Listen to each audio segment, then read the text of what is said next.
In Salisbury, 400 for two, a tough day for the guys. Any day you can see 400 runs in a day and only take 2 wickets is always a tough day.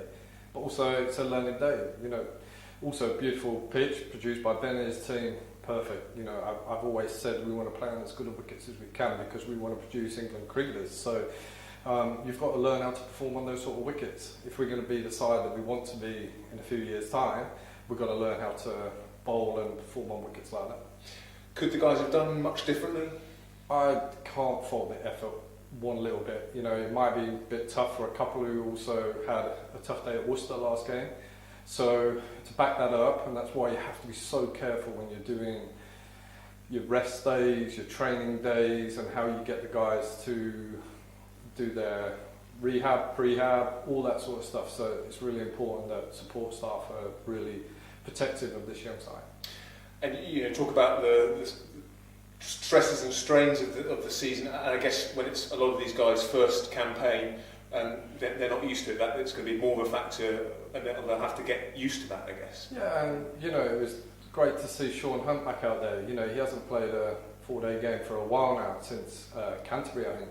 You know, he's had a bone stress injury, and this is his first game back. You know, for him, he's got his own story of how he's come back. Really pleased, got his wicket. Obviously, Henry last game was bowling loads of overs, same with Jack. And then Dan, you know, he's 17, we forget that. You know, he's also bowled a lot of overs and played a lot of intensive cricket for a 17-year-old. And I know what your answer will be, that what's the way for Sussex to get back into this game? Well, we haven't got a choice. We're going to have to, obviously, first and foremost, bowl well tomorrow, but then we're going to have to bat really well for the next 3 days.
Please note that all payments of delivery credits are contactless, which means cash will not be accepted for payment.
One, two, three, four. Testing, testing, testing.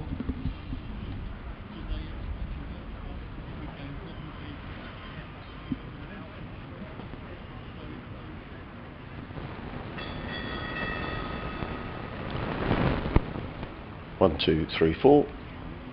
Testing, testing.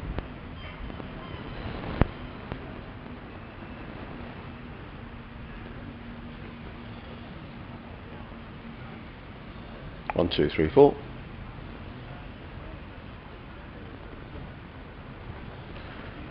I'm not sure what it is.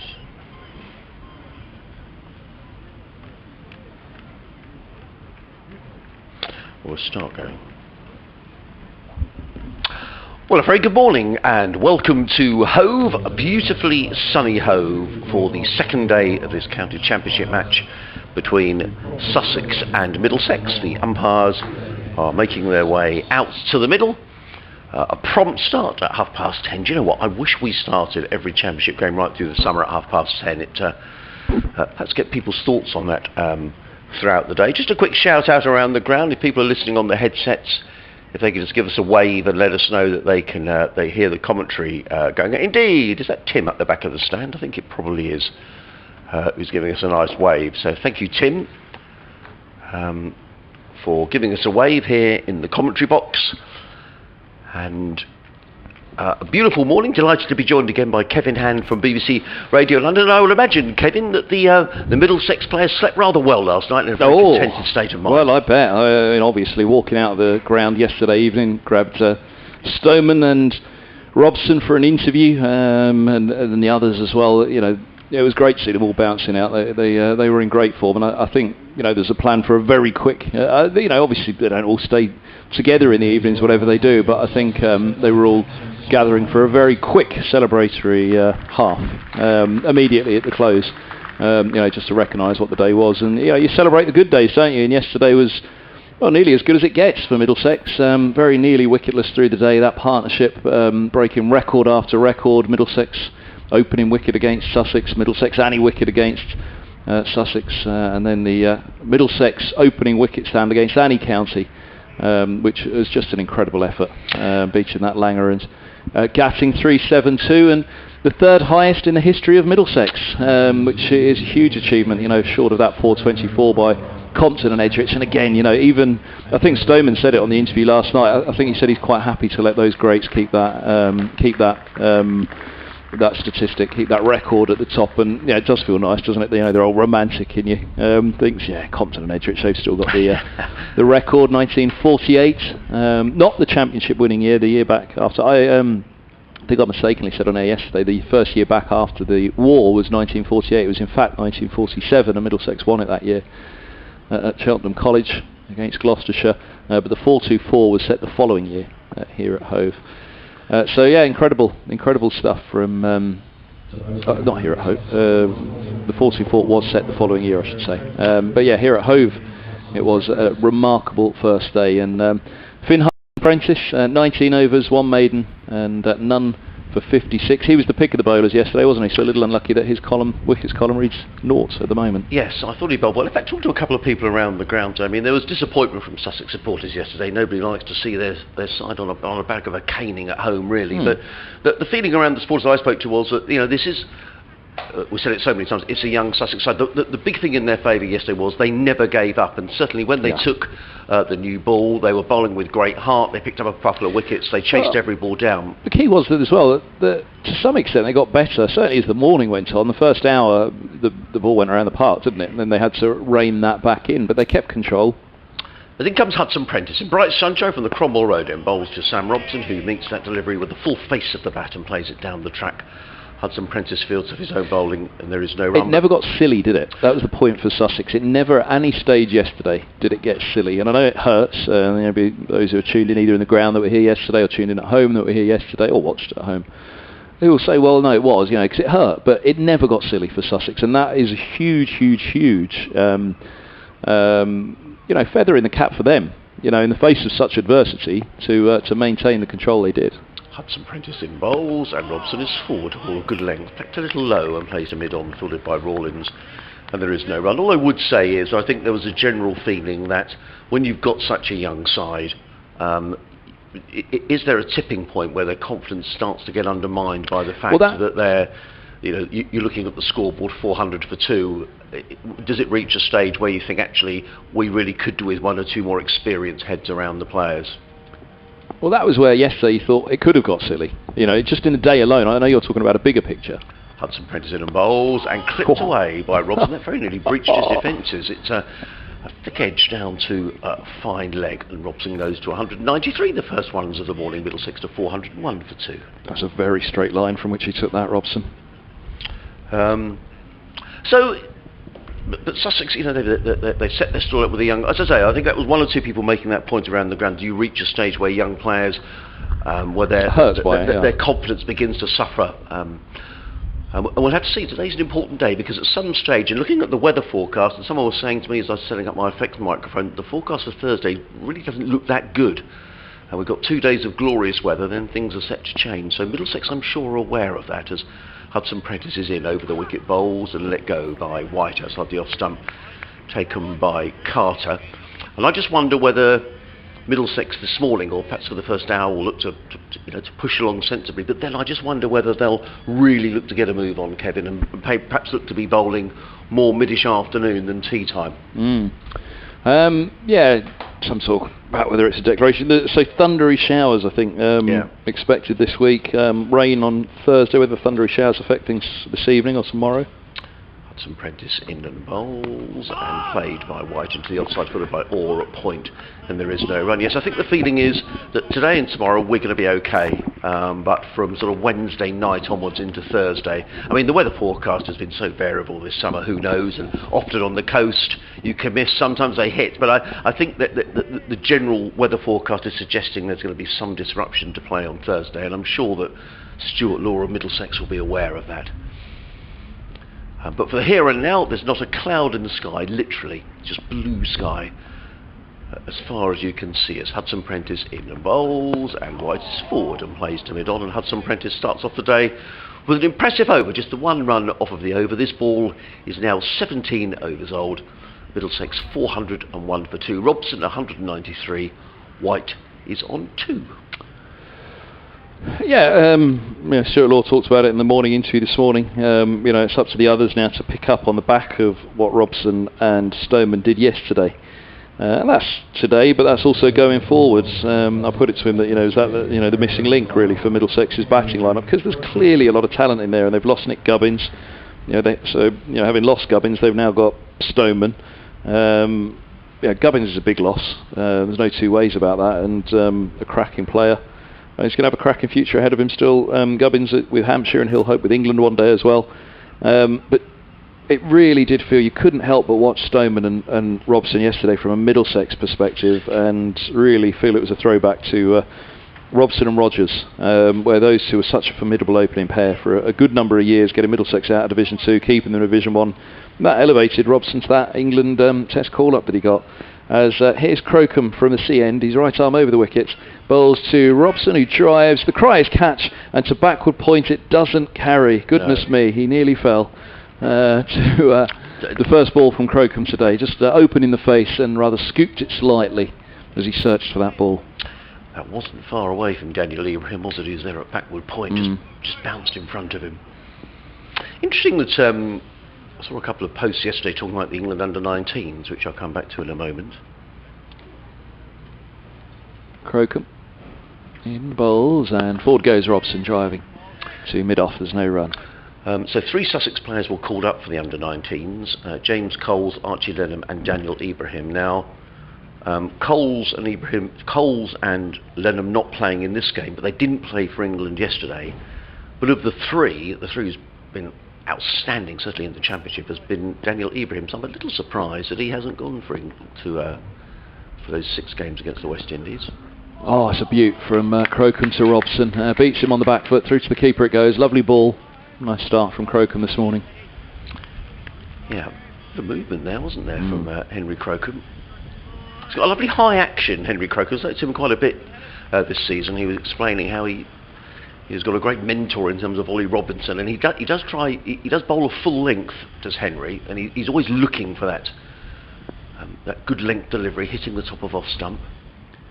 Crocombe's past the umpire, he bowls, and left alone by Robson outside the off stump. A little bit of joy for Sussex fans from yesterday, in that the 376 run partnership, Middlesex's highest against Sussex, and their highest for any wicket, and their highest for their opening wicket for Middlesex. Obviously it was came into the ground today, there's a bit of gallows humour around from all, as his Crocombe bowls outside the off stump. It's left alone by Robson, so it goes to the gloves. But of course it's not the highest opening stand made by a pair in between these counties, nor is it the highest one on the first day of a game here at Lord's. Well, 490 here at Hove, Sussex versus Middlesex. It was day 1. Here's short of a length ball, which Robson rides down to third for a single. He's on to 194, 402 for 2. So yesterday was 114 short of the highest opening stand between the sides made on day 1 at Hove. But maybe not on a Monday. Yes, that at least lifted a few. Certainly down on the gate when I came in this morning, everybody's having a natter about yesterday and it all. So I mentioned that. I said, let me cheer you up with this stat. It's not even the highest opening stand between the sides on day 1 at Hove. It was 114 runs short of it. So 490. Bowley, wasn't it? Was one of them, and Langridge was the other, yes, I believe. Yes. The reply from the gate came and said, what you haven't mentioned in that stat, though, is that Sam was also on the gate that day. Sam is a very familiar face and friendly face greeting you down at Hove here. Everybody will know Sam, who comes through the gates here at Hove. Here comes Hudson Prentice, bowls and driven by Robson, edgily down to third man. Good start by Sussex this morning. Just a couple of times the ball has beaten the bat, which didn't happen too often yesterday. Robson to 195, so Middlesex to 403 for 2. Poor old Sam. There was no comeback when the other fella said that to him down on the gate. And I said, I'm sorry, Sam, to make it worse, I'm going to have to retell that on air. 1933 it was, here at Hove. 490 between Bowley and Langridge. He was still a twinkle in his father's eye, Sam, at that point, wasn't he? Hudson Prentice in again, bowls, and forward comes. Plays out into the offside, and there is no run. Always lovely to see Sam. His wife tunes into us, doesn't he? Yes. Doesn't she, Adrian? Yeah. And he always has to ask me, so can I tell my wife whether David Townsend's attending today or not? Is it just yourself? No, it's just me. All right, I'll tell her to tune in then. No, he's good old DT. I heard from him overnight as well. Sorry, go on, Adrian. Yeah, I'll say it's interesting, isn't it? With as media, when you go to different cricket grounds, and some people, most people are, when you arrive at grounds, are pretty helpful. But Sam goes above and beyond. To be honest, he's the face of cricket of Sussex cricketers. In comes Hudson Prentice, bowls. That's short and ducks underneath it. Does Robbie White through to keeper Carter? And there is no. He run. is, and you can't beat that smile of Sam Spinney in the morning. Always a huge smile for you on the gate. I think actually, I think generally with cricket grounds, most grounds where you turn up, people are very helpful in terms of where you can park. Not all of them. Even Lords now. That's a fair old change from when I started going to Lords. I tell you, Adrian. Goodness me. Just gives a great first impression of the club. I can see Luke Wright up at the far end of the ground, going down the steps, probably going for a net. As in comes Hudson Prentice again in bowls, and that's short, and White ducks underneath it. Good take actually by Carter, because that kept a little low. And there is no run. We've got some cricket-related weather. We have, Sarah. I'll tell you what, I'm looking out of the commentary box here at Hove, and I promise you there is not a cloud in the sky. It is as blue everywhere you look today, and Hove looks absolutely magnificent. Sussex will be hoping for a slightly better day than they had yesterday, where Middlesex closed on 400 for 2. The score now, they've added 3 runs this morning. They're 403 for 2. Sam Robson is still there. He's 195 not out. Meanwhile at Northampton, Surrey in their second innings. They've lost a wicket this morning, but they're 104 for 5, trailing Northamptonshire by 185. Actually, that should have said leading Northamptonshire by 185. What did you say, trailing? Yes. I didn't notice. No one will notice. So yeah, the Bowley and Langridge won, third highest in the history of the championship, 490, behind 2 Yorkshire scores. 554 of Brown and Tunnicliffe, Yorkshire, Derbyshire in 1898, and 555 of Holmes and Sutcliffe against Essex in 1932. Long time ago. A little bit of a debate as well. Depends whether you're a pedant or not. I'll ask you, Adrian, on that in a moment. Here comes Hudson Prentice bowls. Now that gets a bit low, and that's slightly worrying when you're looking at a score of 404 for 2. The ball rather scuttled through to... You've seen a couple of those. Ollie Carter, behind wicket. We've seen a couple lift as well, haven't we? So 2 runs off of the over. Hudson Prentice, 21 overs, 1 maiden, 0 for 59. Middlesex, 404 for 2. They've added 4 runs this morning in the 3 overs that have been bowled even. Robson 195, White is on 3. Now tell me, Adrian, in a partnership of 406 between Bicknell and Welton for Notts against Warwickshire in the year 2000, was the year 2000 this century or last? I would say this. Exactly, which is what I'd say, but apparently that's the last century, 2000. 2001 is this century. Right, 2000 was last. So I'd have said, 31st of December 1999, and then into the new century. Yeah, that's what I thought, but apparently not. Crocom's in, bowls to Robbie White. First time this morning, I think he's bowled to White. Outside the off stump on a length, just short of a length. White withdraws the bat inside the line. So yes, apparently Bicknell and Welton's 406, which is 4th on the list, is resigned to the last century, the last millennia. So this is the highest score in the county championship this millennia. So presume that was Darren Bicknell, was it? Yes, yeah. Crocombe to White, forward he goes, defending to points, and there's no run. The next on the list of, because then you can obviously go post-war as well. So post-war you've got Bicknell and Welton 2000, and Duddleston and Steele 390 for Leicestershire against Derbyshire in 1979. So Barry Duddleston and David Steele. Duddleston's still standing as an umpire as ball's Work back on a square on the leg side. That's timed nicely by White. It races away that lush outfield that we've been commenting on all day yesterday, and it does pop away over the boundary rope indeed. Long leg coming around. First boundary of the second day, 408 for 2. White moves to 7. Duddleston, when was he last standing as an umpire? I'm just trying to think. Especially with these John Steele, sorry, I said David. John Steele. Thank you to David Kendricks. But yeah, Duddleston was an umpire, wasn't he? Yes, he was. Yes, I think he was a test umpire as well, Barry Duddleston. I think how long ago I last saw him, but it's funny how the mind plays tricks, isn't it? On feels like yesterday, but somebody will tell me now it was 10 or 12 years ago. Let's have a look here. A former first-class cricketer, umpire, right-handed batsman who played for Rhodesia, Gloucestershire and Leicestershire. Crocombe bowls outside of the off stump. It's left alone by White. 408 for 2.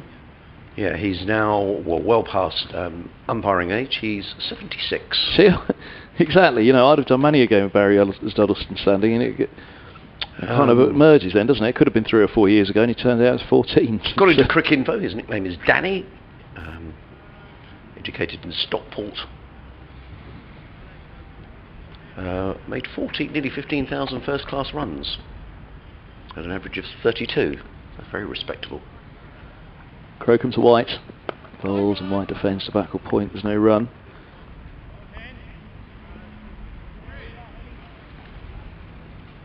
Beautiful days now. I mean, I'm looking at the size of the crowd. I mean, it was. I think the official attendance yesterday was just under 1,000. And it looks as if it may be sort of similar-ish today. Lovely day for watching cricket. I have to say, I'll be trying to get out the sun, I think, because it's really warm out there today.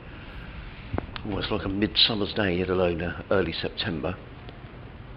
Crocombe in, bowls, and White clips him towards square leg. Mid-wicket comes around, not quite timed. No was the cry you heard from White there. 408 for 2. Robson 195. White with 7. And BBC Sport with commentary here from Hove. Delighted to be on the live streams via the club's websites of Sussex and Middlesex. Good to have you with us. Commentary from BBC Radio London, myself, Kevin Handon, BBC Radio Sussex, Adrian Harms. So Sussex will be pleased with their work so far this morning, just conceding 8 runs in the opening 4 overs of the day.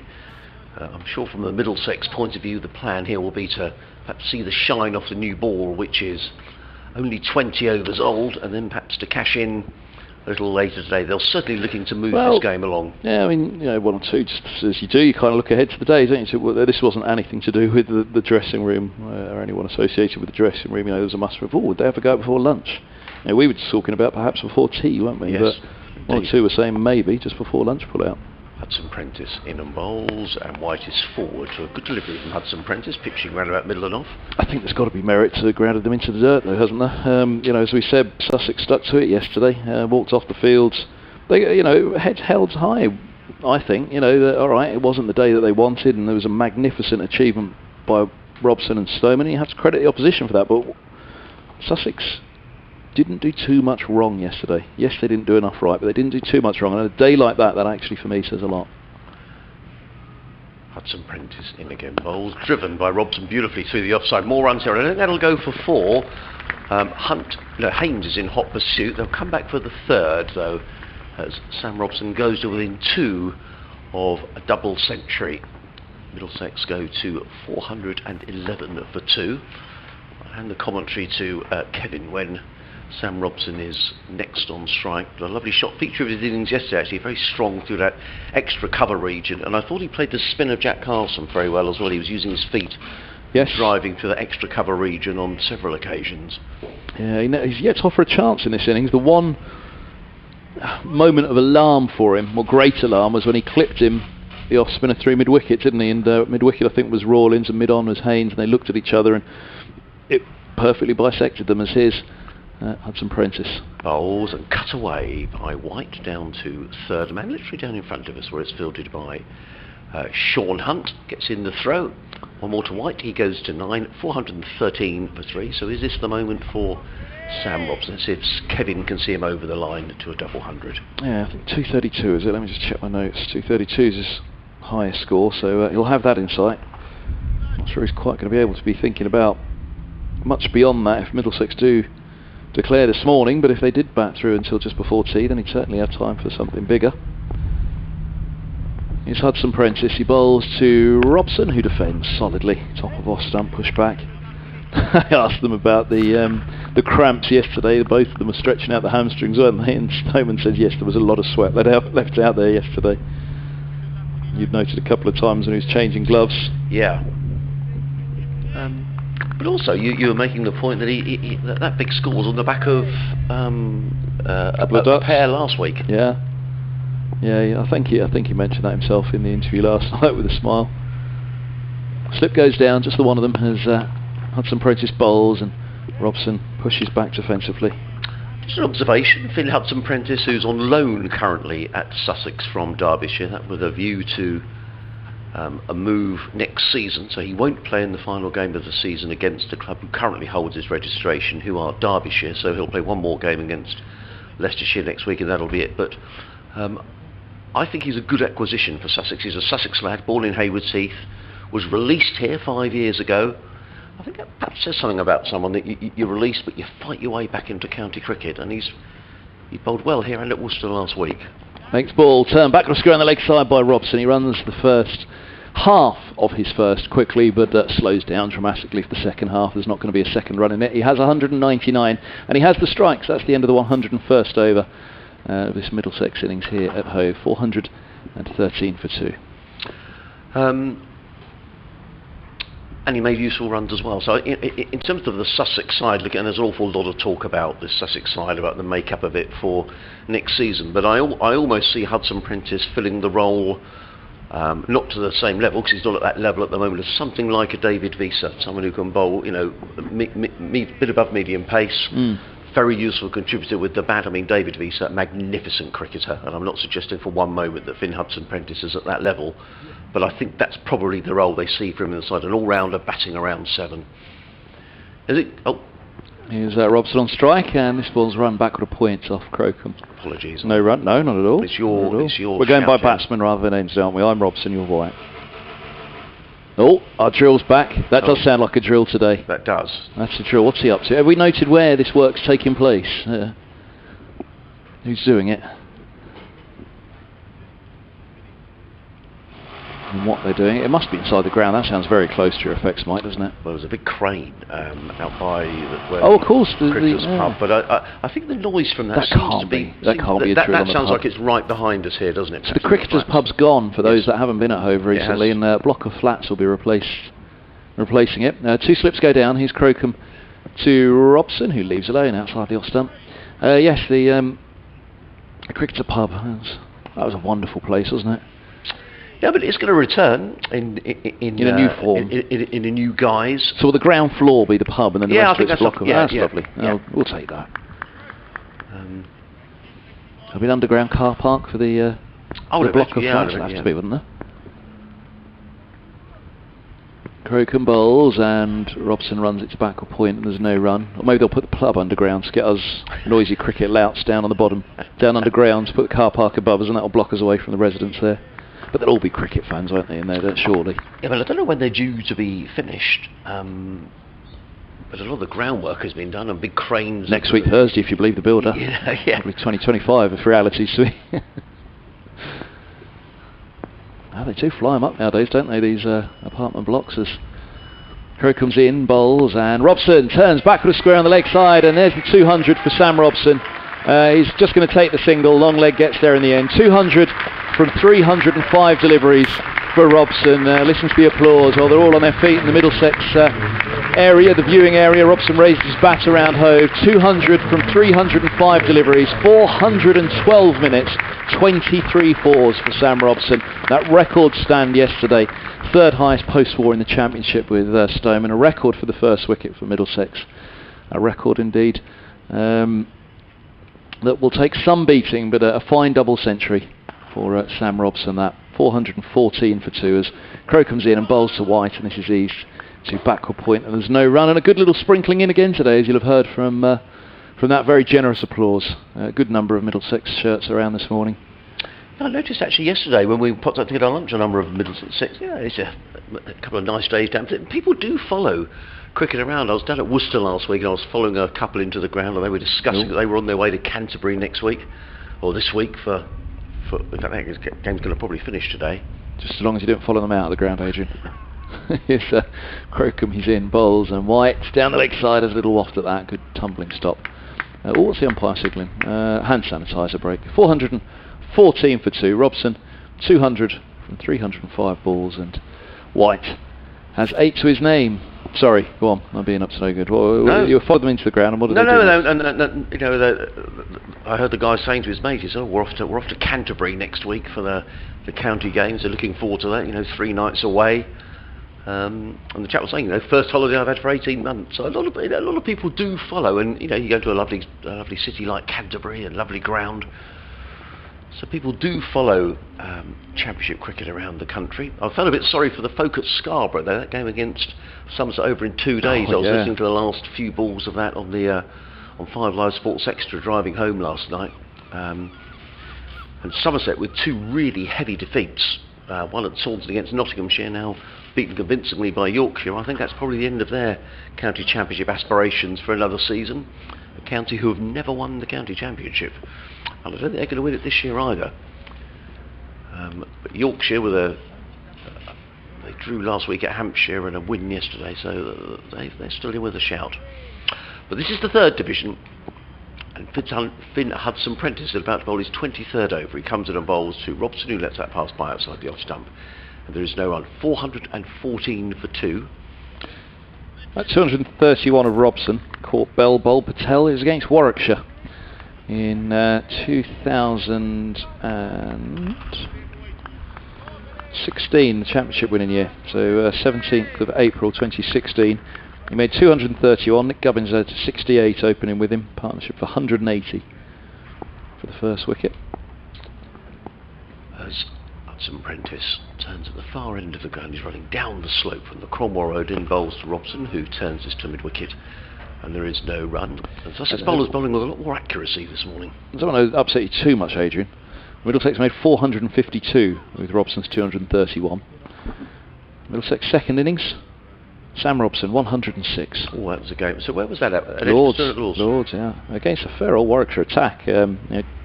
5 years ago, Barker, Wright, Clark, Patel, Hannon Dalby, Jonathan Trott at 8 overs. Hudson-Prentice strides in again, bowls, and Robson eases that out into the covers and takes a single fielded by Alistair Orr, who gets in the throw well, backed up by Rawlins. One more to Robson, who goes to 201 and a total of 415 for 2. He had a wretched 2015 after being dropped in 2014 by England. Really just looked a shadow of his former self in 2015, Robson. So nice for him that April to return with such big runs. Now his brother played here. Is it Angus? Angus Robson, yes. Yep. I'm not sure if he's still playing. Well, he played at Leicester as well, didn't he? I can't remember if he's back in Australia now or whether he's still plying his trade here with a club team. Just the one slip in place, who's Ben Brown, who's standing more in the sort of a 3rd slip position. 3rd man, point cover mid-off, mid-on, mid-wicket. Deep backward square and a fine leg as Hudson-Prentice in again. Bowl short and ducks underneath that does White. The ball carries through to Ollie Carter and there is no run. If you just joined us, very good morning from Hove, where there is not a cloud in the sky. Myself, Adrian Harms, alongside Kevin Hand. You may be listening via the BBC website on BBC Radio Sussex, BBC Radio London, or you may be watching via the live stream supplied by Sussex County Cricket Club. Wherever you're watching or listening, a very good morning to you. You can contact us. I'll give those details in a couple of moments' time as Hudson-Prentice in down the hill bowls and forward comes White, plays into the offside. There is no run, fielded by Orr. You can contact us via email, sussexcricket@bbc.co.uk. You can tweet us at Kevin Hand BBC or at BBC Sussex Sport, and we'll get the message somehow. Now he's gone past the 200, we're going to have to start looking at records again.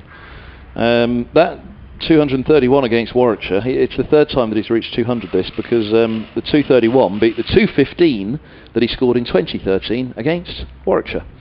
So he's now got a double ton against somebody other than Warwickshire. Well done, Sam. Hudson-Prentice Bowls and let go by White outside of the off stump. There is no run. Good accurate bowling here from Sussex this morning. Hudson Prentice just conceding the 1 run in the over. 23 overs, 1 maiden, no wicket for 65. Middlesex have added 15 runs this morning in the 7 overs that we've had. Robson on 201, White on 8. Now Robson and Stoneman didn't nudge Compton and Edrich off the top of the perch for the highest wicket, the highest partnership by a Middlesex pair, but Sam Robson did have it over Bill Edrich when he made that 231, because he overtook Edrich, who scored 225 against Warwickshire at Edgbaston in 1947. So that was the highest individual score by a Middlesex batsman against Warwickshire, 1947, which was the title-winning year when he made 225, which Sam Robson overtook, making the 231. So that begs the question: the high score by a Middlesex batsman against Sussex. So I'll set about that one in a moment, now that Robson's gone past the 201, but certainly from a personal perspective, we're looking to go past that 231, which is his own career best, as this ball's played off the back foot by Robson. First ball of the new over from Crocombe. It falls away into the offside, 215 for 2. What do you think in high score by anybody against Sussex? You've got the Sussex handbook there. Would it have the highest Middlesex score? I don't know. We'll have a little look through. There's all sorts of stats in here.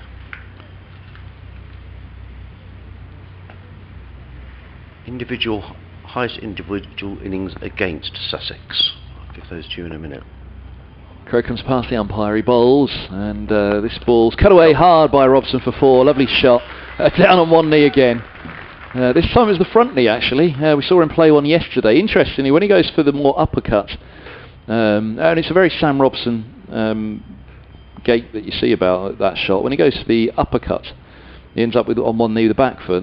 With this cut, he's on one knee the front foot as he goes down and cuts it. And well, one for the snappers there if they could have grabbed that one, just seeing the replay on the stream. A lovely, lovely shot. He's on to 205. The highest individual score against Sussex is 322 by, I think that's Eddie Painter for Lancashire. 322, that was in 1937.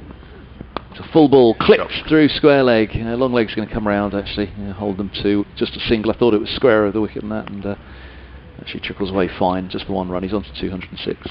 In more recent times, Steve James, 309 for Glamorgan against Sussex at Colwyn Bay. That in the year 2000. I think that's the famous game where Chris Adams asked Glamorgan to bat first.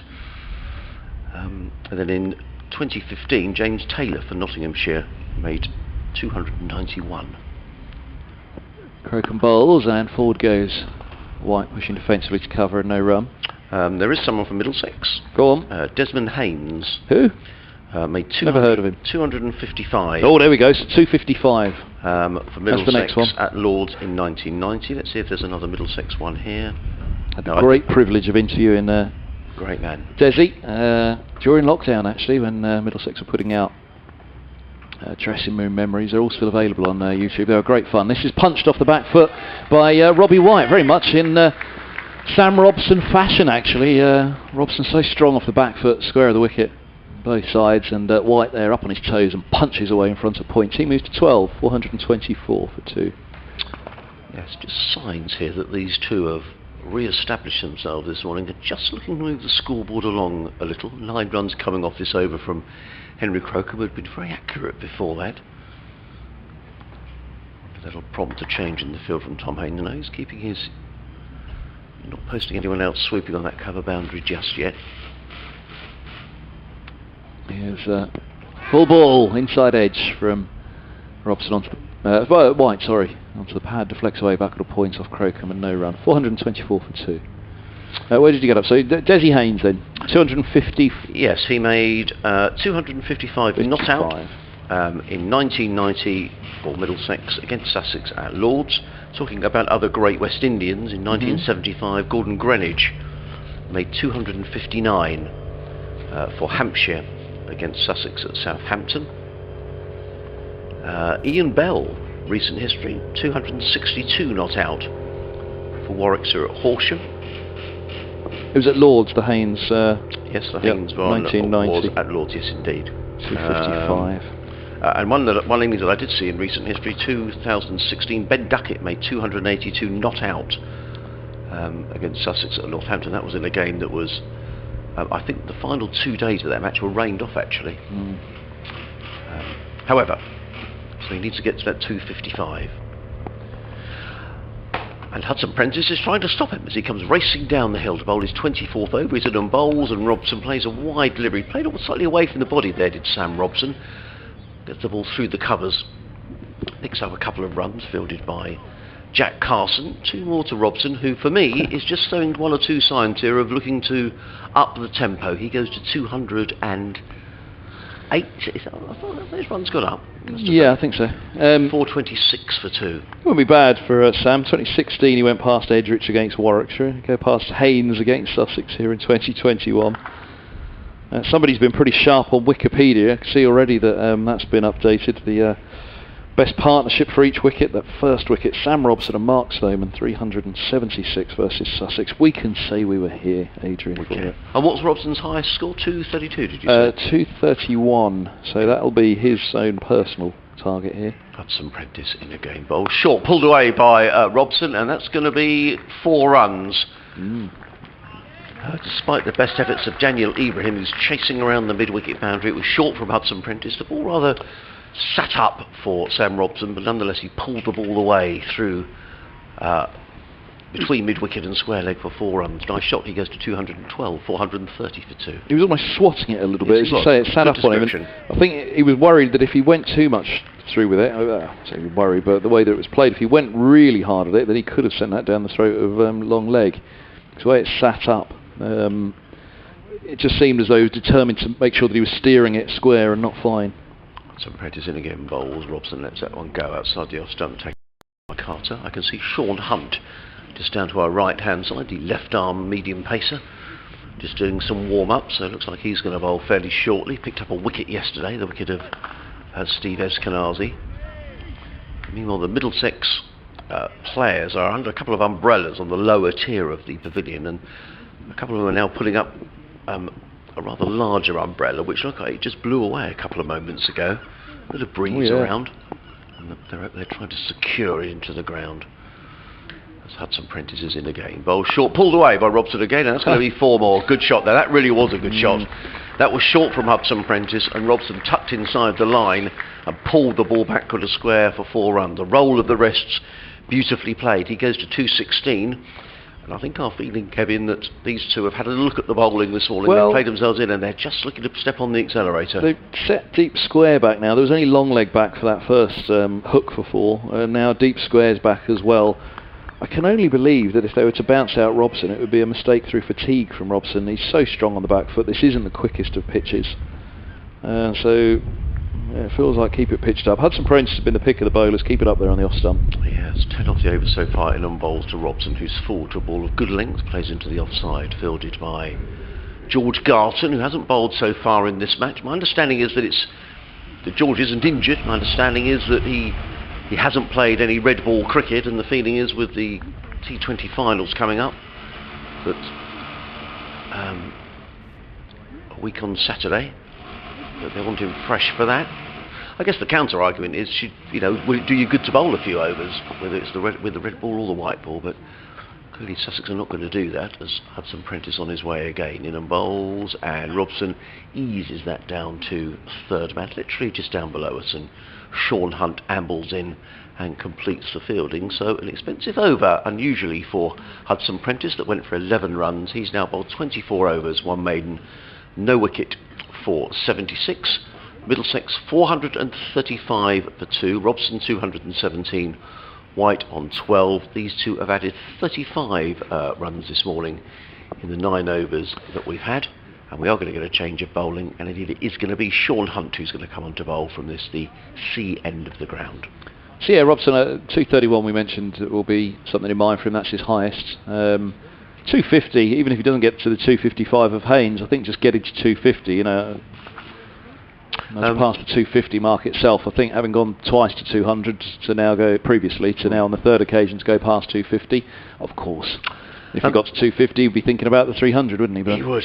Now, we were talking about Angus Robson, and would you believe? He's tuned in. He's been in touch. Yeah. So he says, "Hi guys, it's Angus Robson." So hello to you, Angus, and thank you for getting in touch. He says, "A big hello from Sydney." I'm sitting on the couch watching the live stream and listening to the commentary. Great coverage, guys. I always listen. I'm just playing grade cricket these days for Eastern Suburbs Cricket Club under a great mentor in Nick Nesbitt.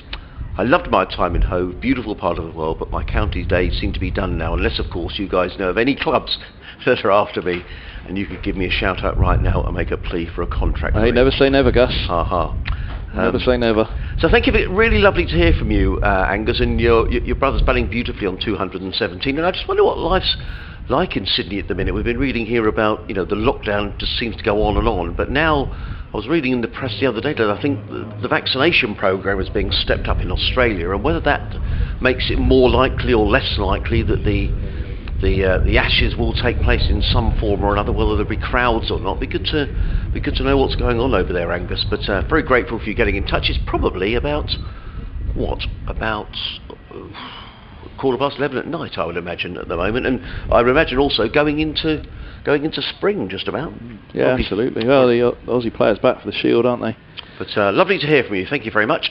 Richard Ray was asking after Gus as well. Right. Earlier this summer, I can't remember if it was a game, whichever one it was, Merchant Taylor School or at Grace Road, and he wanted to catch up with Sam to ask where Gus was and what he was up to. But I shall pass on, Richard. Yeah, if you're happy, pass Angus, on to Richard. if you're happy, Angus, I'll pass that email on to Richard Ray, who you know from Leicestershire and Sussex. He used to play football with him in the morning, Richard Ray. Do you know that? When they used to play football in the morning, he used to make up the numbers, go down and play football in the morning with him. Puts us to shame. Well, he's up at Grace Road next week. Slight delay here. I'm not really sure why, but Sean Hunt will bowl the next over. Email from Julian, who's on the top tier. Hope you've got your hat on, Julian. Have you decided what hat it is yet, Adrian? No, hang on. Have you asked it, Julian? Good morning from a very hot top of the pavilion. There's a bit more breeze than yesterday. I agree with your comments regarding the psychological damage that can affect our youngsters, but at least they kept going yesterday, especially their fielding. Yeah, absolutely. Sussex were under the pump. They did. They were superb yesterday. But they kept chasing. They never gave up. In their commitment, it couldn't be faulted yesterday. I agree. Sticking at it the way they did, hugely admirable. And there you are. Julian is doffing his hat, his straw. What would you call it? Would you call it a boater? Was that Panama, is it? Panama, that's the word I'm looking for. Here comes Sean Hunt, bowls to Sam Robson, who plays to mid-off, fielded by Haynes, and there is no run. Lovely day here at Hove. There is actually not a cloud in the sky, and we haven't heard us say that too often this summer, where we've had far too many days here where cricket has been rained off, but not today, and not for the next couple of days. Potentially some on the way for Thursday, but we'll worry about that when it happens. Let's enjoy it while it's here, as Hunt is in again, bowls and clipped away by Robson. That's a beautiful shot. That really is a quality shot. It was over pitched from Sean Hunt, and Robson clipping the ball firmly through a wide-ish mid-on for 4 runs, and that was always going to be 4 runs from the moment it left the bat, despite a fielder as good as Delray Rawlins. Absolutely no chance. And Robson goes to 221 and Middlesex to 439 for 2. Hunt wanders back to his mark, looking slightly disconsolate. I mean, it wasn't that bad a ball, to be honest. It was pitched around middle and leg, but it was just dispatched. And the placement was good as well. There's a mid-wicket and a mid-on, and it completely bisected the 2. So Hunt can try again, running up the hill from the sea end. He's in and bowls, and just shot to third slip by Robson. I say third slip, that doesn't mean there are 3 slips in there. Ben Brown is in at third slip. He is the sole slip. The rest of the field, a third man, sweeper on the cover point boundary, an extra cover, mid-off, mid-on, mid-wicket, and 2 men back on the leg side. There's a deep mid-wicket right in front of the clock tower scoreboard, and a fine leg way down in the distance as Hunt turns again and is on his way. Bowls, and Robson covers up and plays him to the onside, and there is no run. Kevin's been in touch. Kevin Pillay, I think that's how you pronounce your surname. Thank you. You confused me greatly there. He says, great coverage, lads. Love tuning in from Australia. Angus lives in Sydney and is the director of cricket at a private school in Sydney. He continues to dominate club cricket in Sydney for Eastern Suburbs. So isn't that amazing? We mentioned an ex-player, and immediately Angus Robson has been in touch, and now Kevin's been in touch as well. So thank you, Kevin. And I don't know if you heard some of the questions we were posing about what's going on in Sydney, as in comes Hunt and bowls, and Robson plays firmly through point and picks up a single to the sweeper on the cover boundary, who is Daniel Ibrahim, who comes into field. 440 for 2, Robson to 222. Thank you to Sam Keir, the Sussex press officer, who's bought us our voucher so we can get some lunch, which is very kind of him and kind of Sussex Cricket Club as well. So a seagull flies across the ground. So yeah, I'll tell you who was tuned in yesterday, as I thought you might be. Mike Gatting. Was he? Of course, yeah. I said to him, drops a text, you tuned in. I don't know if you heard me at that point, but he did send his congratulations across, I think, sent a message on one of the groups. Somebody was telling me last night. That's nice. In comes Hunt again. Bowls. And let go outside. Is he caught behind? Sean Hunt thinks he's hit his man. Ben Brown and Ollie Carter behind the stumps thought they'd got his man. White wasn't going anywhere, and the umpire's finger remained firmly in his pocket. 440 for 2. It's one of the wonders of radio. You know, we never know who's listening and where they're listening in the world, but it's great to welcome you all if you're listening via the BBC app or watching the online stream, where Middlesex continue their serene progress. They've added 40 this morning. Robson within sight of his career best. He's on 222. Robbie White is on 12. You're listening to BBC Radio Sussex, BBC Radio London, myself, Adrian Harms, alongside Kevin Hand. Yeah, a bit of bounce there for Hunt. That was a nice ball. So it looks like it just seamed away as well. He looks like he's going to be a useful prospect, Hunt. And that was the encouraging thing from yesterday, really. You know, the way that they stuck at it, you could clearly see why Sussex are happy to invest in these youngsters, especially in this September. I'll be hoping to play around the likes of Robson when available next year, and all of those that were unavailable for this, on 4 I think it is, isn't it, that's unavailable for this, that could have played, in Robinson and Tamar Mills. We saw him yesterday, but he doesn't play red ball anymore, does he? So no. Archer and Jordan. 19 years of age, Sean Hunt, and in fact came from Surrey during the early part of the season. How many times you mentioned we won't hold it against him? Lancashire played his club cricket at Sendon Horsley Cricket Club, near to Guildford. But in fact, Ian Salisbury was talking about Sean last night and said he had some issues the early part of the season with a side strain, and then he had some sort of a problem, I think, with his back. The physio's been working very hard. He looks as he's pretty trimmed, just Sean, so he's also been working very hard with the physios. Figures of 18 overs, 2 maidens, 1 for 70. Our friend with the drill is back, sadly.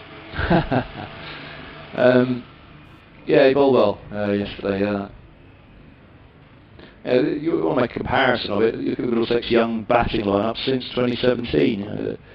A bad year in 2017, were relegated. And the youth were backed to do it by Middlesex, and it hadn't happened. They didn't get out of Division 2, and Stoneman comes in, and the youth benefit from having someone like Stoneman around, as the likes of Gubbins and Eskenazi and Robson did when Rogers arrived at Middlesex, and I'm sure they'll be hoping that Stoneman can have a similar effect at the top. And even Robson at his age and his experience, it can only help to have Stoneman at the other end. Here's Carson from the Cromwell Road end, just short of length. This is punched by Robson out to deep point for a single. It's 2-2-3 from 323 balls, 441 for 2. Yeah, Gat was tuned in yesterday. I'm sure many of them are, with a great love of Middlesex, hearing what was happening down here at Hove, and have tuned in to see how close they got to particular milestones. They were powering through so many, didn't they? The record opening stand against Sussex and Middlesex, the record for any wicket against Sussex and Middlesex. 372. But 424 remains, Compton and Edge, which is the highest of any wicket for Middlesex against Stanley County. So a few milestones still for Robson personally.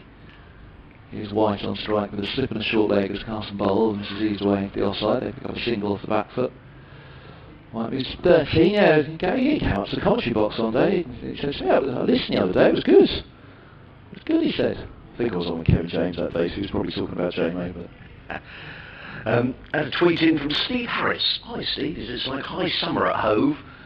Steve, who lives up in Aberdeen, obviously made the trip down, so good to welcome you, Steve. Carson bowls and forward goes Robson, pushing back at up ball. Let's take a picture, so it looks like he's sitting somewhere over in the members' pavilion, so if you're listening to us on the headset, Steve, I hope you had a good trip down and enjoy the cricket. Carson bowls, forward goes Robson, defending, they run, bat and pad together, it just bounces, bobbles away around in front of him. What was the high score, sorry, Adrian? So we've got the 255 Middlesex against Sussex. What was the high score for anybody against Sussex? 300 and... 300. Why ask at the moment? Sorry. Back up 3. Look at the relevant page. I might do this. Carson. Bowles, big stride right over the top of that one. Robson defending his backward points. The reason I asked... individual score, I think it's Eddie Paynter, Payntr, for Lancashire at Hove in 1937. Yeah. He made 322. Oh, 322. Right, so that'll be next on the list. It's a long old way off, yeah. Yeah, I mean, he's not quite on the list, actually. The list starts at 250.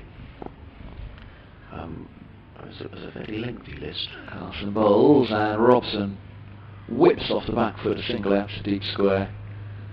And he moves to 224, 4, 4, 3. So the reason I go back to it is the high score.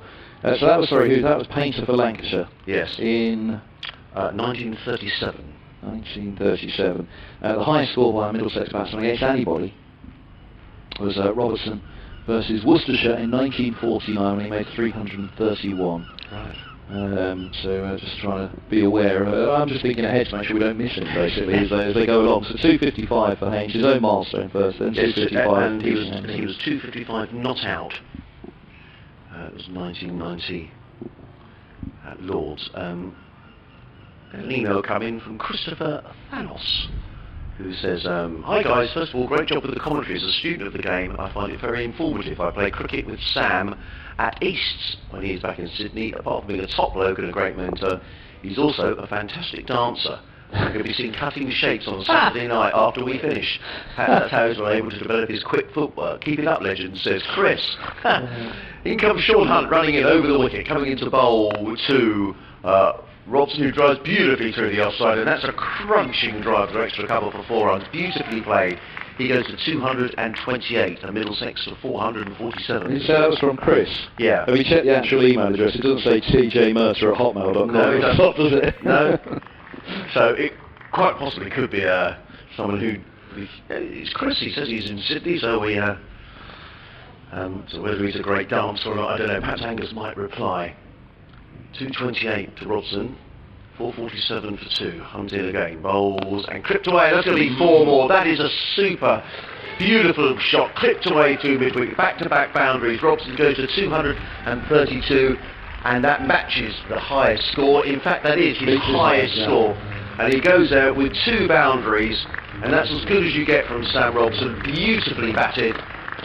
And applause all the way around the ground, and rightly so, Kevin. Yep, he's not lifting his bat for this one though, is he? But, nice of everybody to appreciate it, 'cause it has been a wonderful innings. He hasn't offered a chance to handle the way through. That was a bit uppish, to be fair, through mid-wicket, similarly to that Carson one where everybody cried catch previously. I don't know, do we credit Sam that he replaced it perfectly, that one?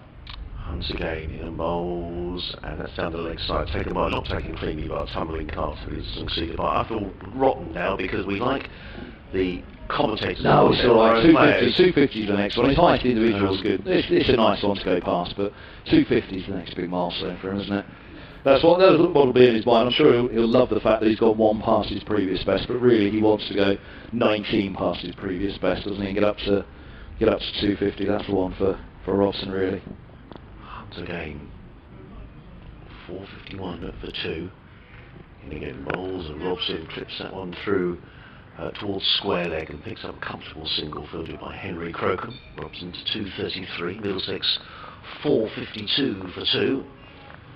And what a weary looking Sean Hunt wandering back towards us. He's only in his 3rd over, the 2nd over today. It was a long day, it was hot, wasn't it? 28 degrees yesterday, so you've got to feel for Sussex. And that's the other thing about today, it's another hot one. It's not going to be as hot today. It might be, it's 24 already. Here comes Hunt again, bowls down the leg side, taken by Carter, and there is no run. But you've got, in terms of those who were talking about, put out a couple of minutes before lunch and have a go at them, I think tea really. Keep them out there for the majority of the day, and then just have a little dart before tea, and then the evening session. I think Sussex will be exhausted if they are still in the field 8 overs before tea today. Hunt runs away from us, left arm over the wicket, he's in bowls, and that's clipped away by White, who picks up a single to a deep middle wicket, fielded up there by Orr.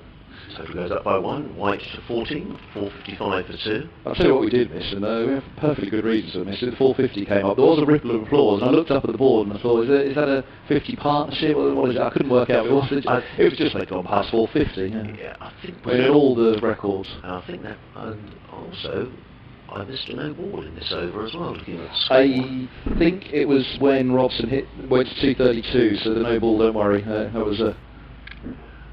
Hunt in again, bowls, and Robson forward, plays to mid-on, fielded by Haynes, there is no run. So the end of Sean Hunt's over Middlesex, 455 for 2, an over in which Sam Robson went past his first-class best score. He's now on 233. Robbie White is on 14. The partnership between these two is now worth 58. We've had 108 overs of this innings, so 22 overs with this ball, and this looks like it could be a long couple of hours for Sussex, because Middlesex are just showing signs here of putting their foot on the accelerator. Apologies, it wasn't the one when he went to 232, was it? It was a couple of balls afterwards when he took the single through square, when that no ball was called. I think I did see it, but we're so busy trying to keep up with the stats on this. Well, you just don't want to miss one, do you? That's what's terrifying both of us at the moment. You want to make sure that you've got... That's why I've scribbled down that little list, which is very premature for the 300 plus scores. As here's Carson to White, comes down the track and drives patiently to mid-off. And no run taken. So I think we're just about in control of what stats there are to come next. Again, for Robson, we got that 232, but mainly it's the 250 for him, personally, I think, and then after that 255 of Haynes versus Sussex as Carson bowls, a lot of flight and forward goes White pushing back. 455 for 2. Cloudless day today, isn't it? We've had so much to talk about. We've only talked about that. There was puffs of cloud around yesterday. Barely. Oh, there's one. Look, all the way in the distance over there, behind the old scoreboard over there. A flight on this from Carson, and fairway forward Robson, not quite to the pitch of it, and he just kill the ball into the onside just in front of the short leg fielder.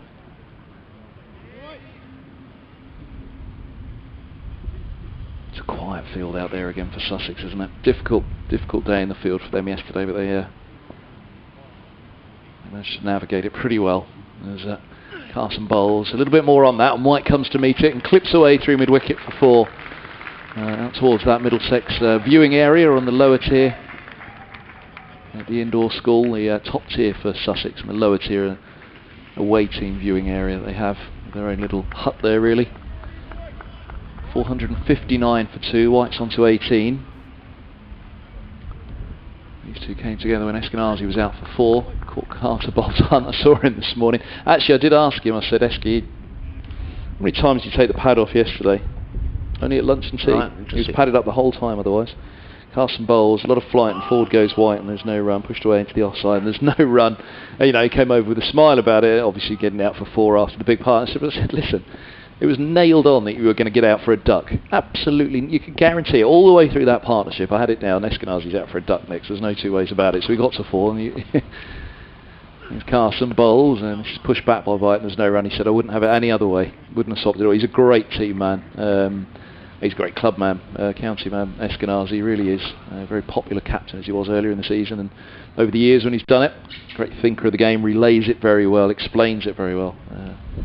Probably the best interviewee, I think, of, which saying a fair thing, I think of all the interviews over the years, Eskenazi's been the best. He's the one that really does relay everything in a concise way, but not without closing off. He gets a lot of information across. Does an extremely good job. It'll be after our job in a few years. He'll make a fine job of that as well. He's a great man to talk to. But yeah, he wandered off. I wouldn't have it any other way, he said yesterday. It was a brilliant day for Robson and Stoneman, and he'd have been delighted just to have been here to see it, never mind what score he got. But yeah, he didn't take his pads off at all, other than tea and at lunch.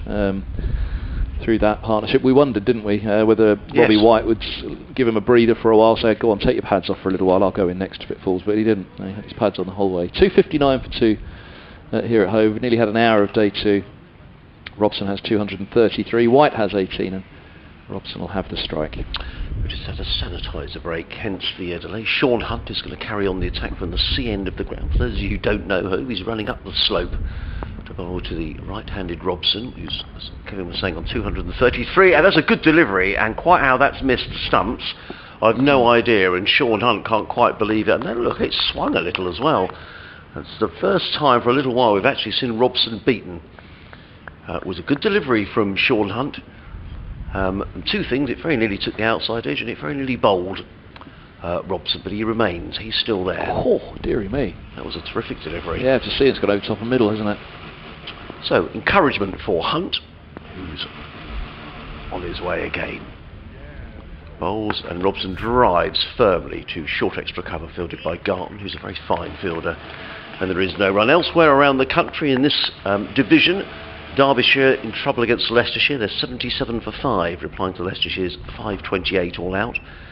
And down at Canterbury, Worcestershire look like they're going to lose to Kent inside 3 days. Worcestershire in their second innings 143 for 7, still trailing Kent by 117. In terms of the actual county championship itself, as Hunt is in again, bowls, and Robson drives firmly to mid-off, fielded by the Sussex skipper Haynes. And there is no run. The result yesterday, Yorkshire beating Somerset comfortably at Scarborough. In the other two games, Nottinghamshire are 172 for 5, leading Lancashire by 276 at Trent Bridge. And a very good game at Edgbaston, where Hampshire are 280 for 8, now leading Warwickshire by 257. Back to that game in a moment, as in comes Hunt and bowls, and Robson hammers that down the ground, and that's gone all the way for 6 runs. That's a huge blow by Sam Robson. That was nonchalant. He just cracked the ball straight back over the head of mid-off, and it's gone all the way for 6 runs. And Robson goes to 239 and Middlesex to 465 for 2.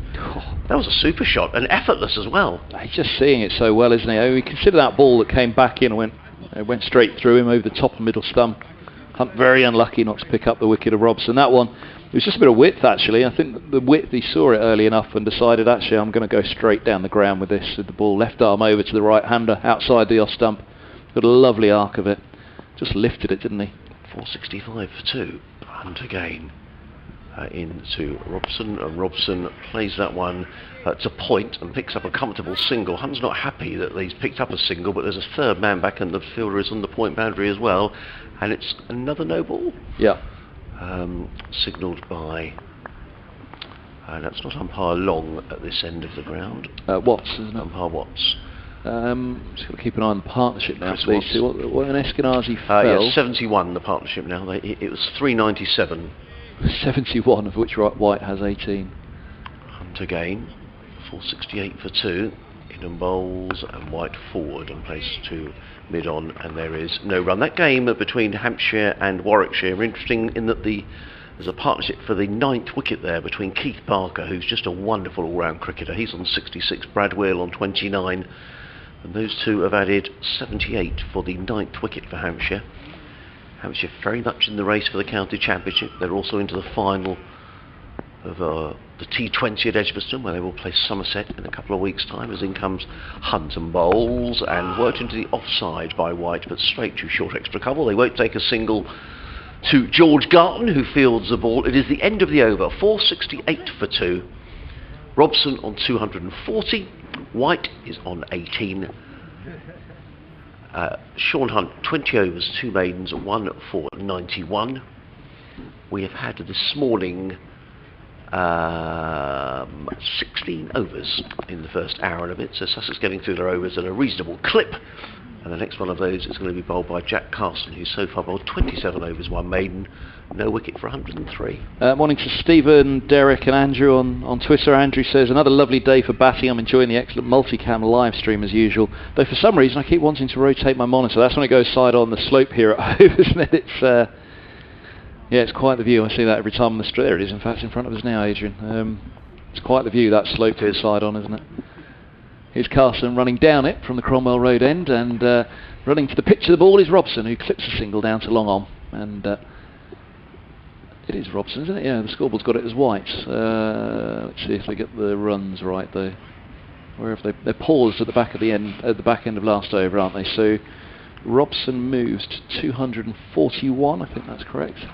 Interesting, Ben Brown is getting involved in setting the field here with Jack Carson, making a suggestion. Probably quite difficult for Ben here. He doesn't want to be seen to probably be interfering too much, but he's suggesting that he has that short leg in place for the off spinner. 469 for 2 now. White on strike on 18. Carson bowls, lots of flight. White's over the top. It was no run. Now Nick Nesbitt's been in touch from Sydney, and I'm assuming, boys, that this isn't a wind-up, but I'll read the email. Steady now, Adrian. You're never really sure, so I'll read. How many of these email, guys play Nick. with Sam in Australia? Well, with Gus? yeah. We'll read the email in a moment. Carson bowls, and then this ball's pushed away, and there's no error. We're sure we haven't had one from TJ Mercer at hotmail.com, and the next one will be TR Jones at. We got caught with a friend of Ollie Carter, the Sussex wicketkeeper, earlier this season, who was sending in a couple of emails. It was a day when we had a lot of emails. Carson bowls, is cut by White out to deep point, and they'll pick up a single, and White moves to 19, 470 for 2, the famous one years ago. When we first started doing this, actually, before Twitter and the emails came through, Mark Church was getting a whole load from the Surrey dressing room when it was only Middlesex and Surrey in those days. But of course what they forgot is they were signing off Chris, Dave and Bob and everybody. But you just go to the top and it quite clearly said Ricky Clark at da-da-da-da-da.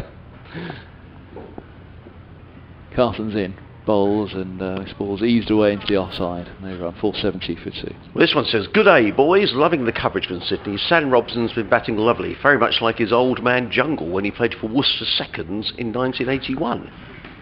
Apparently it's where Sam got his dance moves from too. I have no idea, Nick." Carson bowls, and Robson punches down to long on a single. 471 for 2. Robson's on 242. So I have no idea whether Sam Robson's father played for Worcestershire or not, but we'll... Sam Robson's? That's what he's saying. He said Sam Robson batting very much like his old man Jungle when he played for Worcestershire second 11 in 1981. Oh, second 11, oh, possibly. I'll double check. So, but thank you for getting in touch.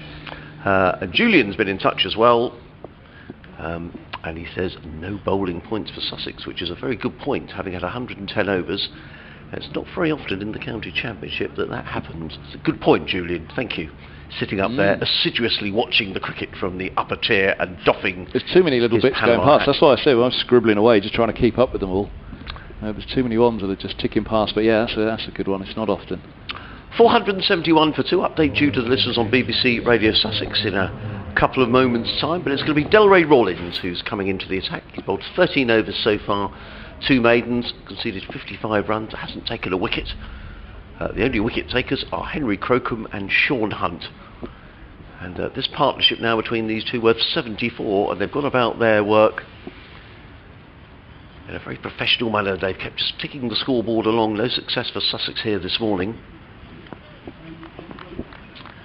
So there's a slip in place. That's the only close fielder. A backward point, short extra cover, orthodox cover, long off, mid-on, mid-wicket, a deep backward square, and a sweeper on the cover boundary who I'd missed. As in comes Rawlins and bowls, and Robson plays to mid-wicket, fielded by Orr. There is no run. Just to reiterate, Sam Robson has passed his career best score, and he's just surveying that leg side boundary, which is largely unprotected.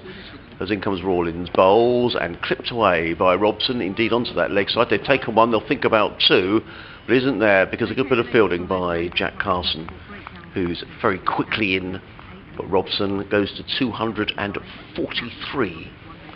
Middlesex 472 for 2. Mid-off has come up, saving 1 now for Robbie White, who's on 19. Rawlins in again, bowls, and White lets that one pass by outside the off stump, taken by Carter, and there is no run. Rawlins wearing the shades. In again, bowls to White, who forces us off the back foot to point, and 1 more to Robbie White. He goes to 20.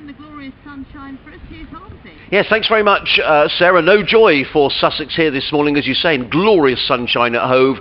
Middlesex simply piling on the runs. They're 473 for 2. Sam Robson is still there on 243. That's a career best score for him. Robbie White is on 20. Meanwhile, at Northamptonshire, Surrey have lost a couple of wickets this morning. They're 136 for 7, but they still lead Northamptonshire by 217. As White punches that into the offside. Sorry, Robson punches that into the offside. There is no run. End of Rawlins over in which it just conceded the 2 runs. Middlesex 473 for 2. Robson on 243. White is on 20. So 73 runs added this morning, and this partnership now worth 76 as a drink is bought out for... who's that getting a drink? I think it's George Garden who's getting a drink out in the middle there. There's a bit more of a breeze, and Julian was saying there's a bit of a breeze up in the top tier today. That's probably very welcome for the spectators. But in fairness, apart from that delivery from Sean Hunt that beat Sam Robson, really just haven't really looked like taking a wicket this morning, which is a testament to the batting of Middlesex and also perhaps the quality of this pitch as well. Here's Carson in bowls, sort of flight, and forward goes White, pushing back up the track, and there's no run. Stephen's tweet says this is an ideal chance to beat Jack Robertson's 331, not out against Worcestershire at New Road in 1949. And Derek in Hurstpierpoint, good morning to you as well. A couple more to get through also, as here's a bit of flight, and White doesn't particularly get forward to that one, outside of the off stump, just looking to dab it away on the back foot, through to the gloves it goes. Good morning, Kevin and Adrian, watching on stream. Family wouldn't let me come down on my own today, says our octogenarian listener Derek. Robertson, my boyhood hero, opening bat myself. The commentary just gone briefly, but back again now, he says. Good, and all is okay for you. Here's White pushing away into the offside and no run. Derek, Derek, remind me, what was the first year that you went to a match at Lord's, please? You saw Compton and Co. But do remind me, what was that first year for you at Lord's? 48 was the 242, the record stand for Middlesex, as this ball's driven away by White, square of the wicket on the offside. Third comes around and they're going to take a couple. White moves to 22, 475 for 2 Middlesex. And Jerry, hello, he says Sam Robson holds the record for the most runs in a match for Middlesex with his 231, and that 106 that we mentioned against Warwickshire. That was at Lord's in 216, as White on the back foot looks to hook this one away from Carson. He just drops a tad short. He was wristily over the top of it, but didn't really get hold of it. And fielded it backward square leg. There's no run. So yes, the 337 that he scored in that match against Warwickshire, the highest aggregate score by a Middlesex batsman in the matches. This ball's eased out to deep backward point by White. He moves to 23, 476 for 2. That's the end of the over, so White will keep the strike. 113 bowled here at Hove. So that's another one. Thank you, Jerry, to go past his own record there. So Robertson's the highest score for Middlesex, 331, unbeaten against Worcestershire in 1949. That was in an innings, and Robson the highest aggregate score in a match for a Middlesex batsman, 337 at Lord's in 2016. So yeah, whether he'll get a chance in the second innings or whether he'll just go past it in this innings, all of that a very, very long way off for Robson, but I'm sure he'd dearly love just to get past this 250. And then after that, you can think about maybe a 300. He's got 243 of Middlesex's 476 for 2. That's his Rawlins from the C end here at Hove. He's got a slip and a silly mid-off as he's left arm around to the right-handed Robbie White. Over the top of this one, he turns a single backward a square on the leg side. 477 for 2. White's onto 24, and Robson's onto strike. Rawlins in his 15th over, none for 58 now. A couple of maidens for him. He and Carson have done well. Carson's gone for 109 off his 29. As Rawlins comes in, he bowls, and Robson on the back foot strokes to cover, no run.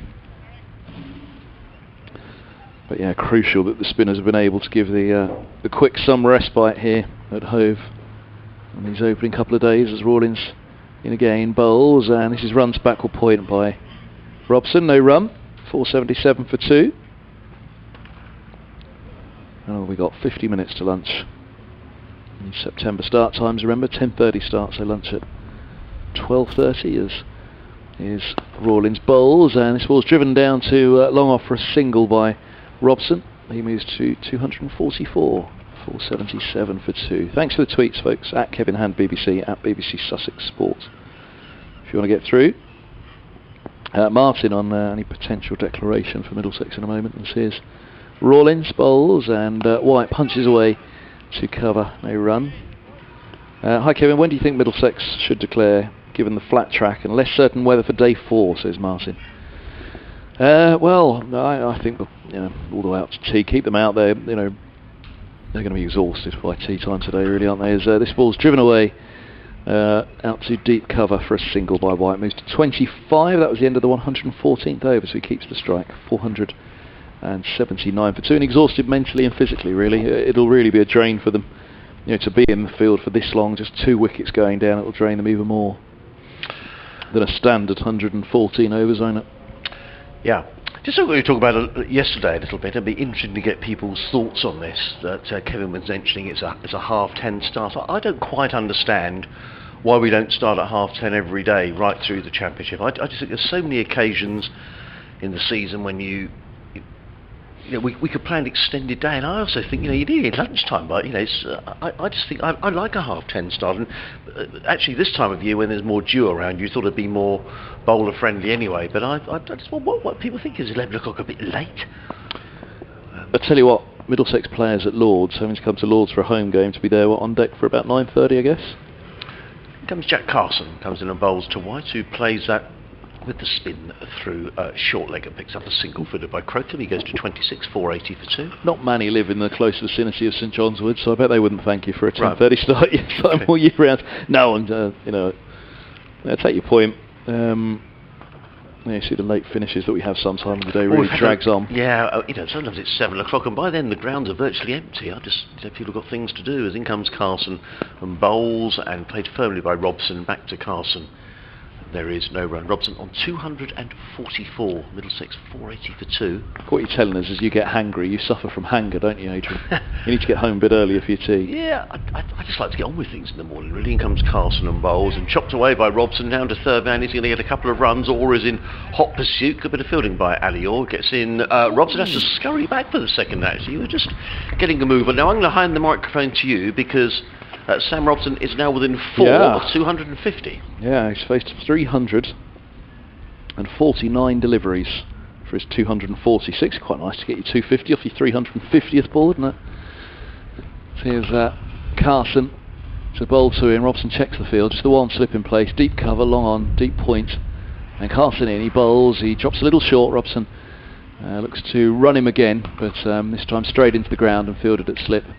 When you think about it, he's got on with it, Sam Robson, this morning. Cause he has. What was the overnight? He was 192. 192, so he's had 8 and 46, so 50. Well, again, of this partnership, White's only added 26, hasn't he? So,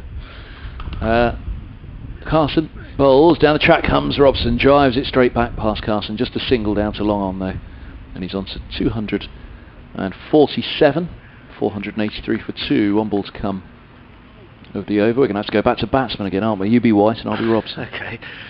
So you'd have thought perhaps that White would be more the aggressor as the fresher batsman, but it's certainly been Sam Robson who's been looking to push things along. He's coming in down to bowl to White with a slip and a short leg.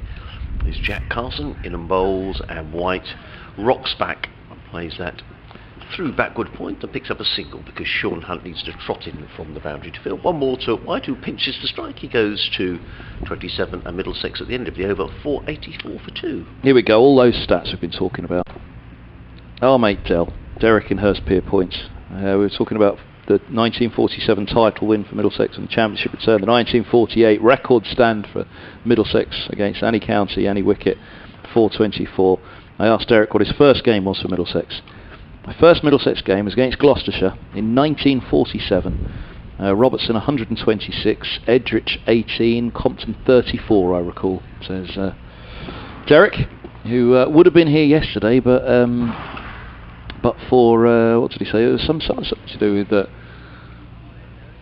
think COVID ID or COVID something or other, which he wasn't sure about being able to provide for coming to the game with smartphones and the like.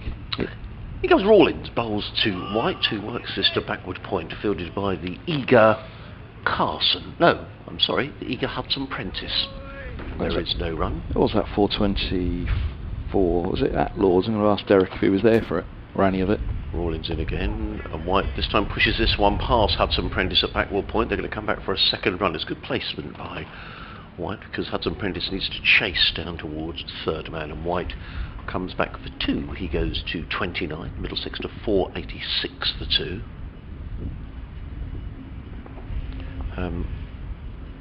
We were talking about that 255 as well for Desmond Haynes. The high score by Middlesex player against Sussex, as in comes Rawlins and chopped away by White to the sweeper on the cover boundary. He goes to 30. Time to hand the microphone back to with Middlesex 487 for 2 and Sam Robson on 247.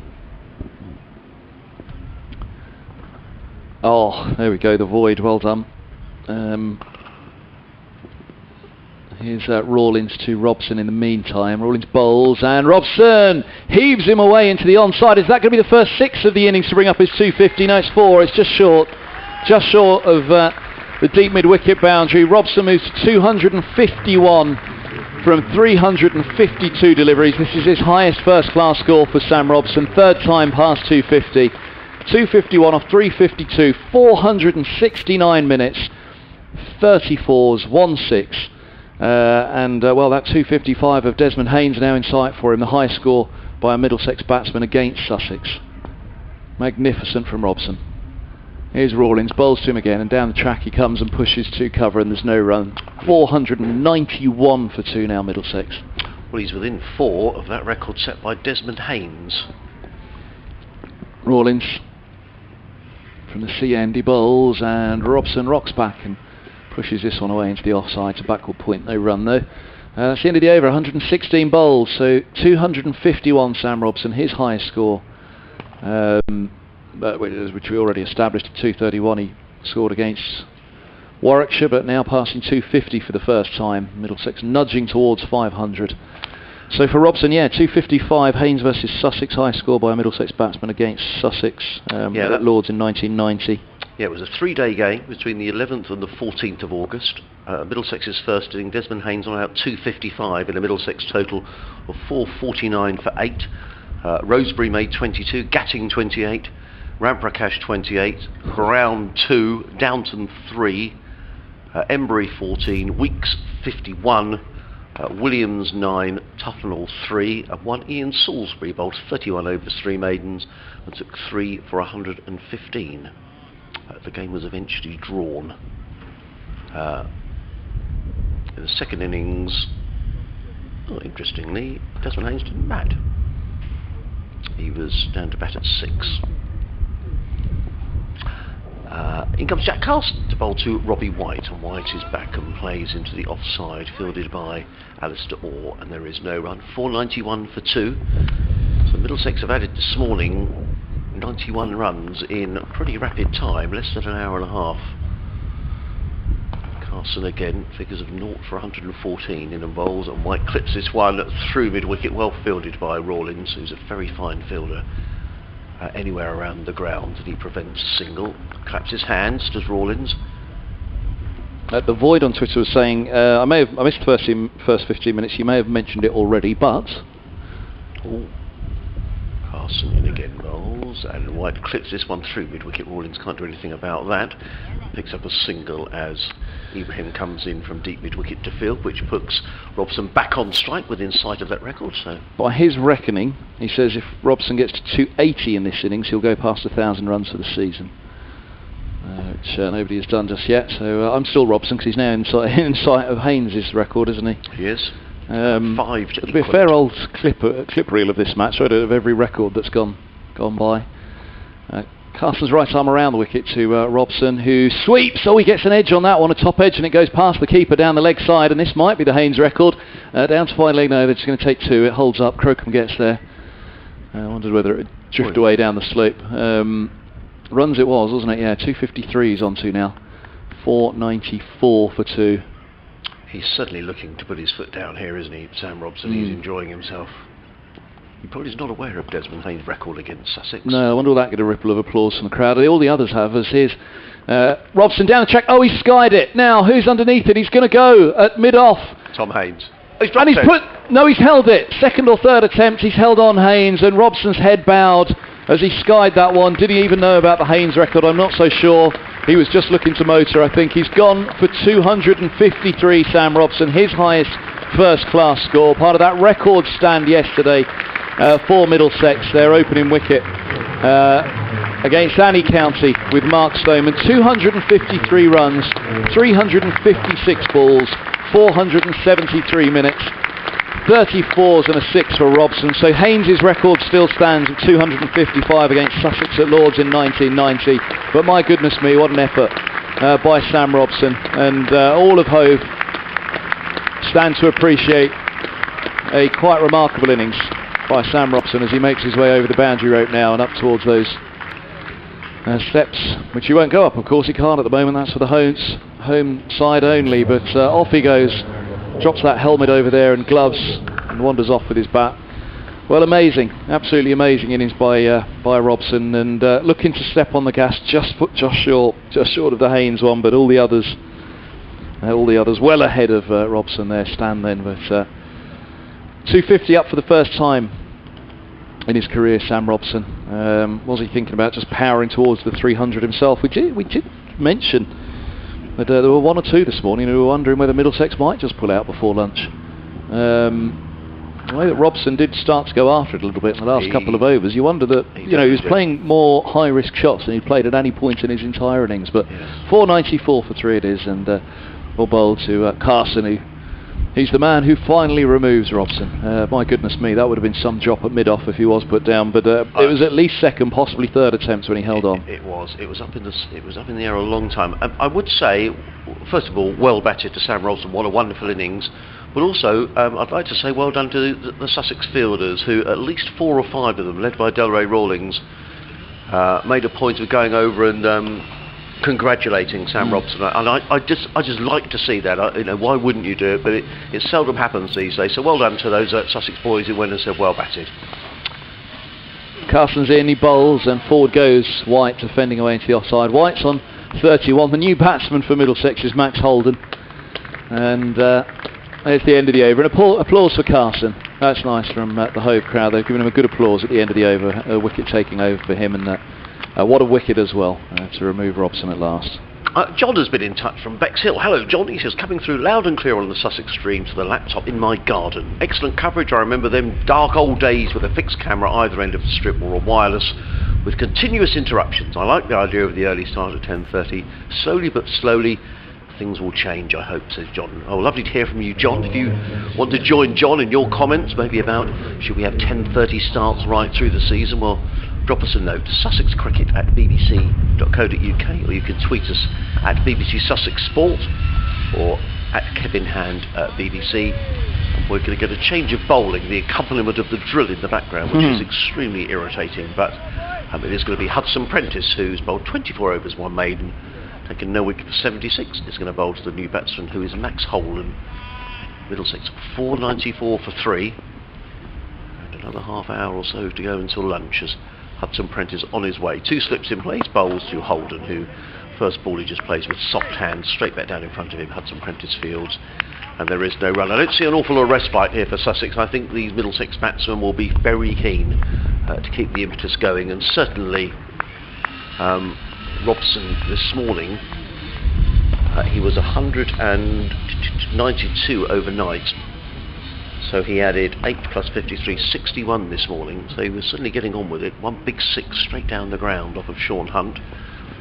One of the many shots of note. As Hudson Prentice is in, bowls to Holden, and Holden clips that firmly to mid-wicket fielded by Crocombe, and there is no run. And now there's a drill that sounds more like a dentist drill. Oh. Sound like you're having a deep... Yeah, it's a shudder that you feel when you hear that drill. 2 slips, third man, backward point, cover, mid-off, mid-on, mid-wicket and a fine leg. So Sussex with a more orthodox field, as you would expect for the new batsman Holden, who's yet to score. Hudson Prentice wheels around in front of us. Is in and bowls, and forward comes Holden and plays defensively to mid-off. And there is no run. Just having a little look at the bowling here is Max Holden. I don't know what the record Middlesex score is against Sussex. We've spoken a lot about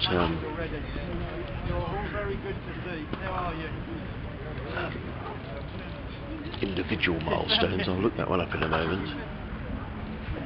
It's Hudson Prentice wheels around in front of us and comes into bowl to Holden, who waits 2 slips, waiting as well, and Holden is forward and plays without timing into the offside, fielded by Rawlins, and there is no run. Just keeping an eye on events elsewhere as well today, just to keep everybody up to date with what's going on in the Championship. Derbyshire now 88 for 5, trailing Leicestershire by 440.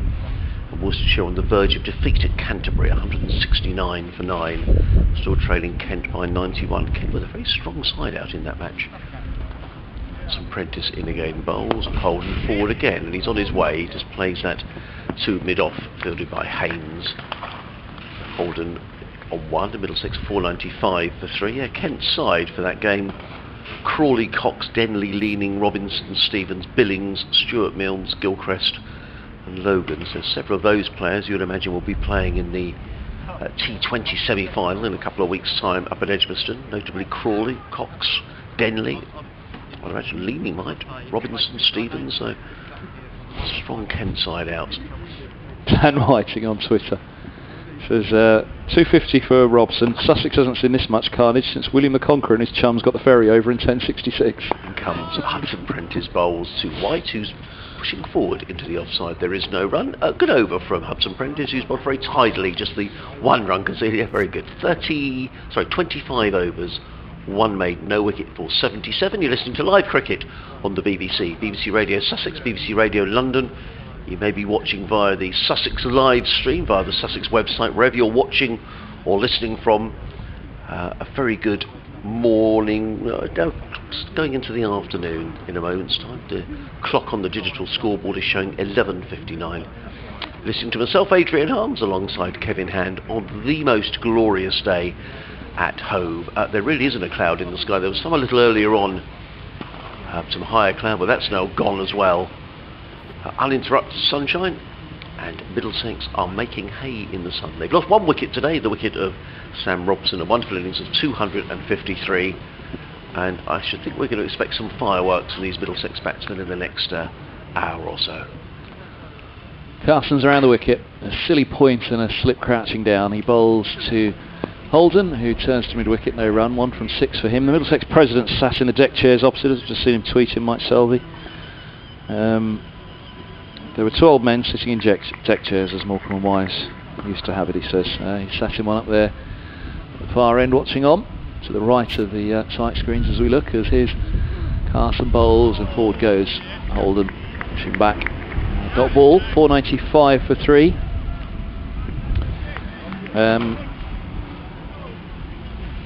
Peter Mead says, this has been an exceptional innings from Sam Robson, just before he fell obviously. Do you think the declaration will consider any potential records or just an arbitrary number? He says, well, it's Peter, as on the back foot, Holden strokes back, there's no run. Regarding the 10:30 starts, you only have to think of Sunday morning's carnage in the Championship, Adrian, to realise it's not the best plan.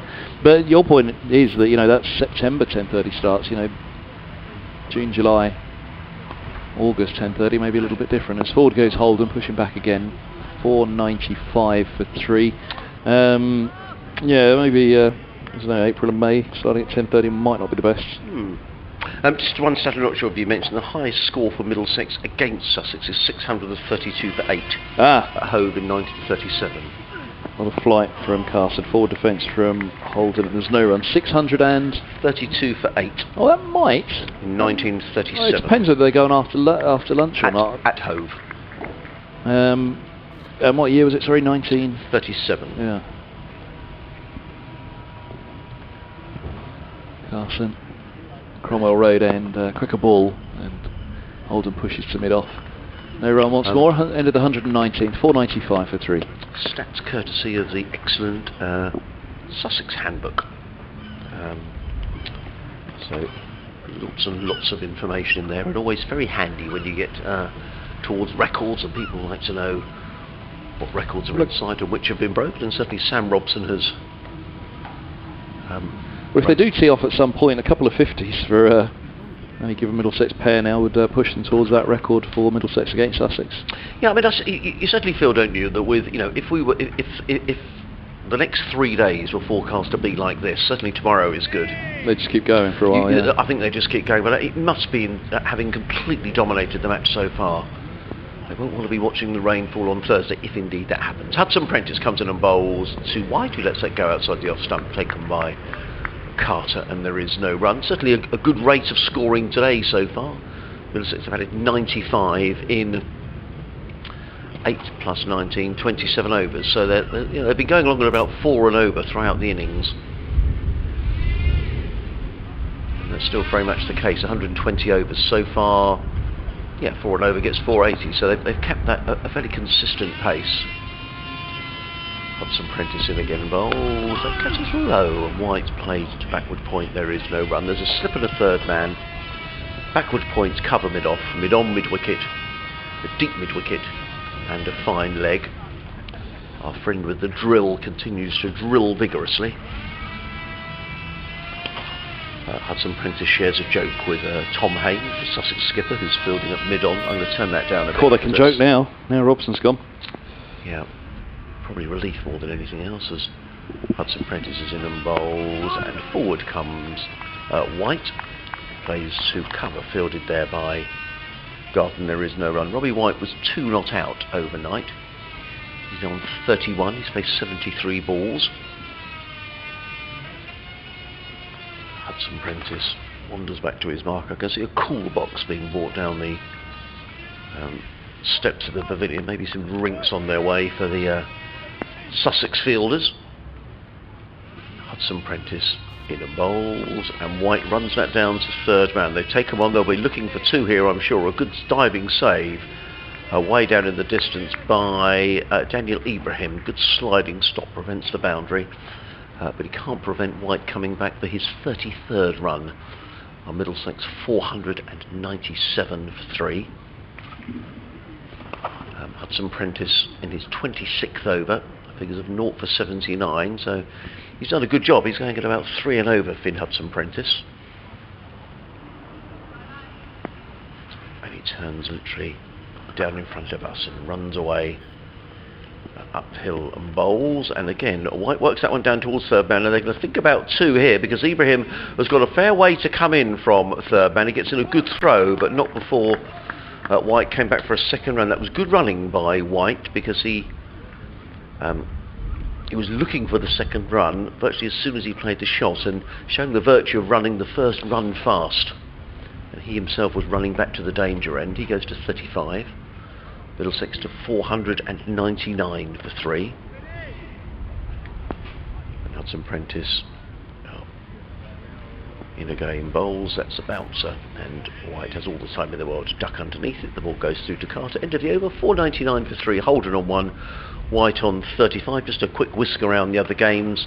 Hampshire now 316 for 9 at Edgbaston, leading Warwickshire by 289. Keith Barker, the man out, very fine cricketer, who spent a lot of time at Warwickshire, now plying his trade for Hampshire, eventually out for 75.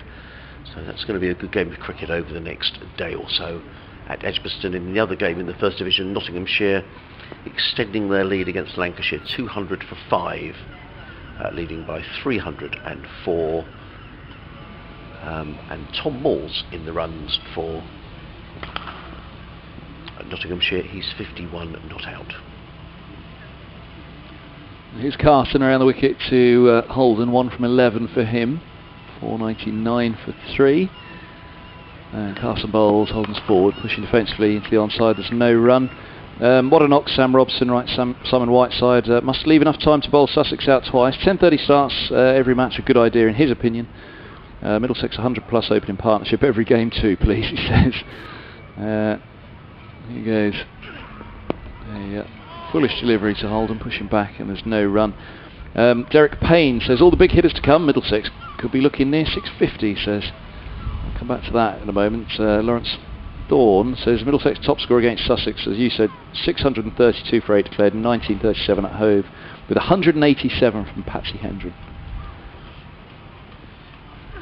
As forward goes Holden, driving to mid-off, there's no run, and Derek Ravel says, my wife heard my tweet and said your cricket memory is amazing, but do you know it's your daughter's birthday tomorrow?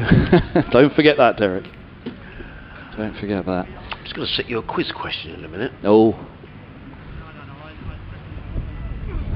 Bowls, and that pops on Holden, and he's taken at silly point. That got an extra bit of bounce from Carson, down the hill from the sea end, from the Cromwell Road end, and that one really jumped up at Holden, just looking to defend, playing it defensively into the offside. The extra bit of bounce does for him though, and silly point holds on. 499 for 4, and Holden has gone for 1. Carson as a second wicket, 2 for 117 for him. Ben Brown, I think it was, with the catch. Yes, it was. And the helmet at silly point. And well, there'll be a fair bit of bowling for the Middlesex spinners to do, you'd fancy, in this match, and they'll be enthused by that bounce that he found down the hill there, Carson. Yes, indeed. Max Holden trudges off. I wonder whether Middlesex, the next man coming out is it John Simpson, I think it'll be. Oh, is it Martin Anderson? Martin Anderson's coming out at 6. I just wonder. Holden was looking to play himself in, but I just wonder here whether Middlesex might decide to go for broke here with 20 minutes to go until lunch. We shall see. But my question to you was, Kevin, which two sides before this round of matches hadn't won a game? I'm just going to check. I've got my stats. This season? Yeah. Derbyshire and... Derbyshire is correct. One of them. There's another county that hadn't won a game so far. Spot on. Yeah, they're going to win one today because they've got Worcestershire 9 down. No, yeah, so Kent are playing Worcestershire. So Derbyshire haven't won a game all season. Worcestershire have only won 1. No, they've won 2 because they beat Sussex last week. But Kent, so far this season, have not won a game in the county championship. But they have won today. They've beaten Worcestershire. I thought Kent would have a good season, actually. They've got a good squad. They've certainly underperformed. Yeah, got hurt by COVID a couple of times, didn't they? They had to put out makeshift squads. They did against Sussex. In fact,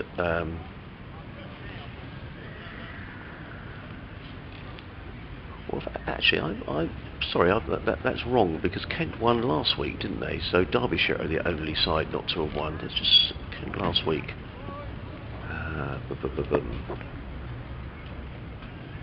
Here's Carson, right arm over the wicket from the Cromwell Road end. He bowls, and Martin Anderson, right-handed batsman, pushing back up the track. Tall, flowing batsman, Anderson. I apologise, that I was incorrect. Kent have now won twice in this phase of the competition. They beat Leicestershire last week, so they've now won 2 matches. So Derbyshire, the only side who haven't won. Carson, lots of flight. Anderson's right over the top of it, pushing back into the over. Carson picking up Holden, caught Brown at silly points for 1. Middlesex 499 for 4. White still there on 35. Anderson yet to get off the mark, and a wicket maiden as well. Yes, well bowled. Goodness me. I haven't seen too many of those in this match. So what have we got? Another 20 minutes to go until lunch. Martin Anderson. I think they'll shut up now to lunch. I think they'll just steady the ship through to the interval. The acceleration that we saw, I don't think was in line with a lunchtime declaration then. I think it was just in line. I mean, perhaps as well for Sam Robson, that he was just starting to feel it himself, batting out there for 4 sessions as he did. I mean, it's extreme heat. It's been yesterday in particular, it was up to 28. Now it is 26 today. Here comes Hudson Prentice, racing away from us, coming into bowl to White down the leg side, taken well by Carter, and there is no run. I can see Dan Ibrahim warming up. Yeah, he's been under bowled in this innings, hasn't he? Protected anyway. Down at 3rd man. I'll be surprised. But if you think he was, suffering from cramp yesterday evening, both he and Stoneman. It'll have come out a little bit fresher today, but it'll have caught up with him, I'm sure, that innings. So maybe that was what his own personal acceleration was about, that he was starting to feel that fatigue and wanted to get on with it. Hudson Prentice bowls and played by White to backward point, fielded there by Garton, and there is no run. As one of our tweeters said, these next ones in now: Anderson, Simpson, Holman. These guys score quickly. Wallaluita down the order. He'll have some fun if he gets out there, that's for sure. Blake Cullen's a fine batsman coming in at 9 as well. A few emails actually have come in, which I'll read. Paul has been in touch. Paul from Croydon. Thank you, Paul, for getting in touch. Just in comes Hudson Prentice over the wicket, bowls, and White just plays into the covers again, fielded by Garton. There is no run. He says, many thanks for the commentary. I'm thoroughly enjoying listening. Yesterday was a tough day for Sussex. We witnessed 2 Middlesex opening bats on top form. I don't think you gave enough credit to this young Sussex side for their dogged determination in the last hour. We managed to get 2 important wickets with good bowling and catching behind the stumps. It couldn't have been easy after spending all day in the sun chasing the ball. Keep up the good work, says Paul from Croydon. Well, you're absolutely right. A couple of people I spoke to this morning, Paul said exactly the same. They felt that Sussex really did keep going despite it being a very hot and long day. As in comes Hudson Prentice. Bowls, it's on the pad. There's a loud appeal from Hudson Prentice, but turned down. You almost felt like the umpire just could give that one. It's been so tough on Sussex. Full and straight. Had a fair old chance, that one. Have a look at the replay now. Forward defence from White. Looks as though it beat the inside edge, didn't it? Having a look at the replay. Oh, it wasn't a bad shout. Maybe high. Now Steve's been in touch. Good old Steve from Aberdeen, who's come down to watch this match. Probably came down on the train. I think he's got some relatives in the London area, so I'm sure you're combining a bit of cricket with a bit of relative visiting Steve. As in comes Hudson Prentice again. He's in and bowls, and White clips this firmly through mid-wicket, picks up a single to Orr, who comes in from underneath the clock tower scoreboard, and the applause around the ground is because that's the 500 up for Middlesex. 500 for 4, White's to 36. Anderson yet to score. We were talking about 10:30 starts, and Steve says, in principle, a good idea. It would make it harder for those who don't live locally, but I suppose 30 minutes doesn't make a huge amount of difference. I do remember in the days when I had to work, the joy of popping into the cricket and a pint for the last hour on a nice evening. But all in all, I'd say yes. All the best, says Steve. Thanks for getting in touch, Steve. Yeah, that is a good point, actually. Pop in and see the post-tea session and have a pint as Hudson Prentice is in. Bowls to Anderson, the right-handed Anderson, who plays to mid-off. There is no run. It's in another good, accurate over from Hudson Prentice, who's now bowled 27 overs, 1 maiden, no wicket for 82. A couple of other quick emails I'll just read. Jeff has been in touch. He says, good morning, Adrian and Kevin. Lovely to hear the commentary from Hove. I wish I could be there. Congrats to Sam Robson too. Sussex will find it very hard today. Best wishes to you both. Jeff Lloyd from a very sunny and hot. Oh, hello, Jeff. Very sunny and hot Lancing. Martin's been long in time touch. Emailer. Martin says, hello Adrian, do you have any idea what's going on with the captaincy of Sussex? It seems odd to have the erstwhile skipper batting with her while a 22-year-old leaves the team for the rest of the season. Good to see Steve Finn incoming. A few wise old head needed to learn from, I think. P.S. he says, 2 fine knocks by the Middlesex openers. I was surprised they didn't get much of a mention with England's top order in dire straits. Which certainly you mentioned yesterday, Kevin. Here's Carson, he's around the wicket, a silly mid-on for White, who looks to cut later. This one, it's through to the gloves. There's also a slip in place. Yeah, Robson's had a couple of flirtations with a recall. There was one trip down under in particular where I think it was he and Jennings and may well have been Stoneman actually. Or would it have been Hamid actually at that point? There's a bit of flight on it. White pushes way out to deep backward points and they pick up a single. White moves to 37, 501 for 4. Yeah, he had a particularly stellar year that year, and myself and Martin Emerson and Scott Reed all ended up on TMS with Jonathan Agnew, putting forward the case for the respective openers. That's why I can't quite remember if it was Jennings or Hamid at that point at Lancashire. Stoneman it was for sure at Durham, and Robson I was there talking him up for Middlesex as his. A shortish delivery with Anderson rocking back, and he'll get off the mark with a single through square leg. From his 4th delivery, 502 for 4. Not quite remember the year, but Yeah, Robson. I think he had a cracking summer, and then September. It was a real washout that year. It was a real waste that September, as Mr. Paul's worked by Robson. By White. Back to the square on the leg side for a single. White moves to 38, 503 for 4. But he scored that 165 at the start of the season. He did say, I'm never giving up on wanting to play for England again. He wants to play Test cricket desperately. And having one of his finest summers for sure this year, Sam Robson, back at Lord's next week and then away to Kent at Canterbury the last rounders. Bit of flight, forward defence from Anderson to meet it, and top ball into the onside, which Brown collects. 503 for 4. Robson certainly isn't giving up, but he'll need another season like this really, I think, to force his way. Whippy arm ball, that one from Carson, and push back by Anderson. No run. Anderson's on 1 from 6, 503 for 4, and White has 38. Jonathan Agnew and TMS didn't listen because Robson didn't get the call that time. I think it was who was it that they went with? I've got a feeling it was whichever the Lancashire player was, which would have been either Hamid or Jennings. I've got a feeling it was Jennings, and maybe Hamid came afterwards, because I remember Hamid's battle for getting his go as a Test opener. It was actually with Gubbins by that point. Gubbins was the one who was powering forward onto that fine 2016 and onwards for Middlesex. Just reading that Joss Butler and Jack Leach have been added to the England squad for the final Test match against India, which starts at Old Trafford on a Friday. Butler missed the Oval Test match to be at the birth of his second child, but a recall for Jack Leach. Perhaps I think it's going to spin at Old Trafford. That game starts on Friday. Email in from Martin, who says, on the subject of great mysteries of our time, why isn't George Garton bowling? I'll cover that off in a moment, but Daniel Ibrahim is going to bowl the next over for Sussex from the C end of the ground, in and bowls to White, who plays that firmly down to third man, fielded way down in the distance by Hudson Prentice. One more to White, who goes to 38, 504 for 4. Middlesex. In the pre-match notes, Martin, Ian Salisbury said that George Garton might bowl a few overs, but essentially he's in the side for his batting ability. I did question him more closely on that last night, and he said that George hasn't played any red ball cricket since I think the end of May.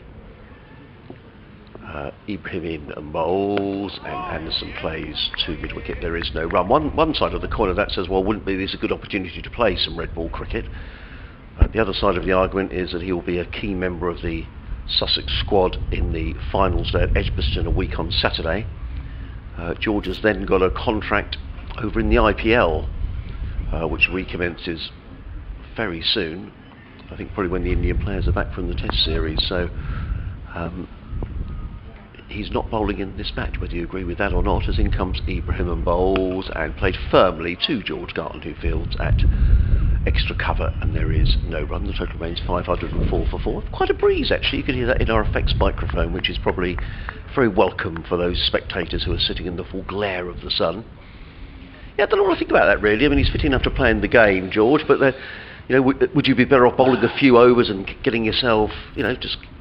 I'm sure there'll be a big practice session. In fact, I know there's a big practice session next week for Sussex ahead of finals day. Ibrahim in and bowls, and driven firmly by Anderson, and that's going to be 4 runs. That was effortless, beautifully played. It was just slightly over pitched by Daniel Ibrahim, and Anderson, with wonderful timing, elegantly played the ball through the covers for 4 runs. He goes to 5, and Middlesex to 508 for 4. Ladies and gentlemen, the Martin Anderson drive. It is a thing of absolute beauty. It was a lovely shot by Anderson. It was beautifully played. Anywhere for Sussex fans and for yourself, Adrian, anywhere. Front of point all the way around to mid-on. He has got a wonderful drive. When he gets that drive out and he's flowing, it's a mighty fine watch. Ibrahim in again bowls, let go outside the off stump, taken by Carter. There is no run. Stephen was asking the same question on Twitter. What's the reason for Garton not bowling? So hopefully that answers that question. John Hewitt's been in touch. Hello, John. Big Brighton fan, living these days down in the West Country. Says, remember playing at the Canterbury Ground in 1971, but it wasn't cricket. What do you think it was? Tiddlywinks. The answer is Stallball. Was the part of Don Bates' testimonial, says John. So thank you for getting in touch. In comes Ibrahim Bowles and played firmly by Anderson to mid-on, fielded by Haynes. And there is no run. End of the over, 508 for 4, Anderson 5, White 39. Live cricket on the BBC, BBC Radio Sussex. BBC Radio London, you may be watching via the excellent Sussex Cricket Club live stream. In fact, Martin finishes off that discussion about George Gartley. Says a conspiracy theorist might feel that he's being saved for England. And there was a little bit of a whisper around yesterday, actually, that maybe George was in line for some sort of England call-up. But clearly it hasn't To the happened. final test? Well, having not bowled in this match, because the reason being he hasn't bowled for so long. It would seem very odd, and clearly it was completely spurious information, but it was mentioned to someone, yesterday. But if he bowls well in the T20, maybe an outsider for the T20 World Cup, we'll see. Things around the wicket. Oh, sorry, is it me or you? No, it's you, and I do apologise. It's ball pushed away into the offside by White, no run. He's on 39. So Garton's off to the IPL, isn't he? He is, yeah. Well, I mean, if you're playing in the IPL, you're pretty highly thought of. Indeed. Yeah. Carson bowls and defended by White again into the offside, and there's no run. No, here comes my lunchtime interviewee. Oh, I know. Why have you got a lunchtime interviewee? Well, we're not going to do it live, but we're going to look ahead to finals day, and Will Beer is coming around the outfield, tacking away to Sam Kidd. Where and when can listeners see or hear that interview as his? A bit of flight on this one. It's turned back to the screen on the leg side. Quick single taken, scampering through. They say we haven't said that much for a while because Robson's been out there for so long, and if he called a quick single, fine. But the fella at the other end better not be calling for too many scampered singles where he was off for how long he batted. But well run those two. White's on to 40 now. Good season he's had with the bats as well. So in the early part of the summer, he was a real highlight for Middlesex and a tough time with the batters. Carson's in, down the track comes Anderson, and boy oh boy, there we go. Look at that drive, he goes over the top of mid-on. And that's all the way. Lusty blow that is for 6. I mean, that was effortless.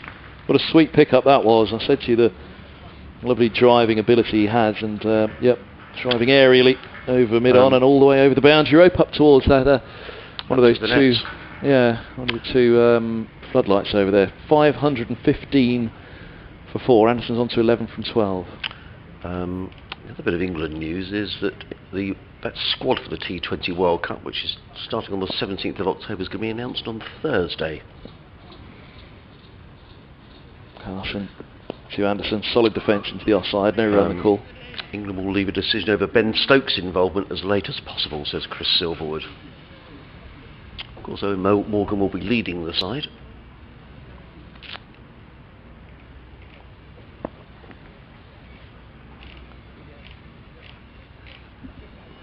Carson to Anderson, solid defence once more into the 125th over. 67 remain of day 2. Middlesex are 515 for 4. There's your interview. Do you need to nip off before? No, it's okay. We said we'd wait till half time, and you know how things are with looking ahead to various events, and so we're going to have a little letter to Will, who played in the final for Sussex in 2009 when. He's going to sit in the dugout. Yeah, he's warming up for finals day. He's sat in the dugout.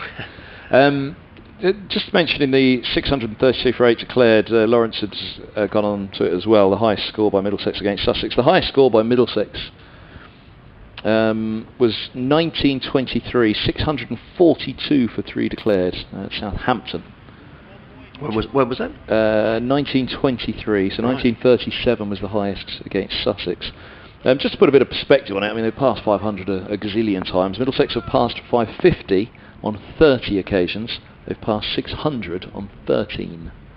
Ibrahim in bowls, and forward comes White and plays straight back down the track. Ibrahim feels there is no run. So, just to fully explain that one, 30 occasions they've gone past 550, and on 13 of those 30 they've gone past 600. And if they were to make it, once you get up towards that, once you go past 550, then you kind of do quite quickly start climbing up the list of highest scores for Middlesex. Ibrahim in again and bowls, and is that a wicket? No, playing a miss. Bat pad maybe offered a bit of sound. Sounded like there was a little noise on it. He was really searching for that one, wasn't he? White. So yeah, if they get to 550, then at that point you could start to go past, you can climb the list quite rapidly, I should say. It's a long old list from 500 onwards for Middlesex, but from 550, 30 positions of 550 and above, and let's say 13 occasions 600 and above. The top 10, I think, if they could get to 612 as Ibrahim bowls. Sorry. We say together, played into the offside by White. He picks up a single. He goes to 41-5-16 for 4. If they could get to 612, so what, 96 runs away, that would put them in the top 10 of all-time Middlesex highest innings totals. 612 for 8 declared was against Nottinghamshire at Lords in 1921. So all sorts of records there to be broken. It would really well, depends. there's still a few. Like I say, the 550, we've only done it 30 times in 150 years. Ibrahim bowls and clipped away by Anderson down to fine leg. He picks up the single. The digital clock on the scoreboard clicks over to 12:28.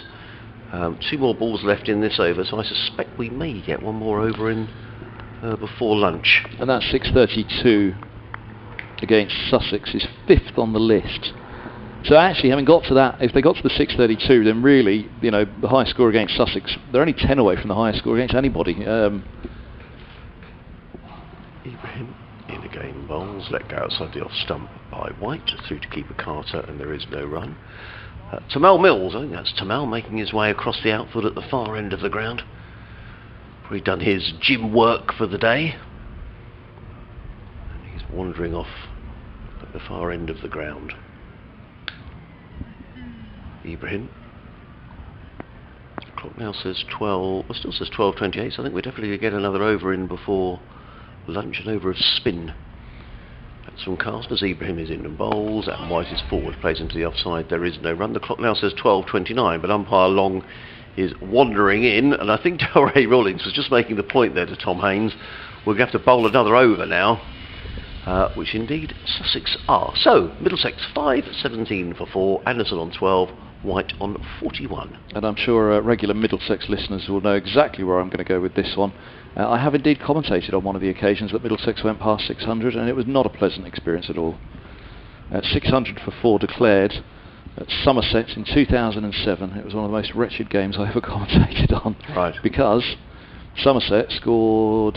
where has it gone? Middlesex batting first, 600 for 4 declared, with centuries for Owe Shah, 193, Billy Godalming 113, David Nash got an unbeaten century in that. This is Carson, right arm over bowls, and this is pushed back and there's no run. I did all 4 days on my own. Yeah. Middlesex 600 for 4 declared, Somerset 850 for 7 declared, that sounds awful. 315 for Langer, for he was bowled by Tim Mercer. Hildreth 116, bowled Silverwood, caught Compton. So this ball works backwards on the leg side by Anderson, there's no run. And White with 114 and 130 for Peter Trigo as well, off just 142 deliveries. 130 deliveries actually in that one, and then Middlesex 209 for 2 as the match closed out to a draw. As forward goes Anderson, turning back with square of the leg side, and there's no run. It was just wretched. 4 days of mine, not many wickets, lots. I mean, that was again the mark of yesterday. Then one of your email correspondents talking about how well Sussex stuck at it, and they really did. I mean, it was just a flow of boundaries, that match at Taunton. It was when Taunton was at its worst for being a road. It just wasn't a pleasant 4 days at all watching that. As this ball is played defensively into the onside by Anderson. There's no runs. Cricket's at its worst when the bat's so heavily on top of the ball, isn't it? As it was at Taunton on that occasion. Now the bat was heavily on top of the ball yesterday, but they were kept honest by the Sussex bowlers all the way through. At no point could they really let up, or did it feel like this is just a procession now, which is what it felt like at Taunton those 4 days. As forward goes Anderson, pushing back, no run. Just one more ball. I mean, that's the sort of game of cricket, though, that you just described out, sort of, which isn't good for county cricket, is. I mean, no, it was dreadful. That's pretty. That's pretty awful. It was a dreadful few years at Taunton, wasn't it? But they managed to sort that out. Poor old Andy Caddick was flogged down there on those, wasn't he? As Anderson on the back foot works out to deep square, a single. Anderson moves to 13. 518 for 4 now, Middlesex, and that is lunch on day 2. Middlesex's morning I guess. They resumed on 402 for 2, so they've added 116 for 2. But some relief for Sussex though. They did get rid of Robson, but not before he clattered his way to his highest first-class score, going past 250. But just shy of the highest score by a Middlesex batsman against Sussex of Desi Haynes, 255 at Lords in 1990. Nonetheless, incredible innings by Robson, incredible innings by Middlesex. White's still there on 41, looking for another 50 this summer. Max Holden, the other wicket to go this morning, caught Brown off the bowling of Carson for 1, and Anderson with a nice 4 and a big 6 for his 13. And yes, Middlesex at lunch, 518 for 4, and I dare say they'll go on as we suspected, probably to about half an hour before tea, Adrian, if all goes well this afternoon. So Kevin and I are going to have a little breather, get ourselves a sandwich. Hope you enjoy your lunch break, and we'll leave the effects microphone bubbling away, and we'll speak to you in a few moments, well, about 40 minutes time.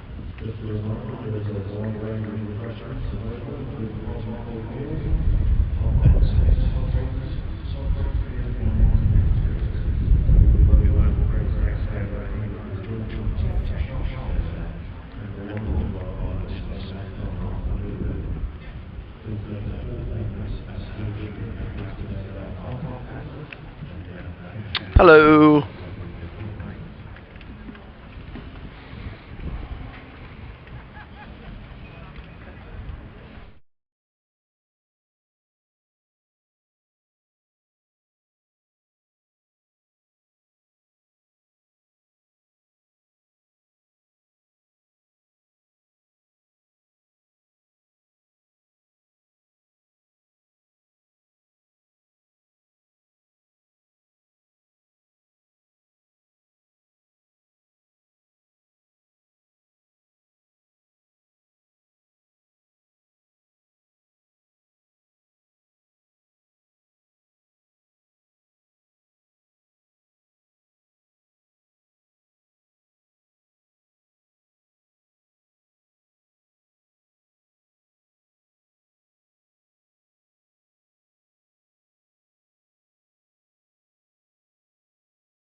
So the second session is going on and Chris Fox.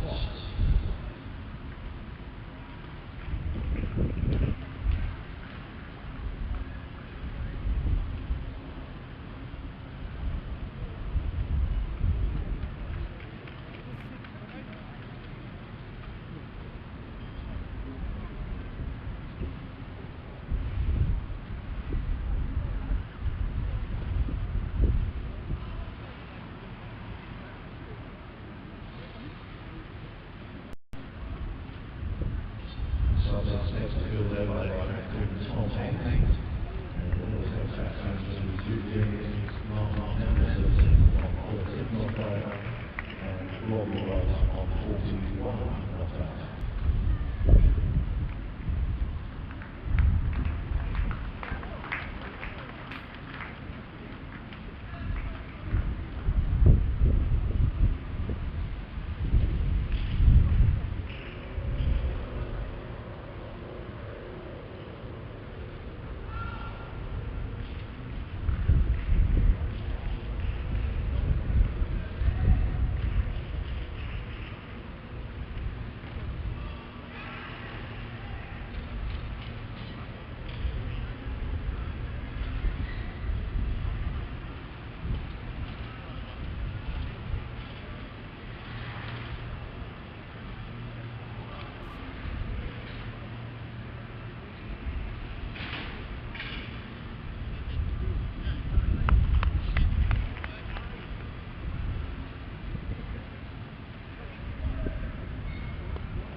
Well, good afternoon, everybody. Welcome back to Hove, where play just about to get underway on the, well, goodness me, it's only the second afternoon. It feels like we've been here for an eternity. Imagine how those Sussex fielders feel. BBC Sport live on the South Coast with commentary from myself, Kevin Hand of BBC Radio London, and Adrian Harms of BBC Radio Sussex here for this one. Delighted to be on the streams as well of Sussex and Middlesex for what has been a record-breaking game so far for the visitors, winning the toss on that first morning. 10:30 start in September. It can be perilous for a batting lineup, and it was for so many up and down the country on Sunday when most games got underway. But for Middlesex, an opening stand of 376, which is a record opening stand for the county against anybody. Here's Crocombe after lunch, bowling to Martin Anderson, who defends back up the track, and there's no run. Martin Anderson is there on 13. Robbie White's on 41. The 2 wickets to go this morning. Max Holden was the last of them, caught at silly point off the bowling of Carson for 1, and Sam Robson, who was caught at mid-off by Haynes off the bowling of Carson, having reached 251, his highest first-class score, first time passing 250, his third time reaching 200, as Crocombe's in from the CN bowls and Anderson defends into the onside. It's fielded at mid-wicket by Rawlins, looks to throw down the stumps at the non-strikers end, but White was back, and yes, the records tumbled yesterday, really. This morning's record was only personal for Robson, going past his 231. The next one that would have been in sight for for anything in this innings was the 255 of Desmond Haynes against Sussex, the high score by a Middlesex batsman against Sussex, 255 at Lords in 1990. Here's Crocombe, bowls down the leg side to Anderson, a good tumbling stop. To his left by the keeper, 518 for 4, which just leaves a few bits really for us to keep our eyes on this afternoon. If Middlesex do bat through until close to tea, then you would imagine that they will be around that 600 mark and just over. They've only passed 600 13 times in their history previously.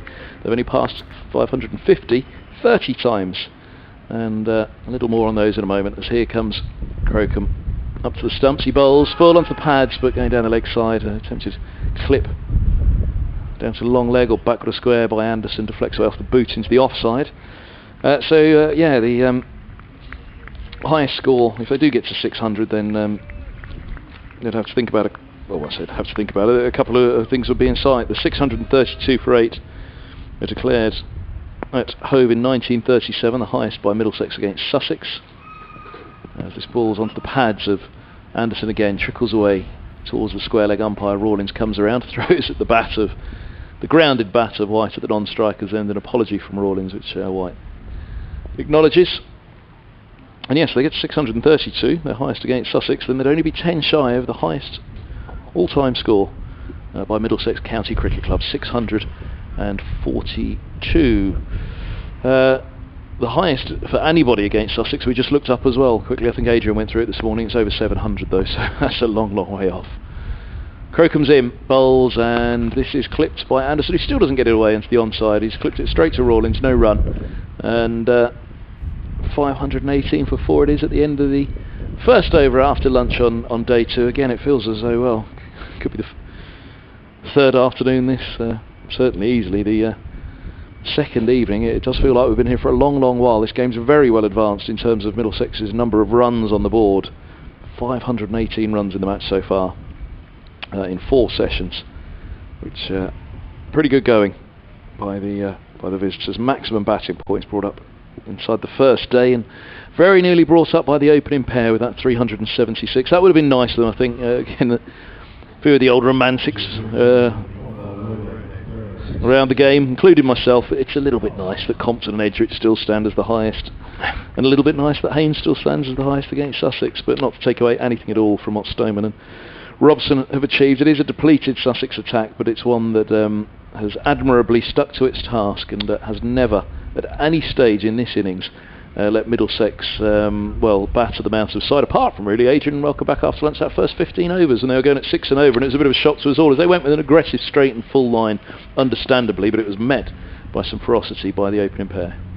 Jack Carson in his 37th over bowls to White, who eases that down towards third man, fielded by Hudson Prentice. One more to White. He goes to 42, 519 for 4. Very grateful to Will Beer, the Sussex leg spinner, who I spent my lunchtime chattering away to, looking ahead to finals day. It will be his 4th finals day for Will Beer. He's won 1 and lost 2, and speaks a lot about how keen this group are to win a week on Saturday.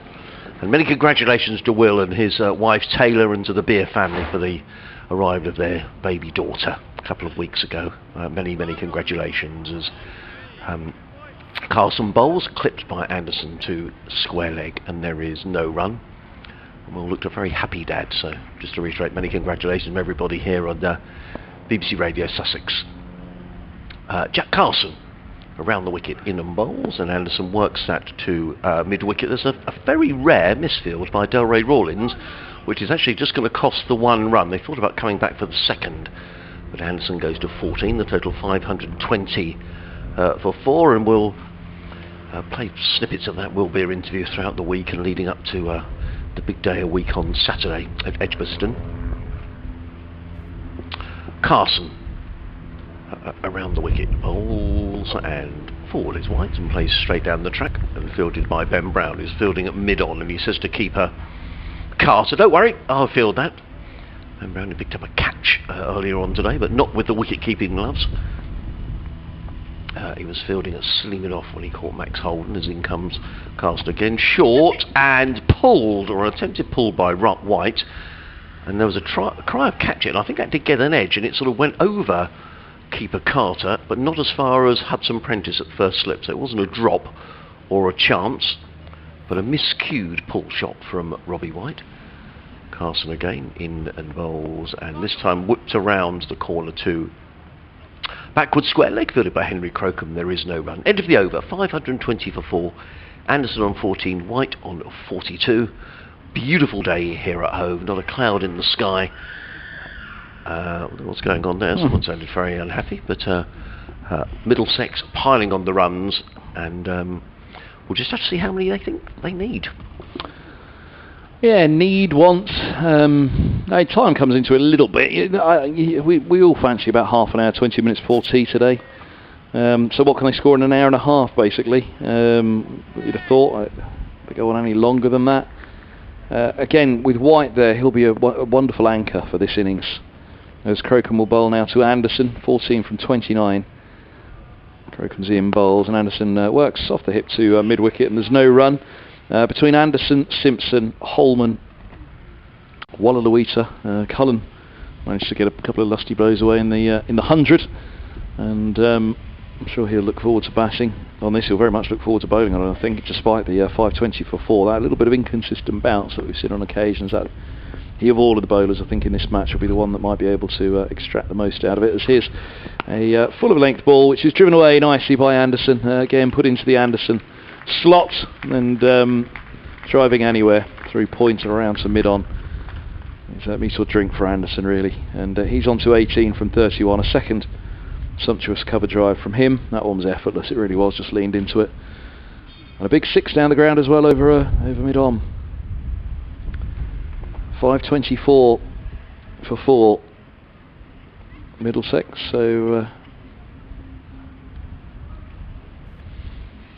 the highest against Sussex 632, and the highest in their history 642. Both are in sight as Anderson awaits, just fractionally full of a length and defended for straight line. Crocombe to Anderson, fielded at mid-on by Hunt, and no run. Yeah, so sort of the message will be from the coach, just get in and get yourself going again after lunch. Both of these two set the afternoon up as this ball's on a length onto the pads, slightly played across the line on that one. They got excited behind the stumps, nothing doing from Crocombe the bowler, and the ball deflects backward a point for what will be a leg by, signal by umpire Watts. 525 for 4. Let's have a look on the replay and see what the lines were on that one. We were down at long on, so not quite in line for it. And so Anderson certainly looking to access the onside with that one. Crocombe will set off to bowl with just one slip in place for Robbie White. He's on 42. Bowls now, and that spits up and hits him on the bottom hand. White won't like that, but the Middlesex bowlers will. He drops the bats, and we've said it on a few occasions in this match. Now, obviously, it's up the hill here at Hove, so it's a possibility, but we've seen a few spit. We're running down the hill from the Cromwell Road end as well, and he's just dropped the bats. Really hurts his bottom hand, Robbie White. On 42, 525 for 4, and again, that just puts a little bit of perspective on that opening stand, because we noticed it all the way through. There was the odd one that spat up at the splice, and that was a nasty one on White. Have a look at the replay now, and well, it's certainly not great if you're the Sussex openers, is it? Well, not with Blake Cullen bowling in this match, no. I think I said all along I thought that he might be the difference between the sides.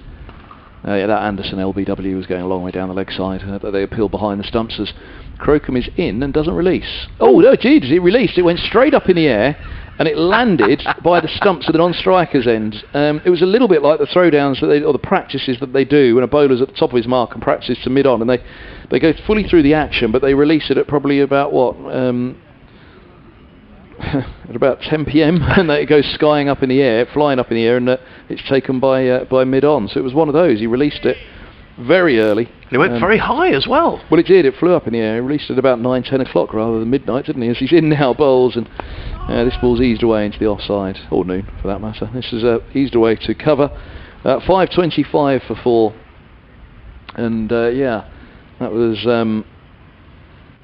just the umpire. Indeed, I'm not sure the umpire knew where it had gone. No, so he wasn't taking evasive action. It didn't land that far from it really did. It on his head. The umpire. Yeah. The dead ball was signalled, wasn't it? Yes, it was. Yeah. Middlesex carry on their way. 525 for 4 here on BBC Radio Sussex, BBC Radio London. You may be watching online via the Sussex live stream. Myself, Adrian Hunt, alongside Kevin Hand. Sussex Cricket at bbc.co.uk if you'd like to send us an email, or you can tweet us at Kevin Hand BBC or at BBC Sussex Sport. There's a slip in place for Jack Carson, who's going to bowl his 38th over of the innings. Figures of 2 for 130. As toils away does Jack Carson. Around the wicket comes in and bowls to Anderson, who's showing signs of getting slightly itchy feet. He took a couple of steps down the wicket then, and he's looking busy at the crease, is Martin Anderson. He's on 18, because they've got a few of the Middlesex players up in the nets at the far end of the ground in their Middlesex sort of T20 kit. As in comes Carson again, and Anderson down the wicket. It could be a run out here. It was played into the offside by Anderson, who's looking to use his feet and not allowed himself to get dominated by Jack Carson. It was played into the offside, and there was a misunderstanding between White and Anderson. All fielded the ball. In the end, Anderson scampered back into his ground. Carson again in and bowls, and this time Anderson is forward and plays firmly to Orr at extra cover, short extra cover, and there is no run. Slip, backward point, extra cover mid-off, long on, mid-wicket, deep mid-wicket, and a backward square leg. There's also, there is a fairly straightish mid on who I couldn't see, who's Ben Brown. As in comes Carson bowls, and played by Anderson to mid-wicket, fielded by Rawlins, and there is no run. He just looks impatient here to me, and it's like he wants to get on with it, and now a change in the field. The extra cover has gone to sweeping on the cover boundary. And Carson, 2 more balls to go, and this is 38th over. He's in and bowls, and trips away again by Anderson, but straight to Rawlins at mid-wicket. 5 dot balls in the over so far from Jack Carson. Probably hear the breeze getting up in our effects microphone as Carson again in the glasses comes in and bowls, and Anderson with a play and a miss outside of the off stump, made over from Jack Carson. 38 overs from the young 20-year-old Northern Irishman. 38 overs, 4 maidens, 2 for 130. At the end of that over, Middlesex are 525 for 4, with Anderson on 18, White on 42. Just sort of crossed my mind looking at the scorecard. Robson 253, Stoneman 174, Eskenazi 4, Holden 1.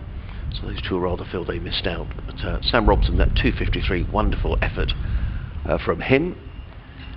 We no real signs at the moment, Kevin, of Middlesex sort of, chucking the bat, throwing the bat. But that may come. Yeah, I think just take the time after lunch and get yourself in again for these two. They've certainly got that time, Middlesex. A long way to go in the game. We know there might be some rain around towards the end of the match as Crow comes in with a bouncer to White, who was struck on the glove at the end of the last over. 525 for 4. Very reassuring ring to that scoreboard for a county that have had such struggles with the bat since winning the title in 2016, and so many of the stats we were going through, the best this and the best that since 2016 basically, wasn't it? There was the 2017 April one, of course, when Cummins and Robson went well against Essex in the opening match. Here's a short one, and White gets underneath that one, but he did put his hands up towards his head as it went over. With all due respect to White, he rather played that like a tail-ender, didn't he, as that one lifted on him. He was very unsure as the short one came veering in towards his face, and as much as he started to duck his head, he also lifted his gloves, that bat handle up in front of his face. Fortunately for him, it passed over everything, the ball, and through. It went with good and true bounce as Crow comes in, bowls, and this is full and defended by White to mid-on. Did I miss a no ball? I did. First ball of the over was a no ball. I think for overstepping. I don't think there was a... Well, was it a no ball on height actually? Yeah, maybe it was a no ball on height. Too short. 527 for 4.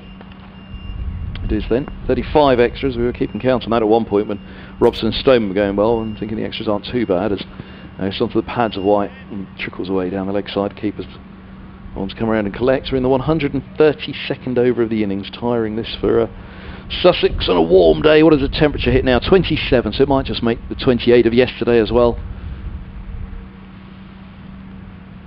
We're not feeling it at all, Adrian and I, in this commentary box here. Big open window next door in the media centre. The doors open, blowing through a nice little breeze to keep temperatures down for us as Crocombe comes in outside the off stump. That's left alone by White. But at lunch, when we scrambled around to grab something to eat, you can certainly feel it as soon as you stepped outside. Baking day on the south coast. A lovely stroll into the ground this morning. Delightful seafront and all the iconic architecture of Brighton as Crocombe comes in, he bowls and to the pace of that maybe slightly. White looked like he really had to wait on that outside the off stump and eases down to deep backward point for a single. 528 for 4. White's on to 43. Well, yeah, a very pleasant day here at Hove and a busy crowd, if not perhaps quite the number I would have hoped for, particularly with the weather at the moment. But Well, Division 3 might have just put one or two off. We mentioned on day one that we'd have thought it would have been a bigger crowd, but a thrilling end to the test match maybe. As Crocombe comes in, bowls down the leg side to Anderson, lifts through to the gloves of the keeper. A little bit tennis ball again, that bounce. 5.28 for 4. Anderson has 18 and White has 43. That's the end of the 132nd over of the innings. There are 59 remaining of day 2, a minimum of. Well, you fancy that the spinners will get through a fair bit again today, although it'll be a good old blast just either side of tee if that's when Middlesex do pull out and have a go at Sussex. Yeah, I think we've been saying right through the match, haven't we, that I think were the weather to be staying like this for the next 3 days, or 2 days after this, I think Middlesex would just bat on and on and on because there's no time pressure, but there is the threat of some rain around. And I know cricketers generally seem to be loath, don't they, to take into account a forecast, but it you know, certainly the forecast seems to be suggesting there is rain around on Thursday. But of course, who knows? In comes Carson, around the wicket bowling to White, who clips that backwards around the leg side. He was after a single, but Crocombe quickly into field, and the single was declined by Anderson at the non-striker's end. It was his call, and there was never a run there. 5.28 for 4. Carson in again, bowls, and clipped again by White to mid-wicket, fielded by Rawlins, and there is no run. White on 43. 5.28 for 4. As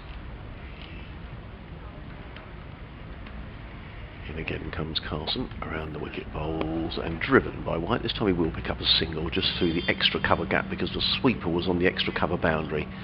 Meaning that Tom Haynes needed to run to his left at mid-off to field. One more to the total, which goes to 529 for 4. Just looking at Robbie White, he's been in for 152 minutes, so 2.5 hours. He's 44, but he's supported Robson, now perhaps looking to take the leading role in this, as that's chopped away by Anderson down to Orr, who's fielding on the cover boundary. Couple of runs to Martin Anderson. The throw goes over the head of Ollie Carter, backed up by Henry Crocombe, so no overthrows. Middlesex to 5.31 for 4, Anderson to 20. These two coming together when the 4th wicket went down on 499. Carson in again, bowls, and Anderson down the wicket, driving, thumps that one away through extra cover, and I don't think Orr will get to that one. Yes, he does get to it actually. My apologies, I thought it had gone a little straighter. Orr fields at deep extra cover, gets in the throw, but not before Anderson had come back for a couple more runs. He goes to 22. Middlesex 533 for 4. Just showing signs of the last over, Anderson. He was looking to start to get after Jack Carson. We'll see who will be the winner. In comes Carson again, bowls. This time Anderson is forward, plays it down the offside, and they go through for a cheeky single, well-run single. Carson shies at the stumps at the non-striker's end, hits the stumps, the ball ricochets away, fielded there by Rawlins, but Anderson pinches the strike. He goes to 23, 5.34 for 4, Anderson 23, White on 44. Jack Carson 39 overs, 4 maidens, 2 for 136. Elsewhere in the county championship, wins today in the 2nd division for Essex over Gloucestershire by an innings and 3 runs, and for Kent over Worcestershire by an innings and 56 runs. The other remaining game in this division of the championship, Derbyshire 126 for 5, still trailing Leicestershire by 402. In the race for the championship, Nottinghamshire 252 for 5 lead Lancashire by 356, and Warwickshire in their 2nd innings 21 without loss, needing another 275 to beat Hampshire. Yorkshire having already won yesterday. Here's Crocombe, and goes past the edge of Anderson outside the off stump, getting behind that one on the back foot, died on its way through to the keeper. Died past the edge really, didn't it?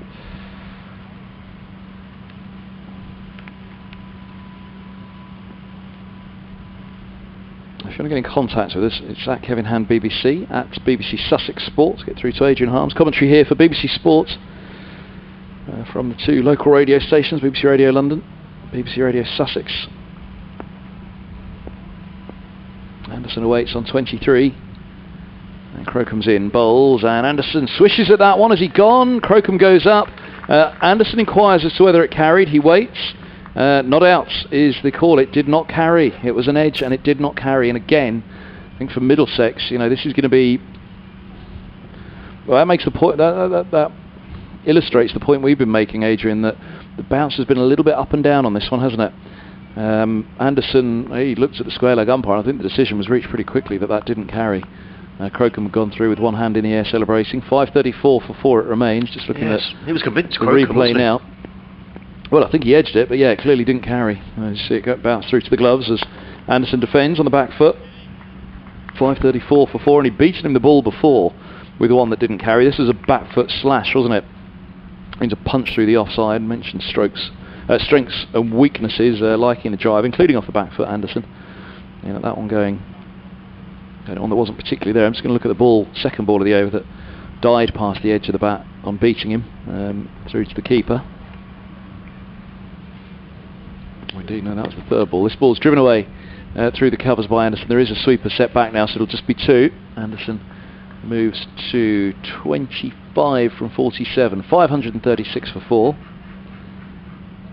There's the ball that died on him. It squared him up as well. That first ball of the over from Crocombe, it was a lovely ball. Oh, goodness me, it wasn't far off bowling him actually, that one. First ball of the over, tumbling stop by the keeper, not carrying through to him, but lovely ball to beat Anderson that. Anderson awaits. Crocombe's in, bowls, and Anderson stands up tall to push back into the offside. 536 for 4. Second ball of the over from Crocombe. Just going back to it now, I thought the second ball was the one that beat him and died.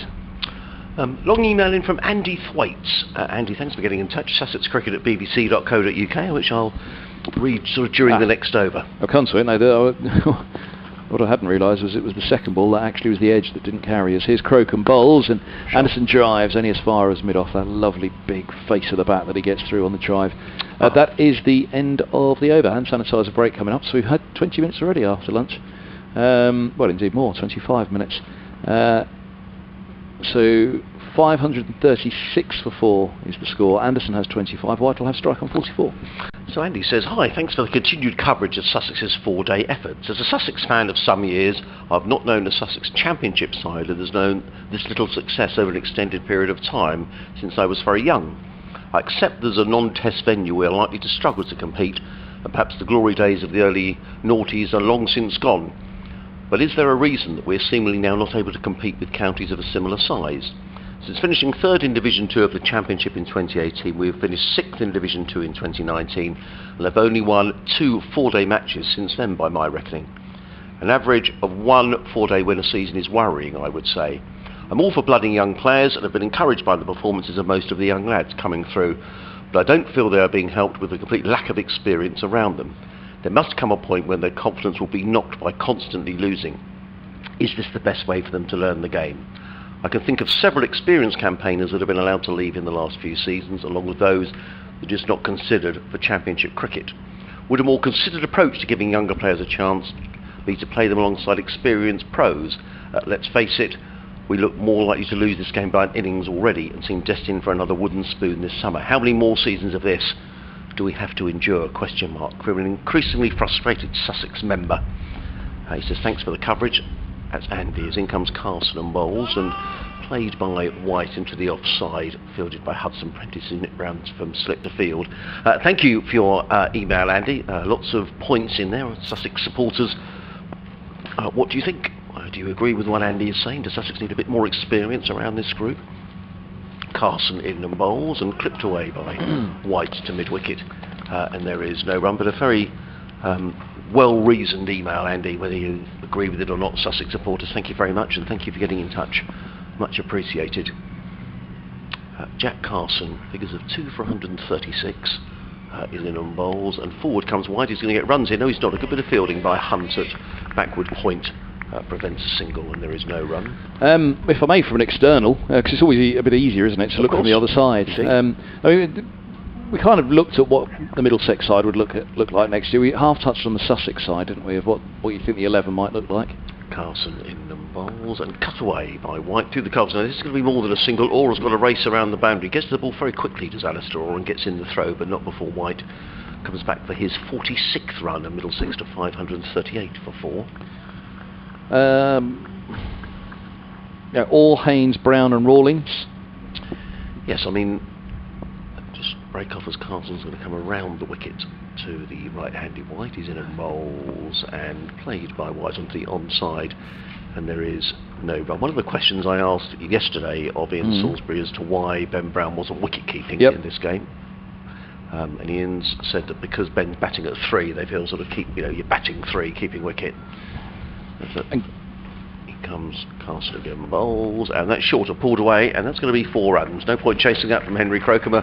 A rare loose delivery from Jack Carson down the leg side, and White had been waiting for that, and he goes through to his 50, does Robbie White, with that shot down to fine leg. 50 coming in 114 balls in 164 minutes with 4 fours. He's the 3rd Middlesex batsman in this innings to pass 50. Middlesex continuing to pile on the runs. 542 for 4. Anderson on 25.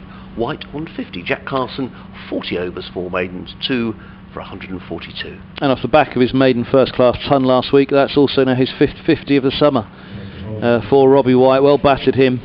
Mentioned last year being really the breakthrough year for him. He's had a few chances over the years, but last year was when he nailed it with that 99 at Canterbury, got a contract extension, and now this summer has nailed down a place for him in the Middlesex lineup for next year. Their side, with White's performances this summer taking a real shape. I'm scribbling the Middlesex side again for next year, and White very much batting at 4 in this lineup.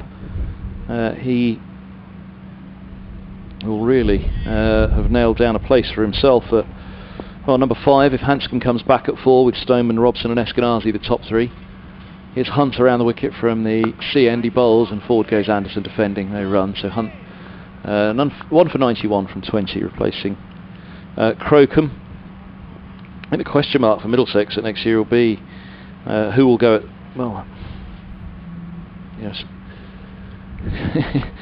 They do have an extraordinary number of players to play, so they would have a difficult decision to make if they did go. There's a lot of chat about Mitchell coming back next year in all formats for Middlesex, as he had a successful year this year as Hunt's bowls, and that's driven by Anderson. It's a lovely drive. Is that the pick of the lot? I think so. In between extra cover and mid-off, hit it slightly on the up. It wasn't really a half volley, but beautiful from Anderson. He moves to 29, 546 for 4. I think we so often wax lyrical about a left-hander's cover drives, don't we? And a left-hander, that elegance of getting it away. Probably got one of the best drives of a right-hander, the best to watch. Anderson. He just makes it look effortless. Just a gentle push here, there and everywhere, and it races.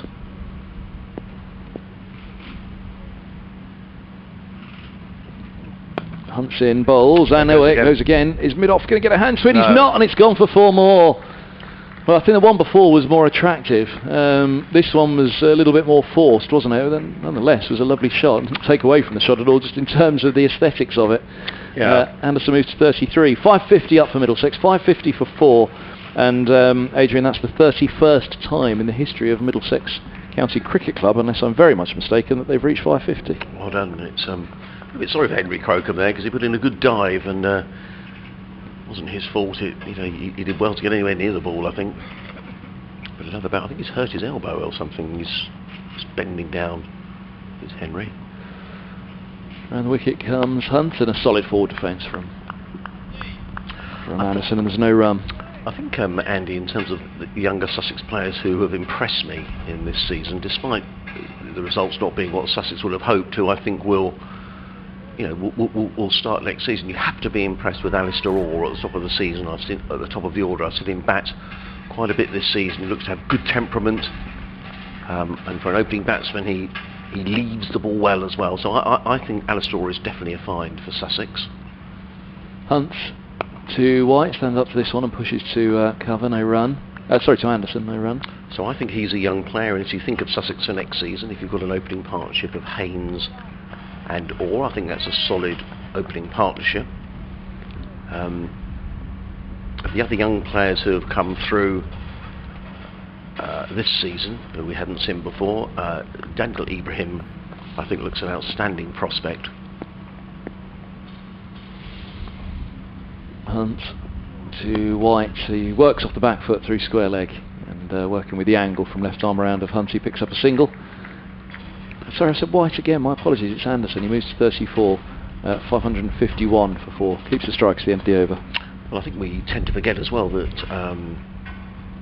Jack Carlson is only 20 years of age, so there are 4 young players who can very much form the basis of the side. Finn Hudson-Prentice has come from Derbyshire. I think that's a good signing for Sussex. But my own view, who cares what I think? They do need. We do, Adrian. We do. They do need some experienced heads around them. Now, whether that will be in the likes of perhaps Travis Head coming back from Australia, I don't know. Travis was making noises that he wanted to come back. If he did come back, would he come back and captain the side? What's Ben Brown's role in the side? For my money, Ben is the best wicket keeper at the club, and you'd think at the moment he's not far off the best batsman, is he? With an average of first class average of 40. Absolutely, he scored over 20 first class centuries. So Ben with a huge part to play in the club. But certainly of the younger players who've come through, I think some still will need some development, and this is where maybe second 11 cricket comes in, and there's precious little of that really. Jack Carson. Coming around the wicket, bowls and driven by Anderson, and a good stop by Hunt at short extra cover, and there is no run. Jamie Atkins we haven't seen a lot of since the game at Leeds, and we haven't seen him down here very much, but he's a young quick bowler who looks a good prospect. A little raw, I think it's fair to say, but he certainly bowls at a good lick. Carson in again, bowls and swept by Anderson. That's going to be 4 more. Croker is in hot pursuit, but down the hill and on a quick outfield, he's got no chance. Henry Croker of cutting that off, and 4 more to Anderson, who goes to 38. And Middlesex to all the 5s, 555 for 4. So all Haynes, Brown, Rawlings, Garson, that's the top 5 in this game. Hudson-Prentice is at 6 with Carter at 7. If the gloves were to be given to Brown, back to Brown, and he went in at 6, then basically you're looking for a top overseas pro somewhere. Absolutely, and someone who can play right through the season. I think that's what Sussex would want. As in comes Carson and Bowles, played into the offside by Anderson, picks up a single. There was a lot of talk around last week down at Worcester that Ross Whiteley is on the move from Worcester, and there was speculation that destination might be Sussex, but would that just be for T20 cricket or for Championship cricket, and nothing has been confirmed, but that was some talk around the press box at Worcester last week. In comes Carson around the wicket, bowls and play to mid-wicket by White, and there is no run. And I think in terms of, sorry Kevin, I was going to say in terms of Sussex players currently on the, there's George Garton, who's a fine all-round cricketer, so George, Ollie Robinson, but Ollie can't be far away from a central contract for England with the wickets. I was just going to come to that. I'm looking at that top 6 if you put an overseas in with what we've just mentioned. Comes Carson again, bowls and driven our way into the offside by White. There's a couple of runs here, it's well placed, and in fact it may well be 3 because Orr's got a long way to chase around the boundary, and good running by White is running to the danger end. Terrific throw comes in by Orr right over the top of the stumps, but he can't prevent White coming back for a 3rd run. Jack Carson looks disappointed. No, not all, because I thought Ali Orr, he's chasing the ball up the hill. It is a long chase, and I thought he did pretty well to stop the ball and getting a good throw, but he definitely got the stare from Jack Carson. Yeah, a little unfair. 5:59. I think we both looked with surprise and thought, there's nobody out there. Yeah. Carson in and bowls and clipped by Anderson to mid-wicket. There is no run. End of the over, 5:59 for 4. Anderson on 39, White on 53. And I think there are, you mentioned there, Delray Rawlings, who's an integral part of the Sussex T20 side, a player who has threatened to take county championship matches by the scruff of the neck, and I think there's a lot more to come from Delray in terms of. I think whether he's your 4 or 5. I think 4's probably. I think Delray's probably 5 if you have Ben Brown at 6. You've got Orr and Haynes opening. Well, you put your best batsman at 4, but Brown being the best batsman, Sussex have to make a decision about his role. Is he to be just the batsman, or is he going to be the wicket keeper? In which case, he's got. You want him down at 4 at absolute max, but 5 or 6. Rawlings there with him. That means you need a big player in somewhere. And in terms of the younger players who've done well this season, but in my opinion, perhaps more development with the likes of Sean Hunt, Joe Sarrow, Ollie Carter, these guys are benefiting from second 11 cricket and slowly being integrated into the team. Hunts around the wicket to White, one slip in place, and White defends, dropping the ball for a single just in front of him, and well called by Anderson. Point coming up, and White moves to 54, 560 with 4. I guess looking at it, all Haynes, Brown, Rawlings, Garton and Hudson Prentice. If you were to put in a top quality overseas at 3, could Brown keep and bat at 4 would be the question. I think that's a big ask. Well, then you're kind of looking at, does Rawlings go to 4 and Brown goes down to 5, and is 4 too high for Rawlings? But the key thing is you've got to get some sort of experience. I mean, you look at the lift that Stoneman, alright, he got a pair on debut, but the lift that he's signing was given Middlesex. This ball's short to Anderson from Hunt around the wicket, and I think just leg buys off the hip guard down to fine leg. They're going to get 2. 562 for 4. There's no tap of the leg from the umpire. No, it's runs to Anderson. He moves to 41. Got his first 50 of the summer last week in the championship, looking to back-to-back 50s for him. So, yeah, the batting's not far off if a big name batsman could be secured, and whether that's domestic or overseas. I mean, certainly overseas, that appears to be the apparent one. Can they get somebody in that will be there the whole season and do the T20? That would be the most cost-effective way as well. For sure. Hunts around the wicket, bowls, and this is eased to backward point by Anderson. No run. I mean, Travis Head's an astonishingly good player. Alright, might not have hit the heights for Sussex, but with that link, if you can have him in for the whole summer. Yeah, I mean, we didn't see the best of Travis Head, there's no question about that, and he was disappointed with his championship form, which was poor, but we saw in the 50 over competition a little bit of a glimpse of what Travis Head is all about, and if he's keen to come back, I think the key thing will be what will be his availability. Hunt to Anderson, driving to backward point, there's no run. And also, Kevin, Travis didn't arrive this season until I believe it was the 5th game of the season at Northampton. Was that because of the Shield? I think the Shield, and maybe there were some COVID restrictions. I think he had a couple of weeks. Pete Hanscom missed the first 2 rounds, he was in for the 3rd, so I wonder was Head involved in the Shield until... Yeah, I think he, and perhaps he had some time out for a couple of weeks, but I think you really want your overseas time out with the prospect of a trip to Brighton. Hunts around the wicket, and Anderson is working down to long leg, a single more, moves to 42, 563 for 4. I mean, so what we're saying really is between all Brown, Rawlings, Garson, Hudson Prentice in that all-rounder role, with one top quality batsman brought in somewhere to that, then there's a real nucleus there, isn't there? I mean, that middle order of Brown, Rawlings, Garson, another, and then Hudson Prentice, a very good signing. And Ibrahim as well, who's a fine batsman. He's batting 8 this match. Indeed, here's a length ball from Hunt around the wicket to White, it's defended into the offside, and there's no run. You don't want to build around a youngster, do you? You want the. I mean, this is what the problem's been for Middlesex, and that's why Stoneman's signing was such a big one. But then for the bowling, you've kind of got to think Robinson may well be gone now. Well, the way Ollie's taking wickets, I'm not sure who England are playing next summer, but I mean, he seems to be an integral part of the England attack, and delighted for Ollie. So you'd have to say maybe appearances, there may be a couple of early season championship matches. Yeah. What? In which case, and clearly Jofra we don't know because of his elbow, but if Jofra's fit, we're not going to see much of Jofra. So the bowling department, I don't know, we haven't seen anything of Stuart Meeker for several weeks, so you can only assume that maybe he's not part of the plan going forward. Mitch Clayton, it's his last season here, so a bit of help. Obviously Steve Finn coming in now I don't know whether Steve Finn is here to play 4-day cricket. Yeah, how much cricket? I mean, I'm sure they will weight it across the season, his availability. But take me through those bowling options then from your first choice. If Robinson's away, yeah, well, I guess George Garton. So Garton and Hudson Prentice. Yeah.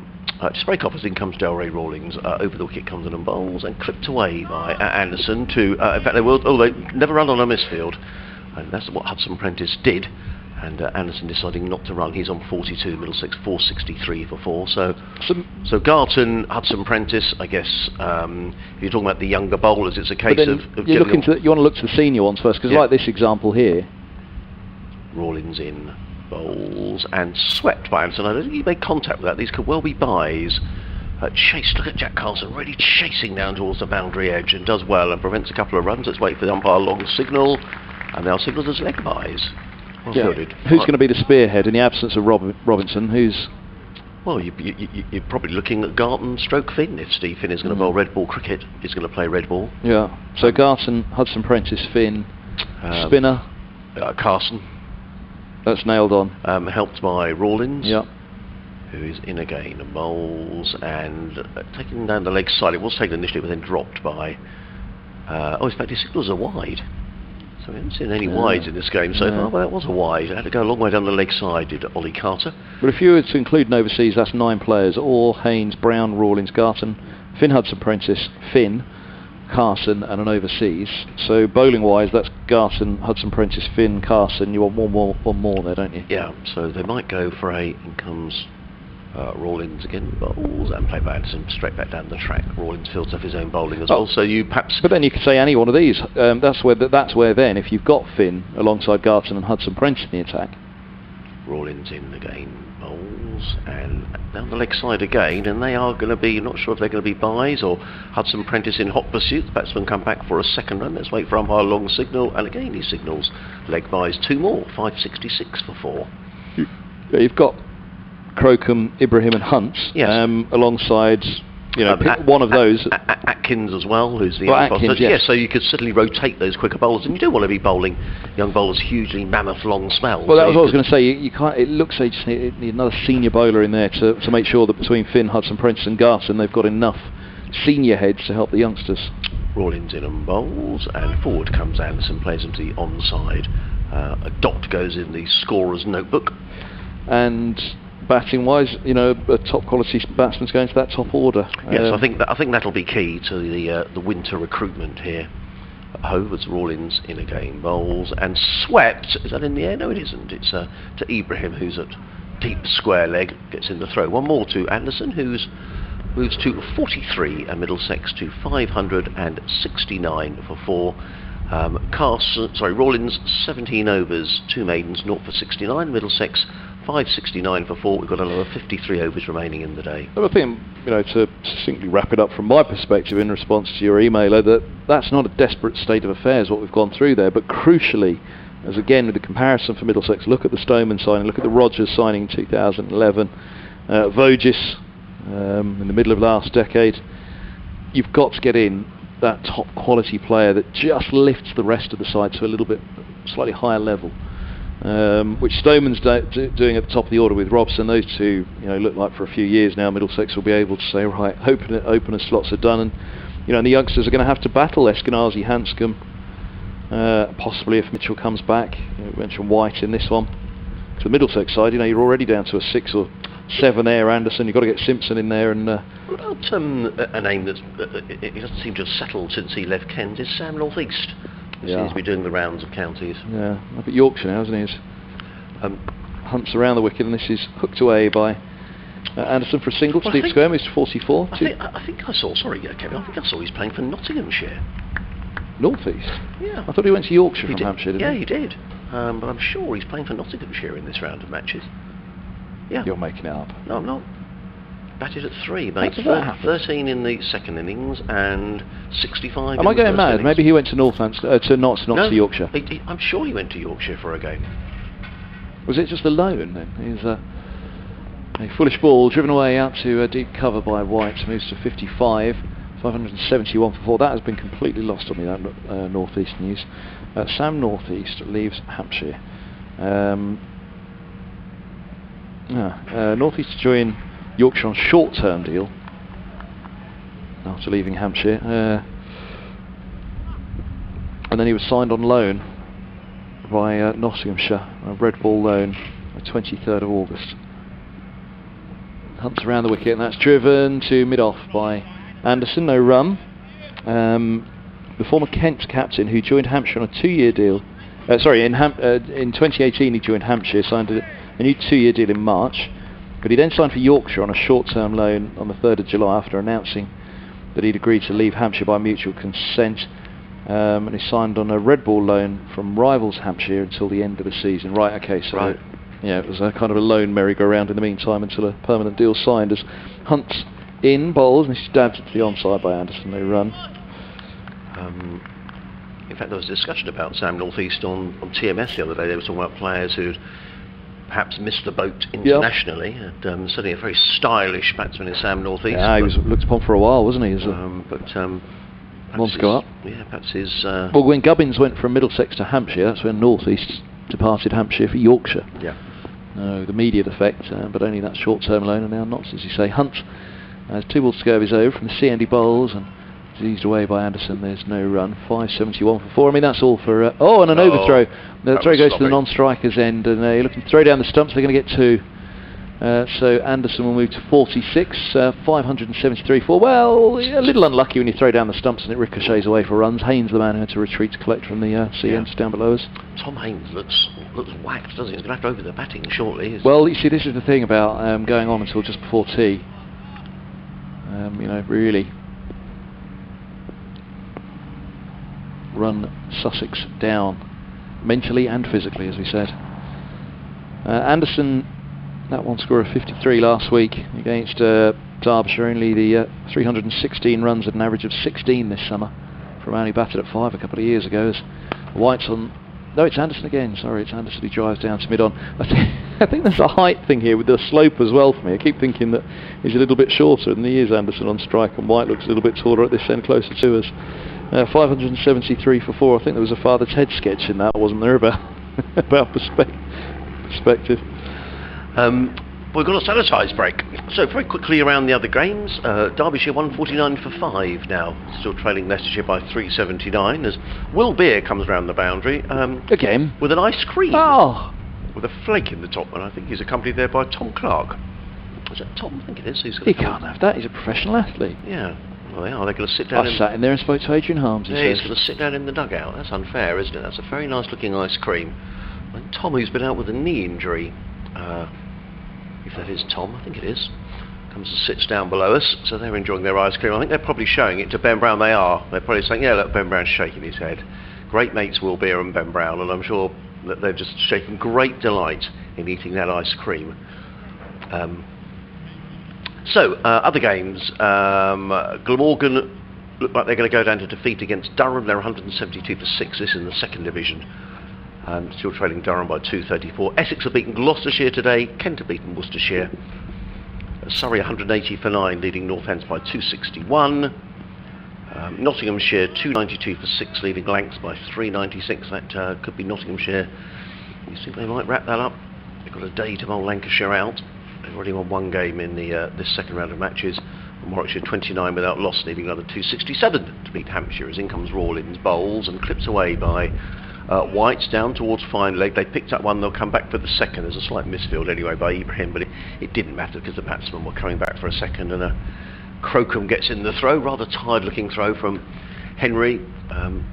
Sussex boys, you have to say, have really stuck to their task out here. They've been chasing every ball down. There's absolutely no lack of effort whatsoever from the Sussex players, but the scoreboard tells its own story. 575 for 4. Rawlins in and bowls, and got his run up a bit wrong there, Delray, and didn't release the ball, and umpire Long says that's a dead ball.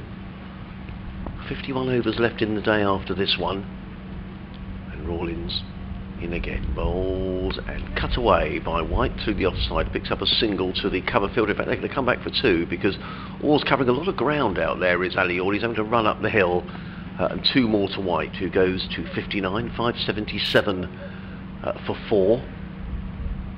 Delray Rawlins in his 18th over, and he just waits for Orr to get back in position.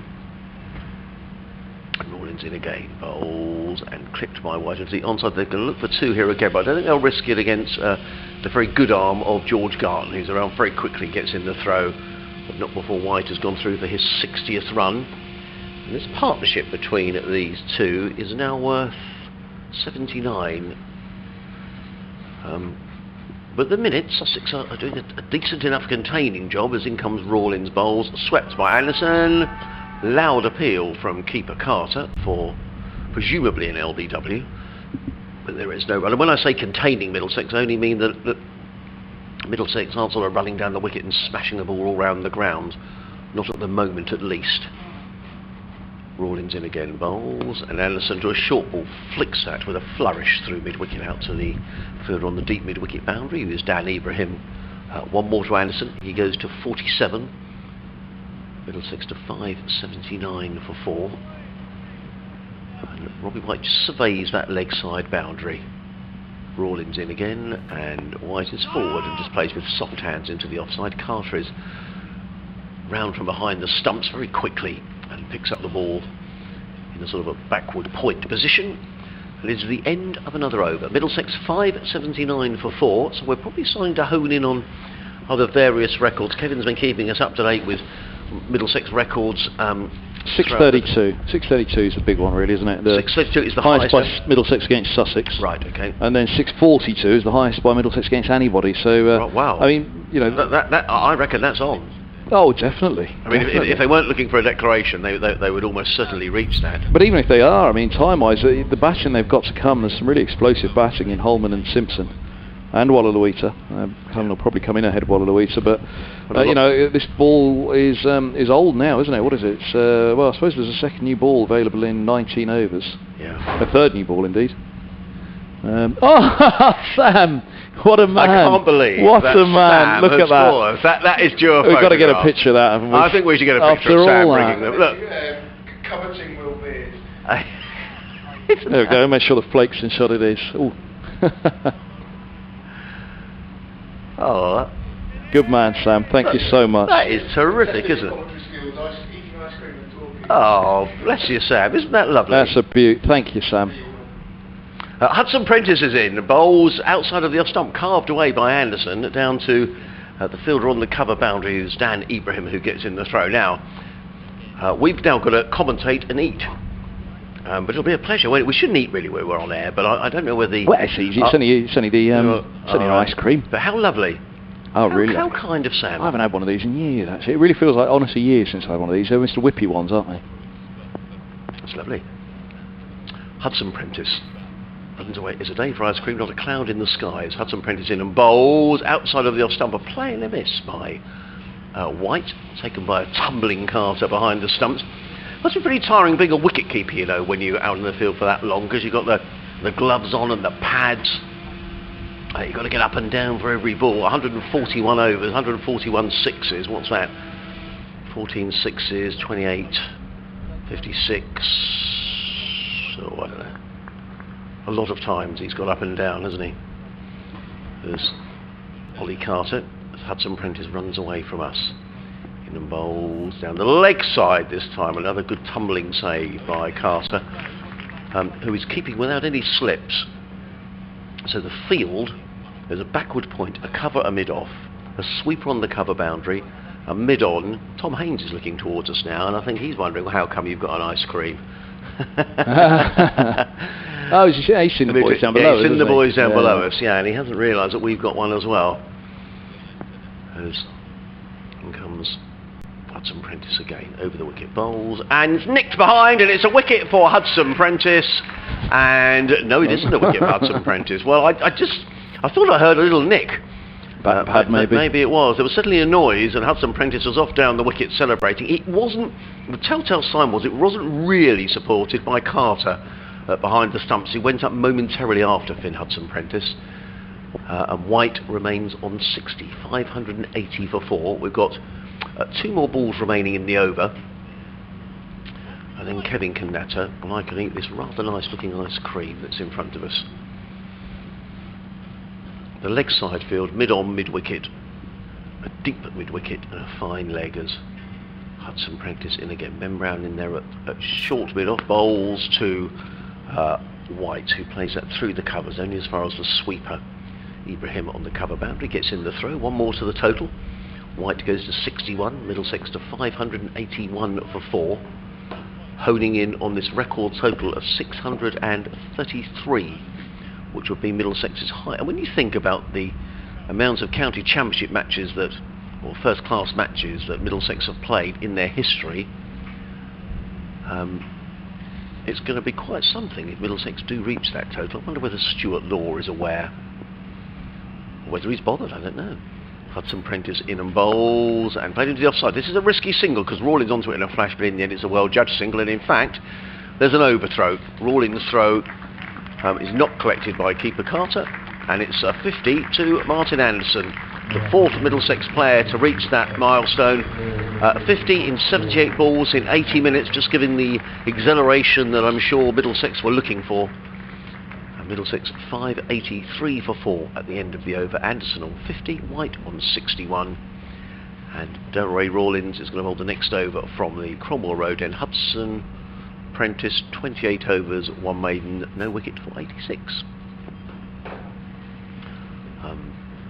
No, I'm only joking. Kevin made as if to go on because he's eating his ice cream.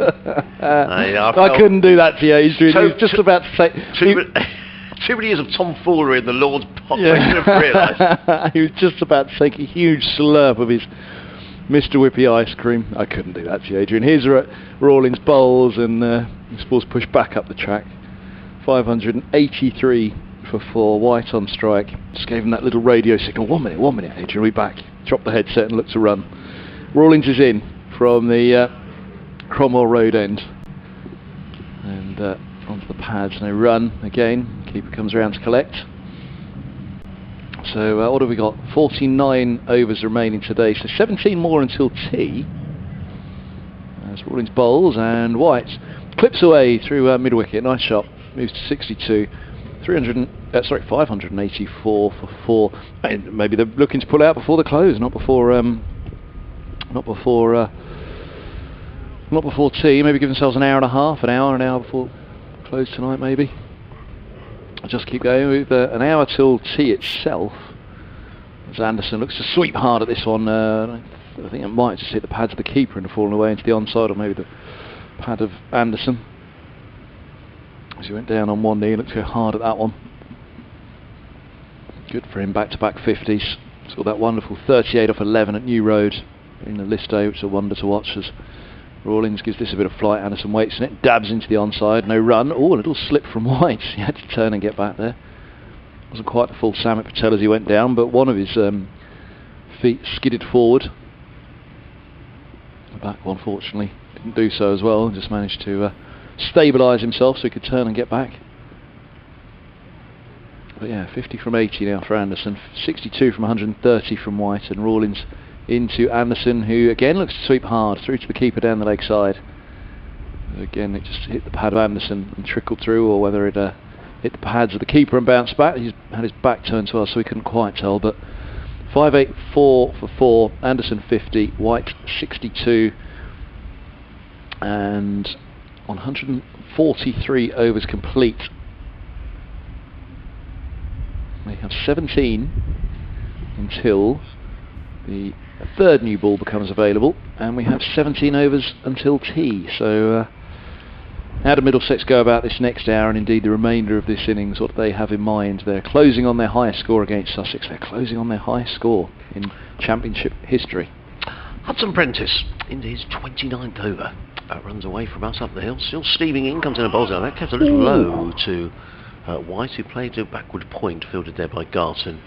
And there is no run. I would kind of, in a sense, you might say Middlesex might declare at tea because then they don't lose any overs. By the same token, I sometimes wonder whether the surprise element of a declaration is worthwhile as well. So, you know, Sussex have no idea when a declaration is due, and then you only get 10 minutes to get in, get the pad strapped on, get back out there.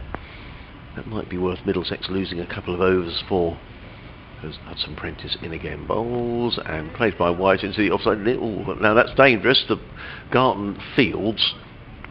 Anderson wasn't remotely interested in being called through for a single by White. The batsman go and have a little natter. 584 for 4. James Kirtley on a lap of the ground, as he was yesterday with Sarah Taylor. Shattering away. Sussex totally on the defensive now, as you would expect. 3 men saving 1 on the offside, a sweeper on the cover boundary.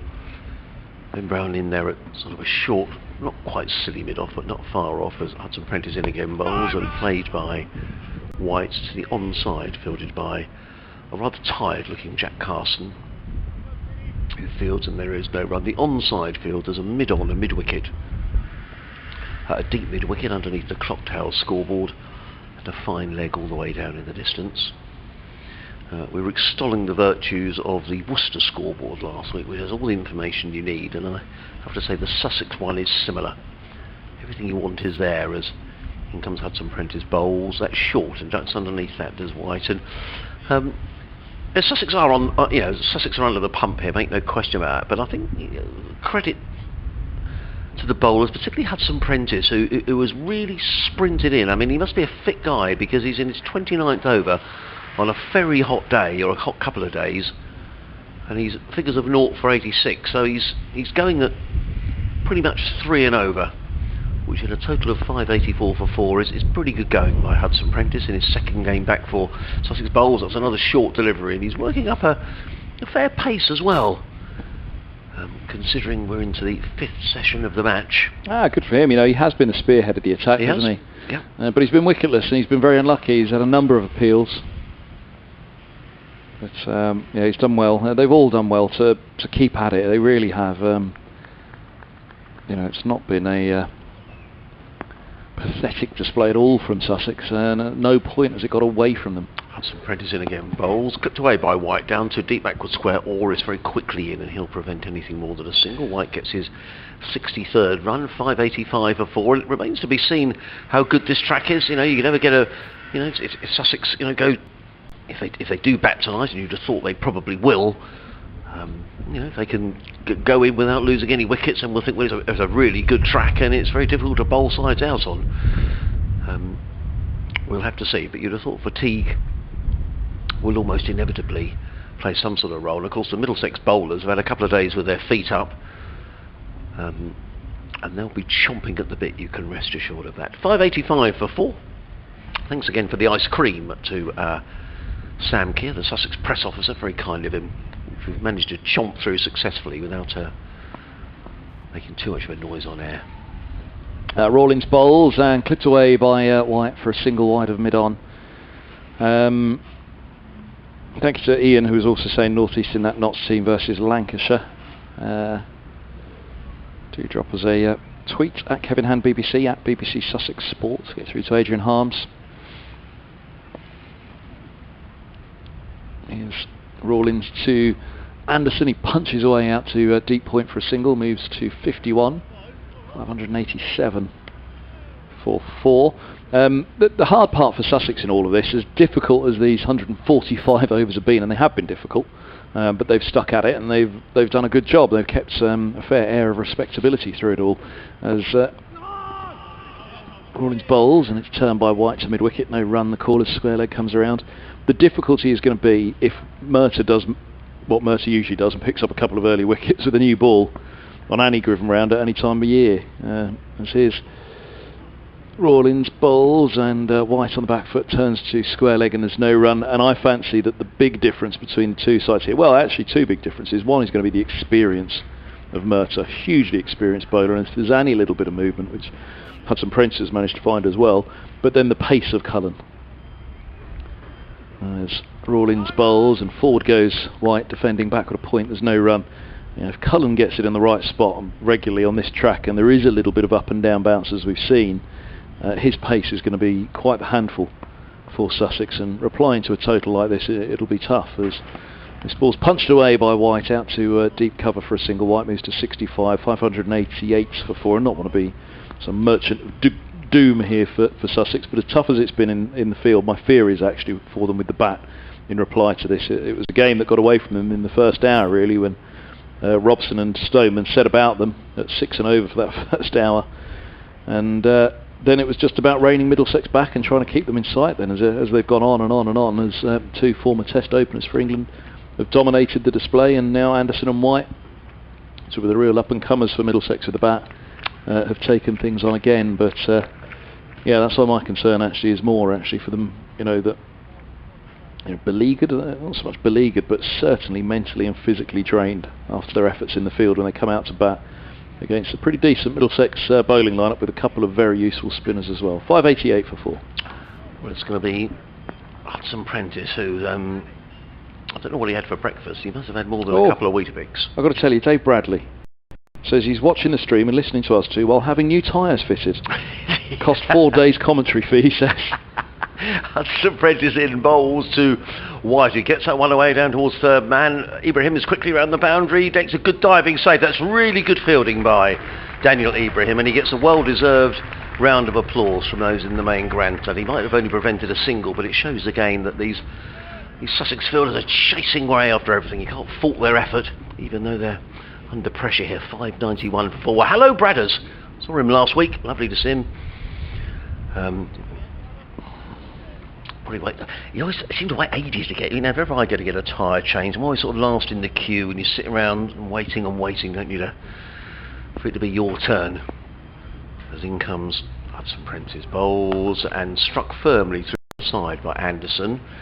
He picks up a single, again fielded by Ibrahim. One more to the total, 592 for 4. Anderson to 54. On this day in 1963, Sussex won the first major trophy, the Gillette Cup at Lord's. They finished 4th in the championship. Hope it's not another 58 years to the next one, says Simon Levinson. Hello, Levo, lovely to hear from you. You sent that in hours ago, and I've only just spotted it. But thank you very much. So, Gillette Cup 1963, Ted Dexter and all that. Wonderful Ted Dexter. Sadly now departed, as in comes Hudson Prentice with a slower delivery, and it was well picked by White, who works that down towards third man. Garton is in hot pursuit, running down towards the flats at the far end of the ground. Gets in the throw, but not before White has come back for his 68th run. And Middlesex to 594 for 4, so they're now within 33 plus 7, 40 runs of their highest ever first class score. I wonder if they're aware. White to 70. Dave Bracegirdle's quote tweeted my picture of reason to love county cricket number 5,362 trillion. In comes Prentice on bowls. Oh, that did keep low.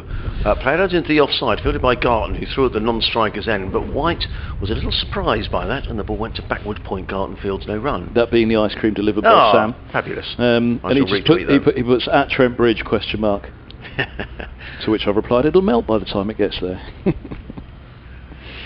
Sussex completely on the defensive. 3 men saving one on the offside, sweeper on the cover boundary, a mid-on, mid-wicket, square leg, a deep mid-wicket, and a long leg as Hudson Prentice in his 30th over runs up the hill, bowls, and played by White into the offside again, fielded by Garton, who has noticed that Anderson is backing up quite a long way and made as if to shy at the stumps. But Anderson just walked back into his ground, and Garton decided not to bother hurling the ball at the non-striker's end. And the total remains 594 for 4. BBC Radio Sussex, BBC Radio London, myself Adrian Harms and Kevin Hand on a day at Hove where there is not a cloud in the sky. I kid you not, it's blue all the way around. Gorgeous afternoon. And I think that Ollie Carter is going to stand up to the stumps. Indeed he is. The young Sussex wicketkeeper puts on the helmet. Now Hudson Prentice is coming off. Is he going to bowl spin? So halfway through the over, or 1 ball to go in the over. Is he? I don't know. I think he is. Yeah. I think he's bowled 5 Has he bowled off spin, leg spin? No, I don't know. He's going to bowl off spin. I think. Let's see. Comes in. Yeah. Full toss. Horrible delivery. Clumped away. Sort of delivery that Bradders might have bowled. Oh. Full toss. Played away to the offside. White goes to 71. I reckon that might be the end of Hudson Prentice. He looks like he's a bit weary. Maybe he's saying to his skipper, just trying something different. Yeah, you can't eke another over out of me, Skip. He's having a word now to Tom Haynes. He's bowled 30 overs. Where are his figures? 30 overs, 1 maiden, no wicket for 94. That's probably doing Bradders an awful disservice. Our wonderful colleague from BBC Hereford and Worcester. I've never seen him play. He may have been a fine cricketer in his day. Dave Bradley, as James Kirtley waves to Bruce Talbot. Oh no, to Sam Keir, who's in the press box away to our right hand side. James there with Sarah Taylor. So end of the over, 595 for 4. White on 71. Anderson is on 52, and it's going to be Delray Rawlins who's going to carry on from the Cromwell Road end of the ground. 20 overs, 2 maidens, no wicket for 79. So yeah, records in sight again for Middlesex here. You can imagine that the dressing room may well not know it as Rawlins bowls, and this is punched away by White out to a deep point for a single. White moves to 72, 596 for 4, when you take into account the 850 scored by Somerset, which I alone commentated on. See what the high scores in Championship history are. Relatively low, I guess. Middlesex's highest at 642 as Rawlings bowls, and down the track comes Anderson's push to extra cover, no run. Just a next milestone here, Kevin. These two are just 3 runs away now from 100 partnership. Oh yes, goodness me.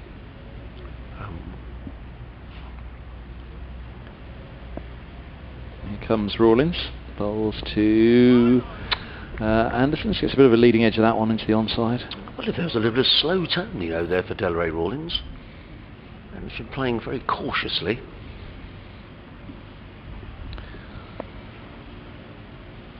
Rawlings, lots of flight, and this ball's driven away to extra cover. There's no run. Just going through some of the stats.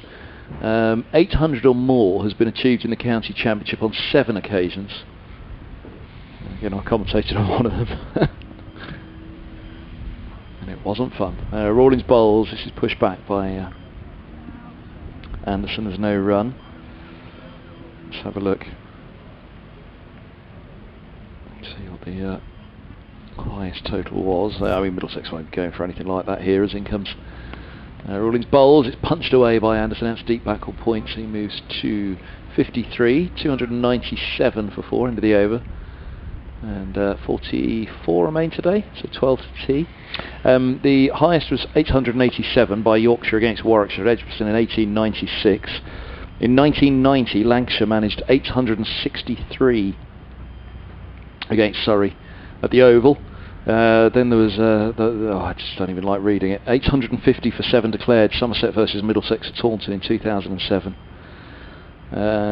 Surrey hits 811 against Somerset at the Oval in 1899.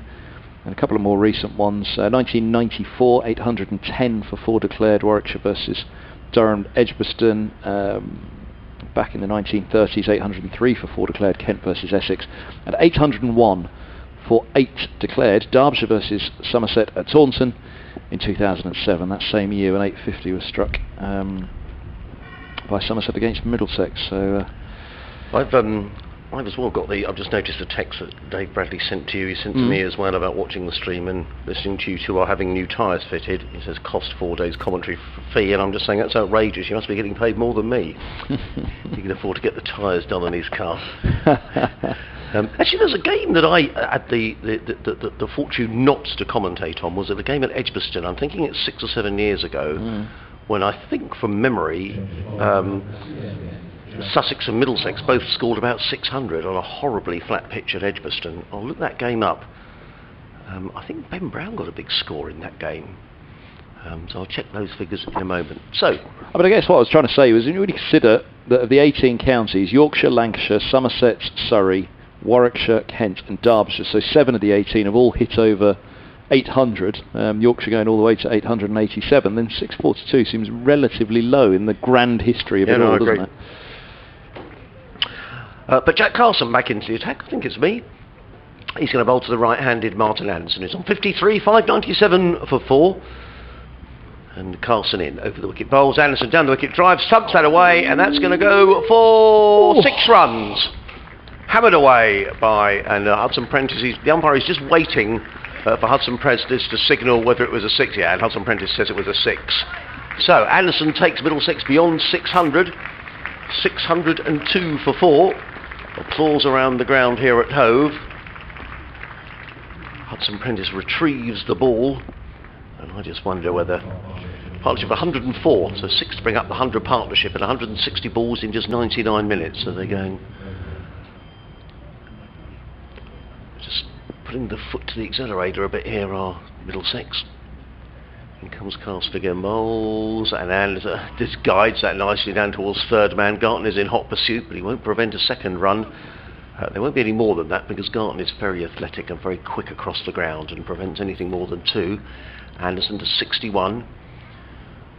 Middlesex 605 for 4 here on BBC Radio Sussex, BBC Radio London.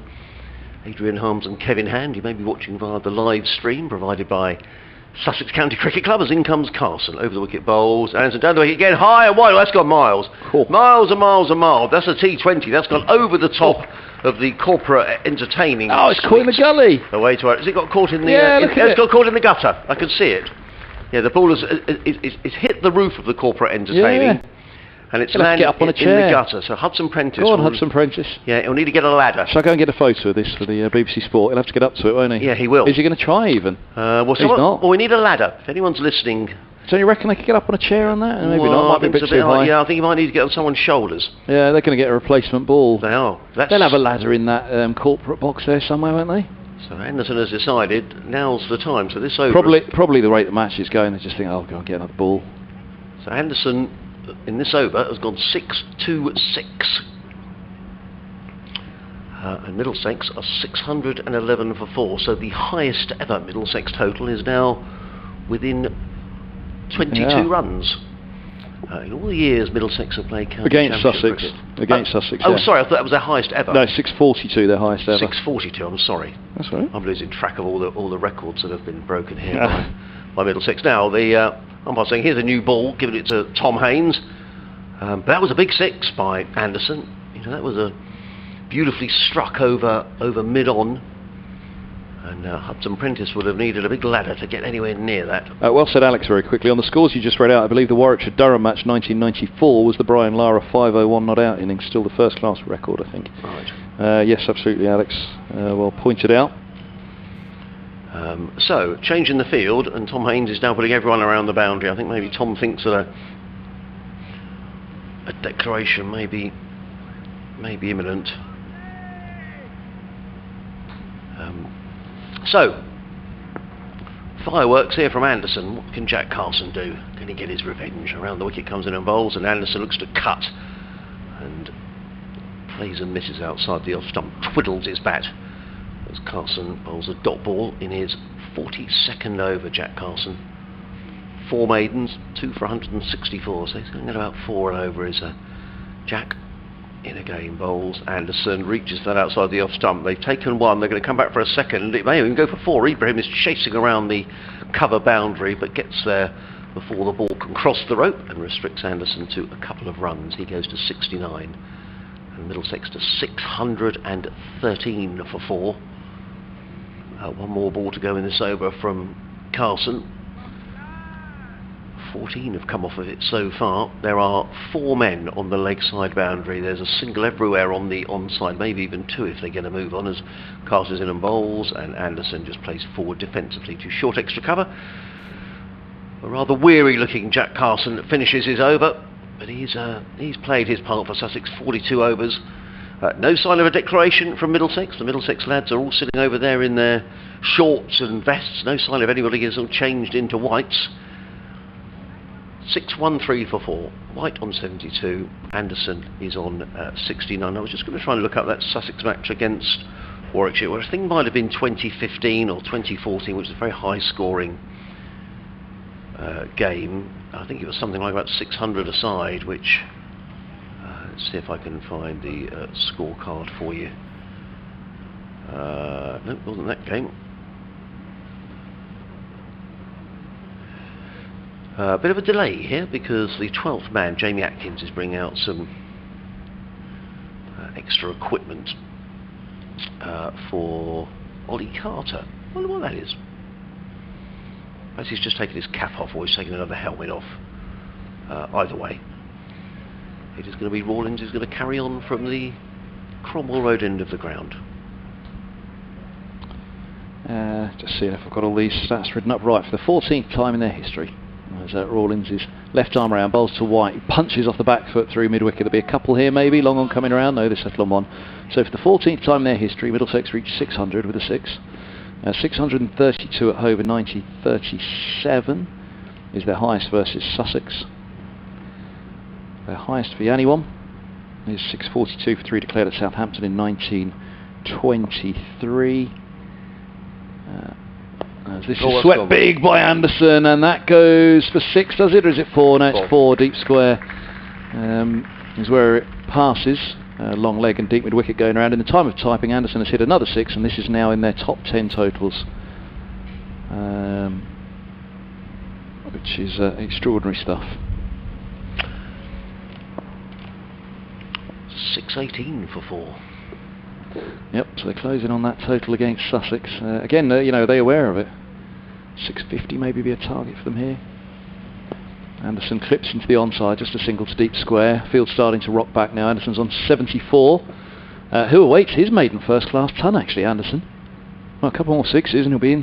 He'll be away in the 80s, won't he? And thinking about it all. That'd be in the mind. It'd be a bad way to get that first-class ton out of the way for Anderson. They'd never go through the nerves 90s again. As Rawlins, well, they'd never go through them again, but as White turns to square leg and there's no run.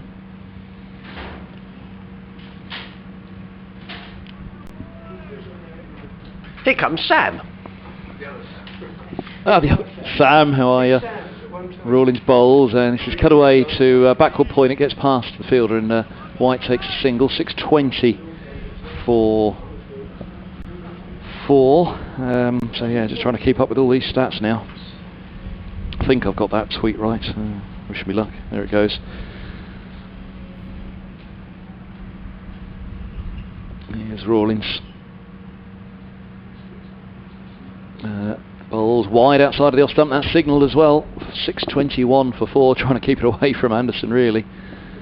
Anderson, mid off is up, long on's back. Well, look, he likes a drive, so we obviously to go a little inside out with the spin on it. So Rawlins is in, bowls, and Anderson opens the face to backward point. No run, he calls. Derek says a draw most likely result in a pitch that's very flat. Well, like I say, that as hard as this has been for Sussex, I fear a little bit that Mercer and Cullen on this might be quite the handful. That was rather nice. Sam, who is so helpful. If you ever come to Hove and you come into the front gate, Sam will be there smiling broadly. He's the biggest smile on the south coast. Well, he is, and he's just a wonderful... apart from you and I, we get a free ice cream. What's the word I'm looking for? Here's Ben. He's a wonderful ambassador for Sussex County Cricket Club. Anyway, he's given me a note because on site today is Mike from North London. He lives in Palmer's Green. He's come with his mum, Pauline, who is 85 tomorrow. So many happy returns of the day to Pauline for tomorrow, 85. From everybody here at, I'm sure, Sussex County Cricket Club and BBC Radio London and BBC Radio Sussex. So happy birthday, Pauline. Has Pauline been brought because she's a Middlesex fan? And if so, can she challenge Derek's 1947 first Middlesex match? Tom Haynes into the attack for Sussex. Comes in on bowls outside of the off stump. Chopped away by White. Down towards third man. They've taken one. They'll come back for a second. Rather weary looking Hudson. Is it Hudson Prentice down there? I think it is. Comes around the boundary. No, it's Ibrahim. Gets in the throw. 6:23 for 4. That game at Edgbaston I was referring to was between June the 28th and July the 1st, 2015, when Sussex made 601 for 6 declared. In comes Haynes and bowls, and played by White into the offside. There is no run. Joyce made 30, Luke Wells 68, Matt Machin 22, Chris Nash 121, Luke Wright 110, Ben Brown not out 119, Asher Zaidi 106, Ollie Robinson was 19 not out. And in reply, Warwickshire, as in comes Haynes again, bowls, and clipped away by White again, this time down to third man again, and another long chase for Ibrahim, who's had a lot of work to do. In fact, sorry, it's Hudson Prentice, I'm sorry, who gets in the throw. White's to 78, 6:25 for 4. And Warwickshire, in turn, made 612 for 6, and a double centurion in that match for Warwickshire was... You're hanging on. Haynes in again, bowls, driven by White straight down the ground for his 79th run, fielded down to our left-hand side by Joe Sarrow, who's on the field as a replacement for... I know not who at the minute. It could be Henry Crocombe. 6:26 for 4. Yeah, double 100 from Laurie Evans. He made 213 not out. Haynes in, bowls, driven again into short extra cover. Good bit of fielding there by Ibrahim, diving away at short extra, but he can't do anything to prevent the single. Anderson goes to 75, Middlesex 6:27 for 4. So we're getting close to that 6:44. Well, a couple of tweets about the declaration and all. Colin Lester says, any idea when the declaration is coming? Maybe Mercer knows the record is in reach.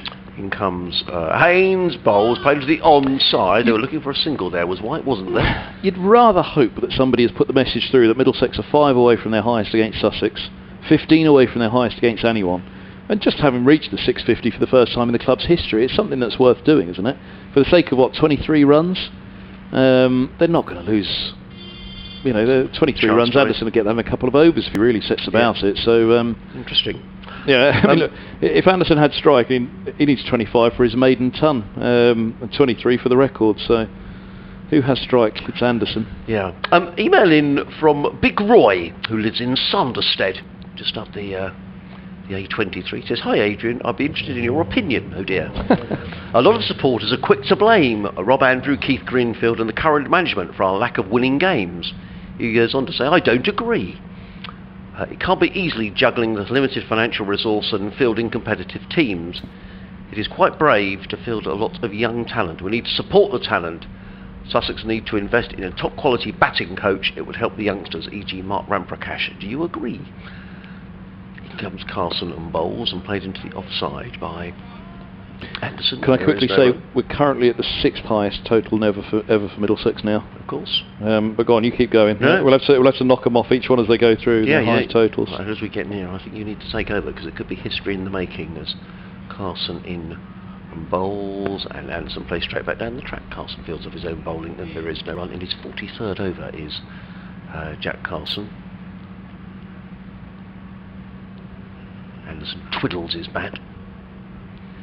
There are 6 fielders scattered on the boundary as Carson comes in and Anderson flicks that through mid-wicket. They're going to look for 2 here as it's George Garton who comes in, and I think they see it's Garton and decide it's probably not a good idea to come back for the second run. He's probably the best fielder in the Sussex side alongside Belray Rawlings, and there certainly wasn't 2 there.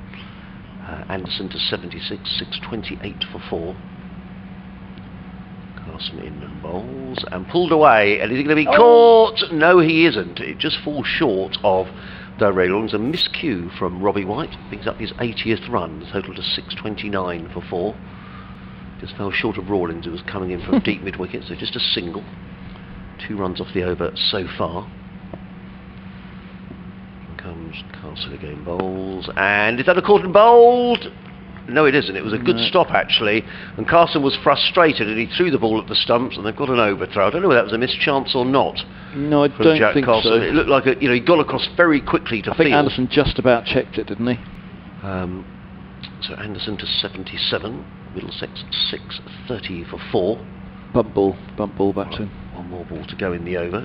I will come back to your email in a minute, Roy, but he rattles through his overs. Just Carson comes in bowls outside the off stump, cut away by White. More runs here, probably a couple of runs as all comes around the boundary to field, and a couple to White, who goes 82, end of the over 632 for 4. No sign still of the declaration. Carson 43 Stop overs, it, they 4 can't declare made, yet. 2 for 171. Yeah, I think we've I spoken. mean, I think as well. Sorry, go on. No, I was just going to say, just coming back to Roy's email, I think we've spoken quite a lot here about the young Sussex talent, and maybe they need a couple of experienced heads around them, particularly on days like today. But in answer to your question, I'm sure it is difficult for counties who are non-playing counties and counties who don't stage games in the 100. I'm sure finances are a massive issue for clubs, and particularly, let's not forget, we've had a pandemic and supporters not allowed in. So yes, I'm sure it's difficult. No one's saying it's an easy job being a chief executive of a cricket club, and I don't think there's any question that everybody's trying their very hardest. But in terms of, you're talking here about batting coaches, we'll have to see what sort of evolves during the winter months as regards batting coaches here at Hove. I know Luke Wright's brother Ashley is working a lot with the players here, and Jason Swift is the batting coach as well alongside Ashley. So we'll just have to see how that works out during the winter months, and we'll see what transpires for next season. But it's going to be Delray Rawlings who's going to carry on. I was trying to work out who was hit for the 6 onto the gutter of that ball up there. Was it Rawlings? Or was Carson at this end still at that point? Yes, it was Carson. Yeah, because he went for 6-6, 6-2-6. So Haynes was basically turning them around. As here's Rawlings, left arm around, he bowls to Anderson, who defends back into the onside, and there's no run. So yeah, that Haynes over was just to turn the 2 spinners around. 632 for 4. Wait, they're level now, aren't they? 632. That's the highest. That's level with the highest against Sussex. Which was set here in Hove in 1937. So there goes that record as that's swept away by Anderson down to the backwards square leg. Great piece of fielding down there. But single takes Anderson to 78, and that's Middlesex's highest score against Sussex, 633 for 4, beating 632 for 8 declared at Hove in 1937. So well done them, their highest score against Sussex. Brilliant bit of fielding that by Carson. You know, he had every... The commitment's been unquestionable from Sussex here as White cuts to backward point and there's no run. The commitment, the dedication to it, the resolve they've shown has been admirable in the field. They really have stuck to this task all the way through. And even at this stage now, you've got Rawlins and Carson doing their absolute best to hold these guys up. As Rawlins comes in, he bowls, and White leaves alone outside of the off stump. Nothing doing from the umpire on that one. But thank you for your email, Roy, and I was just going to forward that on if you're happy for me to do so. Perhaps you could just send me a note and I'll forward that on to the Sussex press officer, Sam Keir. I'm sure he'd like to read that email. Thank you, Roy. Rawlins bowls. This is pushed back by White. No run. 633 for 4. The other thing is as well, I think in many years to come, I'm going to look back at this bowling lineup of Crocombe, Ibrahim, Hunt, Carson, Rawlins, Hudson, Prentice, and go, oh, they were a good bunch of bowlers, weren't they? You know, I mean, obviously it's very young in their careers for Hunt and co. As White, he was going for it's got through. He was going for a little paddle sweep on that. I don't know if he opened the face. Do you think it was dropped? Yeah, do you think I it made it to yeah, I do. Hudson Prentice? What was he? Short's third man. Yeah, I think that's a drop. It's 634 for 4. Middlesex are I think White 8 away from their highest total. Yeah, I think he's been dropped on 83. What shot did he play on that? It's a strange shot, wasn't it? The ball ballooned away to backward point. Well, he went for a paddle, I think, premeditated paddle. Rawlins sent it wide outside the off stump. And I'm just looking at that bat face as he brought it down. I'm not sure it is, Adrian. I'm not sure that he didn't play that into the ground in the end, because I think he then trapped that bat face down. I think the disappointment was just that it got through him. Because I think at the last, he just bumped it into the ground backward a point.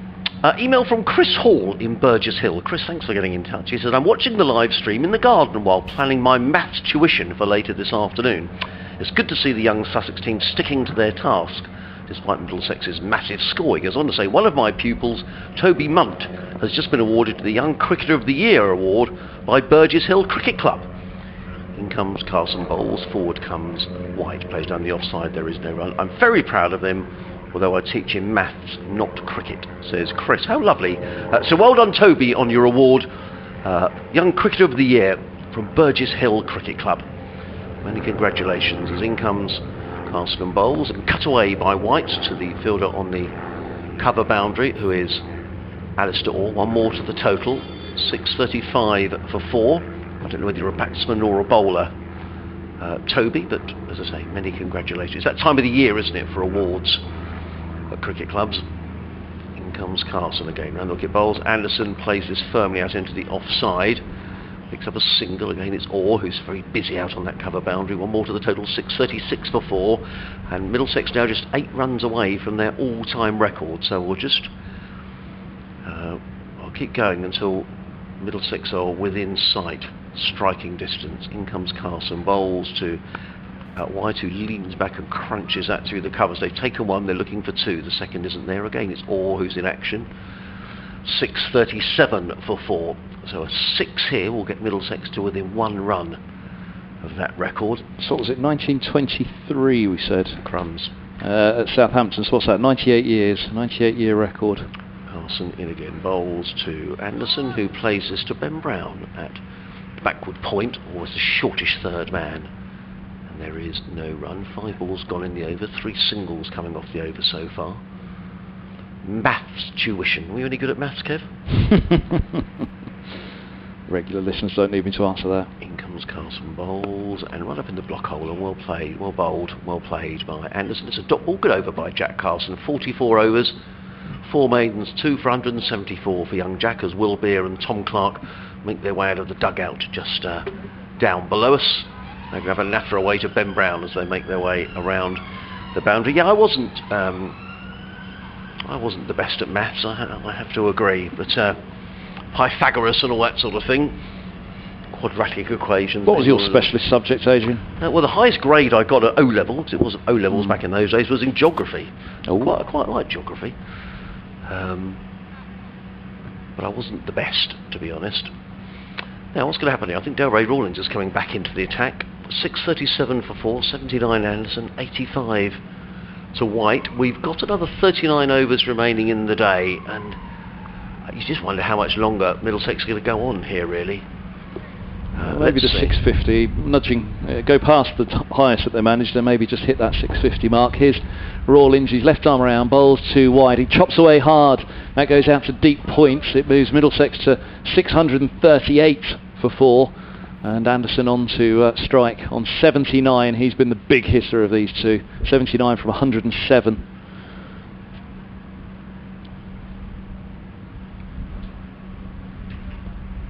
This could be the moment, Kevin. Indeed. Rawlins around the wicket. He bowls and dropping very short. That's a wide outside of the off stump. 639 for 4. Don't do it that way. Don't let it go like that. Anderson brought up to 606. What can he do at this particular moment? Rawlins is in and bowls to him, and again it's going to be a wide outside the off stump. Yeah, 640 for 4. Middlesex are 2 away from the record now, and here is Rawlins again. He bowls, and Anderson goes at that one, but it beats him on this occasion. Through to the keeper, looking to cut, looking to get it fine, I think. Backward points and short third inside the circle.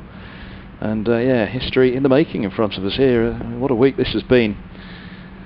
There's a full ball driven down to long off. That's not going to be it. I don't think they're just going to take a single, so they won't even equal it with that one. 641 for 4. Neil Folds, good afternoon to you. He says, my advice would be to carry on. Keep them out there forever. Good to have you with us. Neil, legends of my youth watching snooker as this ball's short and cut away, and this might be it. They're going to go level with it. Will they beat it? They will. That's the highest score in the history of Middlesex County Cricket Club. 643 for 4 as White cuts away down to deep backward points, and he moves to 88, and the applause around the ground. I wonder, will Anderson and White know it out there in the middle? Maybe they were given the nod from the dressing room. We're going to stay out there for that. Maybe get to the 650 for the first time in the club's history. But that beats the 642 set at Southampton in 1923. As Rawlins bowls wide outside the off stump, signalled so as well, but extraordinary. 154 overs, winning the toss, batting first. That record stand for the opening wicket for Middlesex, beating the Gatting and Langer one. Taken by Robson and Stoneman now, and now these pair powering Middlesex on as White eases to backward point, and there's no run. 644 for 4, and still counting. The highest score in the history of Middlesex County Cricket Club. Rawlins again, he bowls, and this is left alone outside of the off stump by White, darted through, and they're just getting through it as quickly as they can now. Sussex, and is that the declaration? No, it's a drink. Maybe they're going to say to them, well, these guys, I mean, Anderson's 20 away from a maiden first-class ton. White's from back-to-back first-class tons, having registered his maiden last week. Just maybe Middlesex will say, look, there's an awful lot of time left in this game. Don't worry about a declaration before tea, but see if you can get to your own milestones. So Anderson 80, White 88. History made here at Hove again. Records tumbling, but that is right up there, isn't it? The highest score in the history of Middlesex County Cricket Club. 642 it was at Hampshire, at Southampton in 1923, and now here at Hove 98 years later. Anderson and White continuing that wonderful work of the opening pair, Robson and Stoneman. And well, tough for Sussex. They've had to stand in the field for manning applause from the crowd for the records that have tumbled in this one.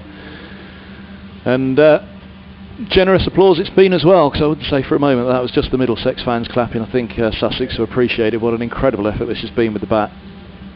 Sussex depleted, of course, we must remember.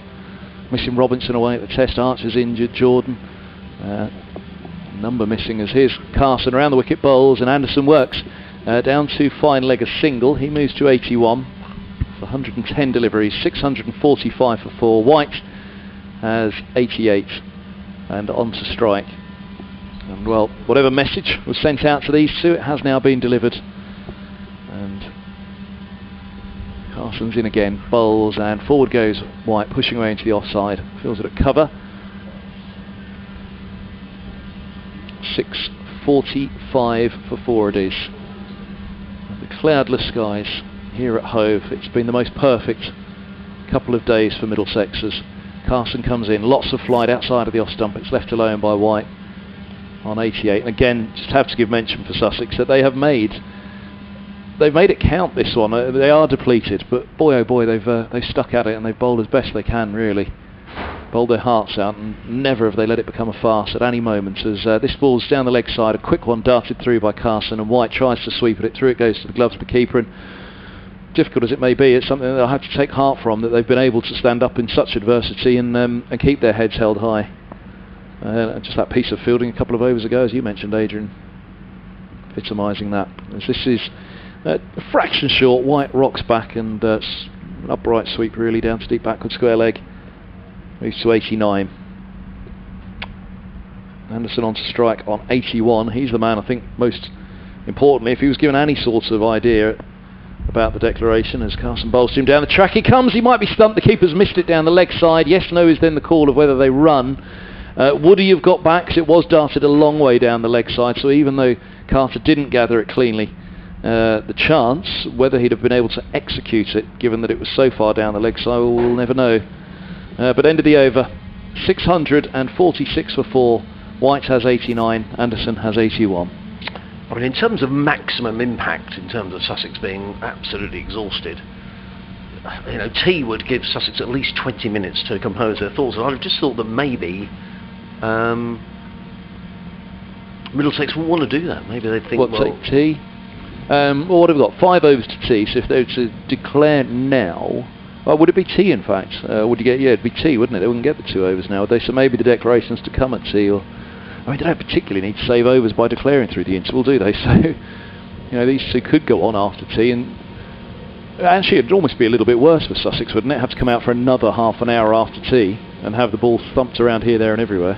In comes Rawlins, comes in and bowls to White, who works that one away into the offside and picks up his 90th run. Middlesex 647 for 4. Anderson 81, White on 90. These two have now put together a partnership of 148. Is that right? Yes. In comes Rawlins bowls, hammered away by Anderson through the offside. Going to pick up a single. Good chase around the boundary by Garton. Does really well, actually. Chased around, got in the throw. And just the one to Anderson, who goes to 82. 648 for 4. Oh, now we've got to think about what's the record for Middlesex for the 5th wicket versus Sussex. And I'm not sure, as in comes Rawlins and bowls and firmly punched through the offside by White. Gets his 91st run. 649 for 4. And really we're sort of, I'm loath to say going through the motions, but we are now just waiting for the Middlesex declaration, whenever that's going to come. Yeah, but again, you know, Rawlins and Carson, they are keeping some respectability about this professionally for Sussex. No, indeed they are. Rawlins in and bowls wide of the off stump. It rather reaches for that, does Anderson, and picks up a single. It's played out to the offside. That's for 650 up for Middlesex, so the record well and truly broken. Anderson on 83. The Void says a couple of centuries to be grabbed here before the imminent new ball. That's, yeah, what, 4 overs away after this. Rawlins again.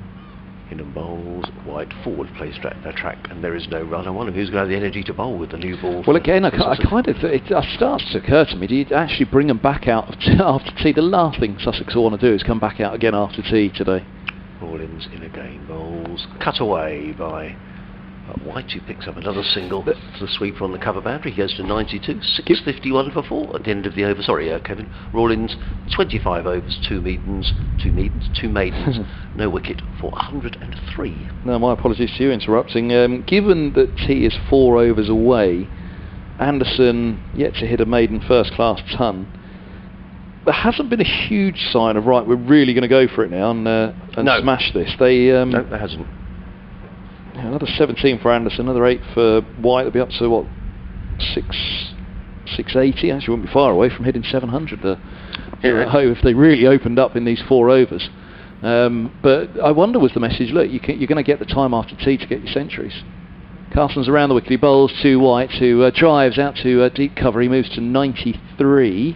And that was the 150 partnership in that over. It didn't go up on the scoreboard unless I've got my notes wrong. Where is it on that board over there? Goodness me, we're scrambling for so many stats in this one. That last two came together on 499. So, yeah, partnership 153. Lots of flight on this one, and Anderson drives hard out to deep cover. The sweeper's there, just a single. Well, like I say, what we've got to find is the record for the 5th wicket for Middlesex against Sussex, because that's got to be, maybe, so I mean, it could be 250 or so, couldn't it? But that will be one that we'll have to scramble for. I'm just seeing White's scores this season. He got that maiden first-class ton last week, as this one's short and cut by White to deep cover. He's on to 94 now. I reckon this is his third time he's gone past 90 this summer. Just double checking that my memory isn't failing me desperately. I think he hit 92 earlier this summer. Let's have a look. Here's Carson around the wicket, he bowls, and Anderson works out to deep square, a single. He's on to 85. Robbie White this summer, yes, he hit 92 in the first innings down at Taunton. In a good knock there. Robson 6, Holden 49, Gubbins 75, Hanscom 17, and White's 92. Put in Middlesex in what was a very good position in that match. 357 they managed in the first innings. Carson to White, cuts at this one down to deep backward point. It's got a bit of a chase on here down at the sea end. They're going to take 2. White moves to 96, so he's within a shot of his century now. Paul actually says, hello Adrian, our opponents on Sunday batted on after tea, so their batsmen could get a personal record. Do you think Middlesex are doing something similar? Well, 3 overs to tea after this. I mean, Anderson, I think they deserve it, don't they? Around the wicket is Carson to White, and he pushes a single to deep point. How many's come of the over? That is the end of the over, so White will have strike on 97. 658 for 4. Goodness me, what a extraordinary display of batting this has been for Middlesex. Chastening again for Sussex it has been, but they have been made to work for every single run out there, Middlesex. It isn't the strongest Sussex attack that they can put out. It isn't going to be one of the strongest that they've had in their history, obviously, but nonetheless, you can only play what's in front of you, and what's in front of you is a Sussex side that have made a fair fist of this. They've done the very best that they can, and Middlesex, though, have met them, in particular with the way that Stoneman and Robson set the tone. And you can see there's a few heads dipped out there in the field for Sussex now, isn't there? And that's why I think, if you really wanted to grind them down, it would be to bring them back again after tea. Steve says, great to hear Sam Wheeler get a mention on BBC Radio. Sussex couldn't agree more. A wonderful ambassador for the club and a truly lovely man. Well, both of those, Steve, are absolutely right. In comes Rawlins to bowl to White. Bowls now, and White pushes this away into the offside, and there's no run. Sorry, I was chuckling at the tweet from the Grumbler. Do you think Middlesex are overcompensating for something? The irony of the struggles of the bat in recent years to come up with this. And that's the perspective on it. I mean, again, Anderson and White are relatively young in their first-class careers themselves. Anderson, who was a bowler by trade, but a couple of years held up with stress fracture to the back, and now is coming to his own as a batsman. White, a wicket-keeper batsman, now batting at 4 as Rawlins is around the wicket. He bowls to White, pushing back. White's on 97, fields up. There's only deep cover, deep mid-wicket. Well, it's 3 back, but that's relatively up for the situation of the match. White has a check of the field, and Rawlins around the wicket, bowls to him. White's forward, driving away out to deep cover, just a single. He moves to 98. See, I think they've got time, these two. I don't know whether they've been told they're coming back after tea, because we have not seen that huge acceleration. I think this would be the point, really. If they've been told it's tea and we're pulling out, this will be the moment for Anderson on 85 to try and take on Rawlins and blast his way to a century. There's 3 balls left of this over. And it is really, the only reason they're still out there now is personal milestones, isn't it? So it's just a matter of how long they've been told they can have for it. As Rawlins bowls and Anderson cuts away out to deep cover, just a single again. He moves to 86, 660 for 4. I've got no problem whatsoever with them coming back out after tea for these milestones, because again, I think match-wise, if they were to take half an hour after tea, half an hour out of the evening session, and then a couple lost for the change of innings, give themselves an hour and a half in this heat. Rawlins bowls and White clips to mid-wicket. There's no run, all fields. What's the temperature out there now? It's 27 degrees. You have to think of that. Middlesex, could face the prospect themselves of a couple of days in the field if it goes well for Sussex, and it is as flat a track as we think. Rawlins bowls, lots of flight, and dug out by White. No, it's not fine enough for the fielder, it's just a single. He moves to 99 for the second time in his career. He's on to 99. He was out on this score at Kent last year, and that was the innings that nailed down White's future at Middlesex. And there has to have been some doubt. They've always thought very highly of him coming through, but he'd never really been able to grab that chance for that 99 at Canterbury last year. Worth many a century that was, and a maiden first-class century last week, a match-winning one against Derbyshire, and now a history-making century here, or aiding in the history of this total. 661 for 4. White has 99 and he has the strike. Sorry, Adrian, you're having to wait here, aren't you? Not at all. I was just reading out a tweet from John Stafford, who says, enjoyed the commentary. He says, earlier in the season, Aaron Thomason was opening, but since then he's nowhere to be seen, despite our current shortage of batters. Any idea why? You haven't seen Aaron around the club for a number of weeks now. Nothing official from the club. I'd imagine there will be fairly shortly, but certainly haven't seen Aaron for several weeks now, John. Here's Haynes to White, and White drives into the offside. It's fielded at extra cover. Everyone now on the single. No catcher though, no slip. Well, there is a catch, a short mid-wicket. Mid-off, extra cover, backward points. Short third is Brown, or a fine gully.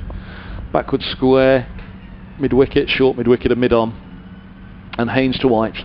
He bowls and White forces outside the off stump, and there's the century for Robbie White. Back-to-back centuries for the Middlesex number 4 after his maiden ton, which meant so much last week to his teammates more than him. There was just a gentle little wobble of the fists last week as he brought up that maiden first-class ton. He raises his bat to the pavilion and to the crowd here, and again a muted celebration, a humble celebration from White. He's one of the nicest guys you'll meet, and he has 103 from 187, and well, Robbie White's time has come for Middlesex. He's had to wait a long while as the understudy for John Simpson, but now it is his own as a top order batsman for Middlesex. He drives again out to deep cover, and he's on to 104. 187 balls it was for White's century. Middlesex 666 for 4 now with that single, and it is a devil's number indeed for Sussex. Just the 4 wickets down. It's been a long couple of days for them as White comes on to strike on 86. What do we reckon? There's 9 balls left until tea as Haynes is in, and Anderson works hard into the onside, but only for a single to deep mid-wicket. He's on to 87. 667 for 4. That's a real trudge. Poor old Tom Haynes trudging back to his mark at the far end. The Sussex skipper. So we think an Anderson ton, and maybe then perhaps Middlesex will pull out, but either way Sussex are going to have an uncomfortable few overs to face this afternoon. Haynes to White, and White punches into the offside. It's fielded at extra cover. No run. On to come the over. White scored 5 fours in that century of what, 187 deliveries, wasn't it? There is 103 with 5 fours. Anderson's got 6 fours and 3 sixes in his 86. It's clattered along, but White, of course, was there as the support man overnight for Sam Robson, wasn't he? And he came out last night, not taking the night watchman. Haynes bowls. This is short, cut by White down to the vacant third, in between that fine gully and the backward point, and 671 for 4. Yes, it is. White's on to 108. That's the end of the over. Anderson has strike on 87. This is the last over before tea. Anderson had a little look over his shoulder there towards the Middlesex viewing area, away to our right, and well, a long chat there with White. He'll know. Look, that message was sent out a fair while ago. Maybe they've got to tea. Maybe they were told, look, it's fine if it takes you until after tea. Get your runs.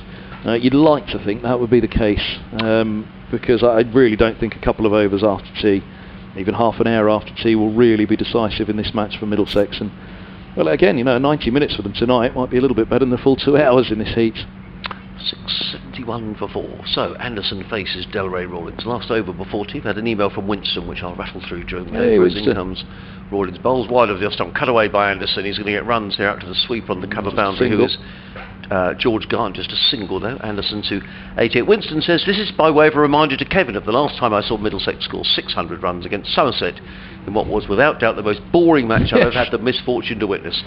1,650 runs, 13 wickets, the result never in doubt after the first couple of sessions. Try commentating on it all on your own for 4 days, Winston. It was hell, that was. In comes Rawlins, bowls down the wicket is White, plays down the ground to long off, picks up a single, he goes to 109, 673 for 4. He says, poor Kev spent the last 4 days fielding email rants from me about how the ECB should dock points for featherbed pitches.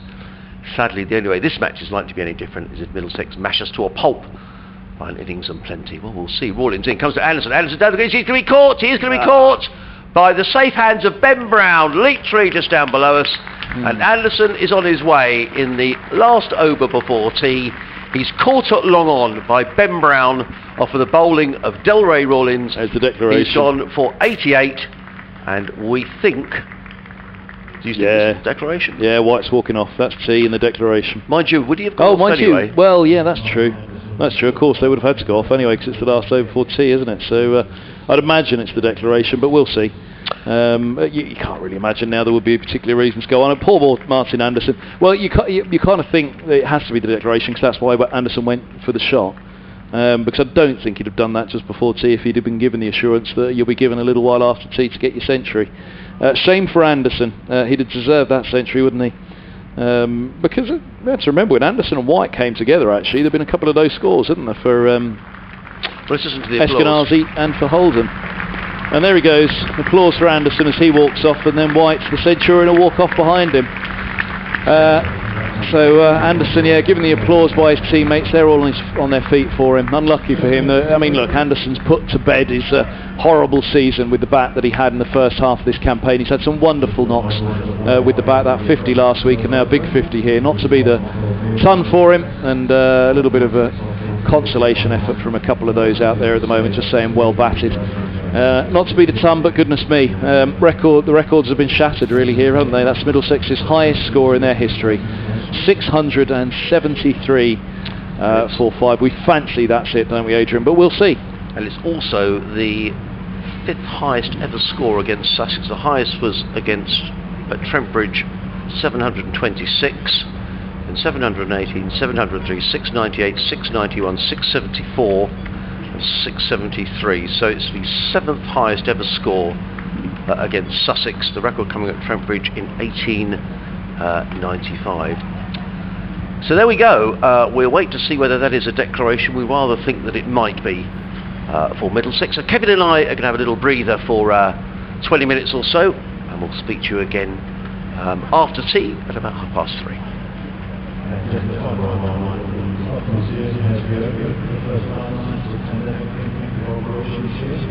And there's a good 7 legs, so it's not long. So it's a situation with the sun and the first half of the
Welcome back to Hove for the evening session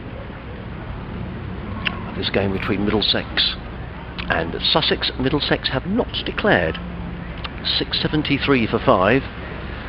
They're pressing on for the time being. A rather unwanted record for Sussex will be the record score against Sussex, which was recorded in 1895 at Trent Bridge, and it was 726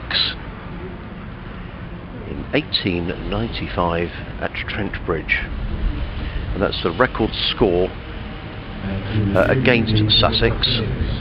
In more recent history, the second one on the list is 718 for 3 by Glamorgan at Colwyn Bay in the year 2000. A famous match in that Chris Adams, who was a skipper at the time, might be listening, Chris, actually. If you are, I hope you're keeping well. Chris put Glamorgan into bat. So sometimes things can go horribly wrong. So, for Sussex to avoid that, Middlesex need another 27 plus 26, whatever that is, 53. And then it will be the record score ever against Sussex in first-class cricket. So we'll have to wait and see whether that particular milestone is reached. But certainly Middlesex showing no sign whatsoever of declaring. We were talking about Aaron Thomason before tea, and Andy's been back in touch, and he says, just to respond on Aaron Thomason, I'm not sure what his situation is with Sussex as it stands, but I do know that he's recently been playing club cricket for Southston and Babraham, who clinched the East Anglian Premier League last weekend. Not sure if he'll be back at Sussex anytime soon. So thank you, Andy, for that.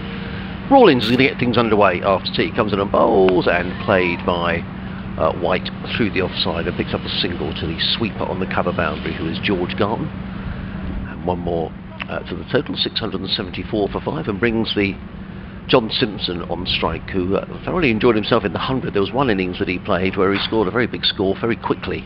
Against Stephen Finn. That's right. I was listening. Was he playing?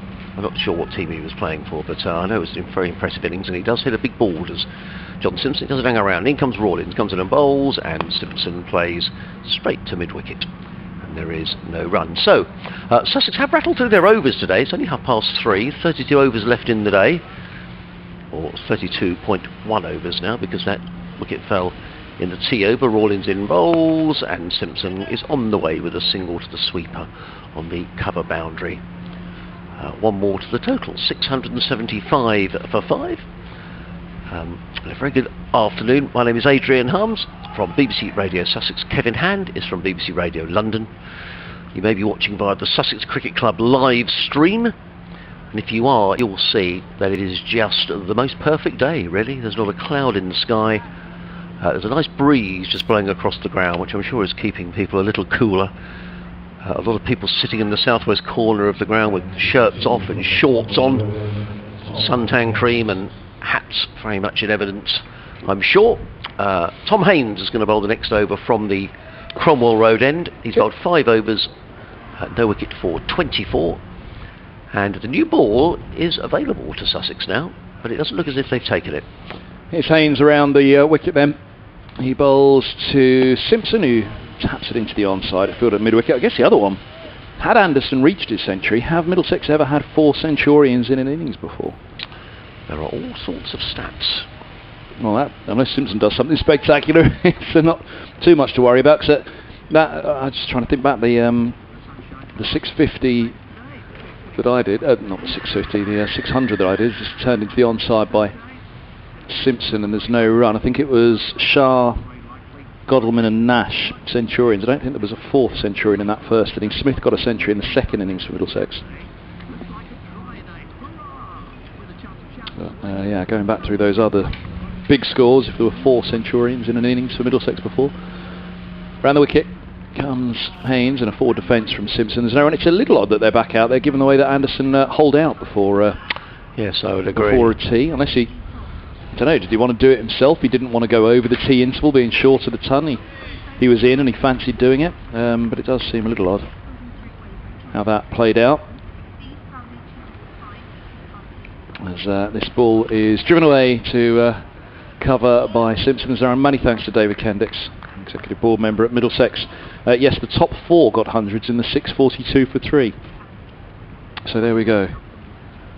That one quickly put to bed on that. Have they ever had 5? It's Haynes wide on the crease, bowls to Simpson. It's eased away into the offside, and Simpson picks up a quick single.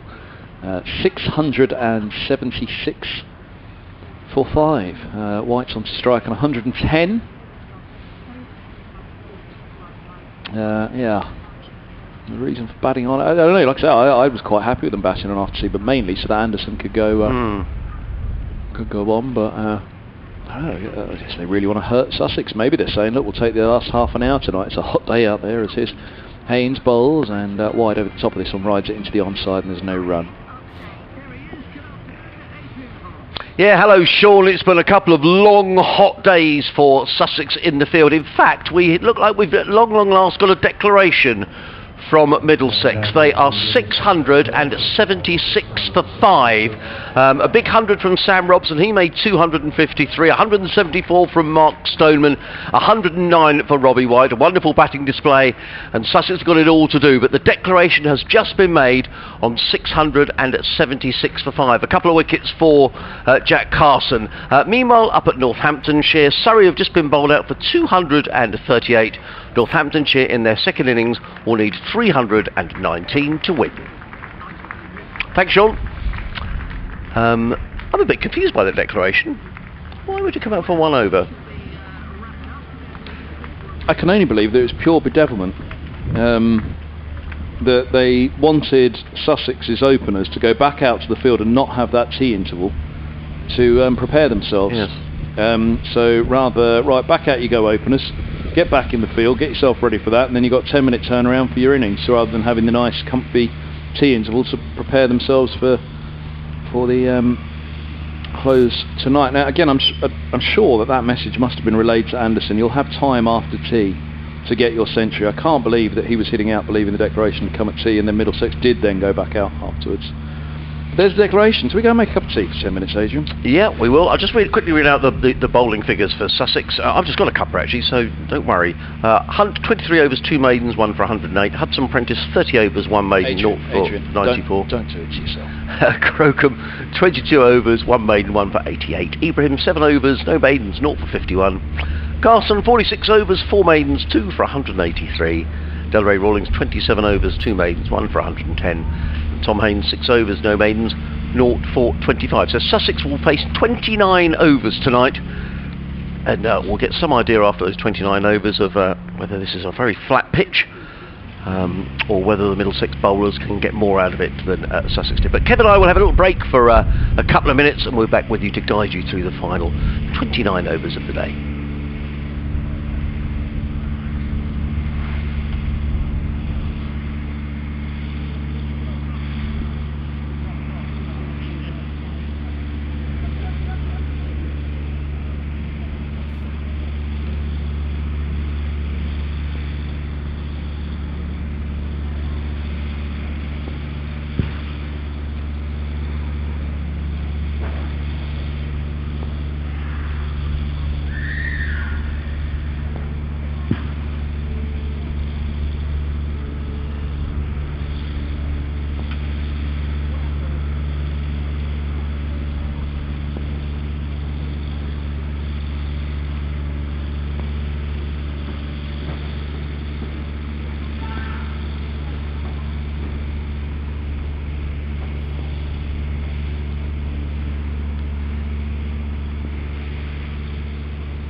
Robson and Middlesex, led by captain Sussex Mercer.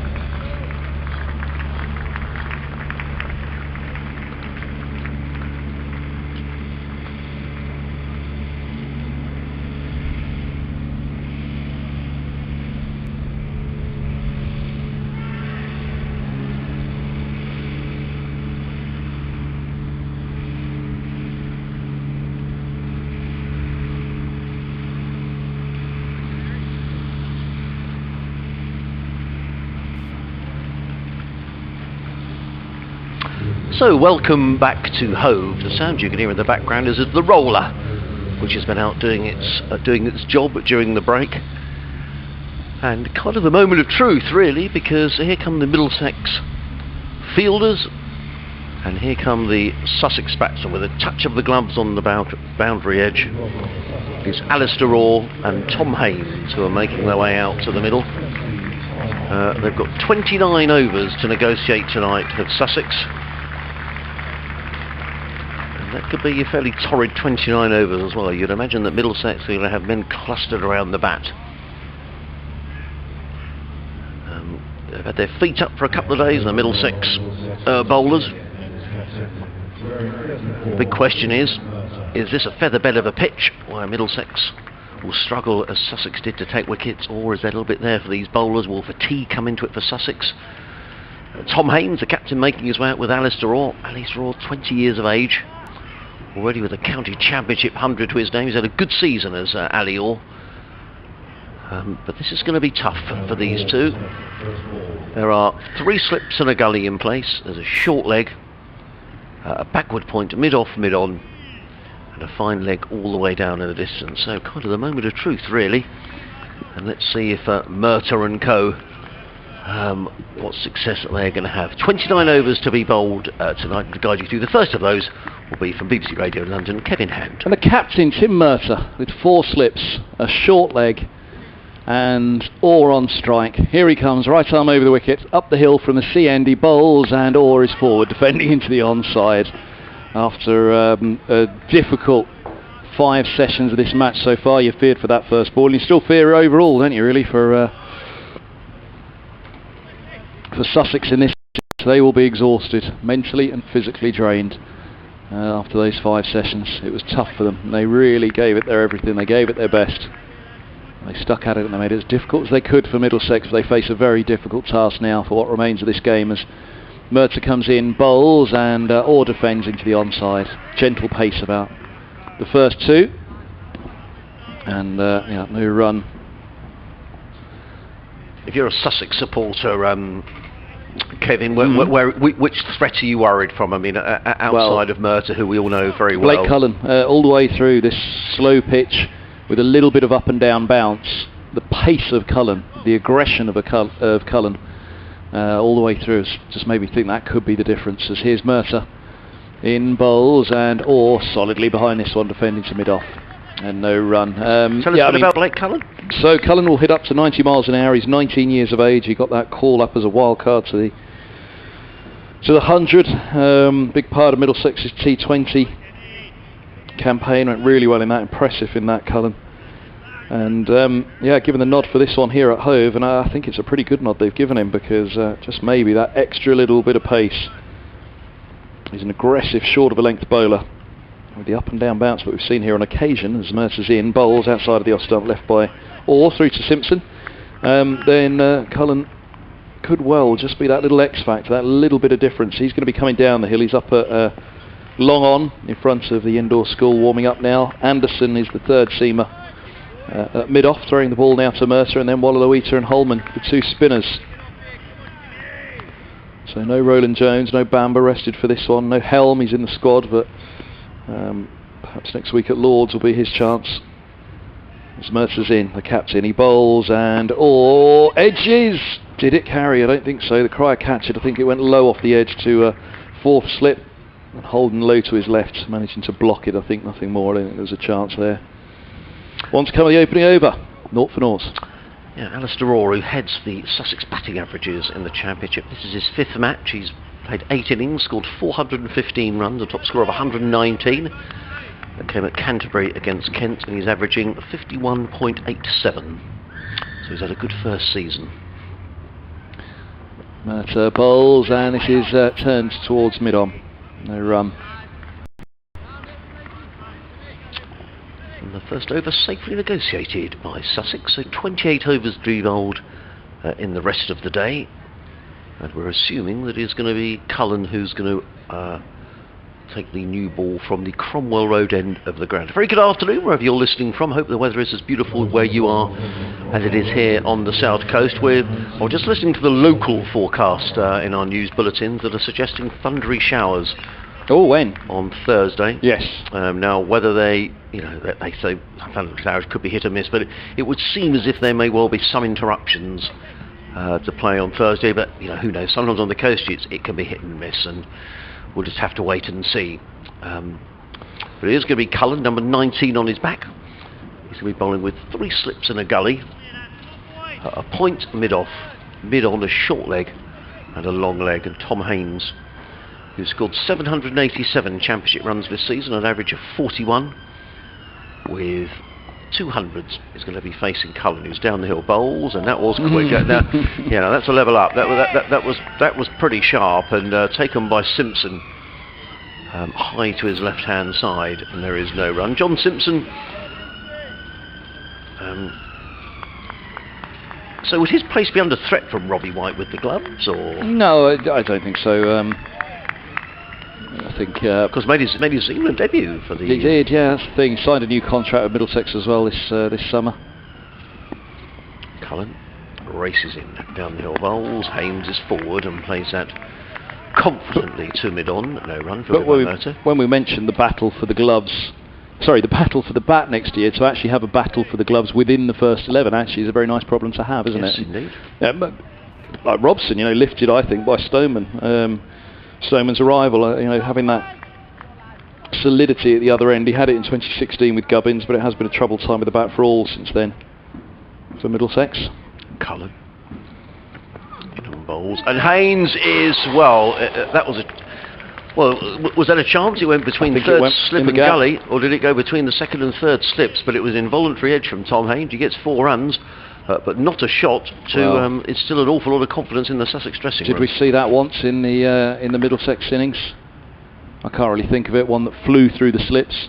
That really did go at a pace, didn't it? I'm not sure if that went between the slip cord having word with each other, and it's who's that standing at third slip? Robbie White. I think it flew between White and Holden at third and fourth slip. They're now taking much closer order in the slip cordon. Cullen in a game, bowls, and Haynes with a play and a miss outside of the off stump. I should say I thought he'd be the difference, and already you can see a noticeable difference. His pace on this track, a surface which it's not slow because it was coming nicely onto the bat. Not talking about a 2-pace track, but it's not express pace, this surface. Although we've got an express pace bowler who looks as though he's ready to extract something more from it than anybody else has. And again, just with those few that have climbed, those few that have kept low. Cullen keeps on a good line and length at his pace, there will be problems. Cullen in again, bowls, cut away by Haynes, and that will be a more authentic 4 runs to Tom Haynes. That was wide of the off stump. And Haynes leant back, and that's one of his favourite shots, cutting the ball behind backward point for a boundary. Haynes to 8. And that is the Sussex score. Elsewhere in the Championship, recovery by Derbyshire in this particular division, 220 for 5. Still 308 behind Leicestershire. That's nearing the end of the third day, so that game looking as if it may well end in a draw. Glamorgan hanging on by their fingernails at Durham in the second division, 242 for 6, still trailing Durham by 164. Wins for Essex and Kent today. Northamptonshire 9 without loss, needing another 311 to beat Surrey at Wantage Road. And then in the battle for the county championship itself, Lancashire 34 for 1, needing another 410 to beat Nottinghamshire at Trent Bridge. And Warwickshire going along nicely against Hampshire, 76 without loss, needing another 220 to beat Hampshire. Cullen, who's been very lively in this opening over, comes down the hill again. Bowls to Haynes, and Haynes let that one go outside of the off stump, taken by Simpson. It is the end of the over, an over negotiated by Tom Haynes with an edge through the slip cordon and a more authentic cut through backward point. He's on 8. or yet to score. Sussex 8 without loss. Here it is. That ball flew. Absolutely flew. So with 3 slips in a gully, there was no 4th slip. I think it went through the vacant 4th. Yes.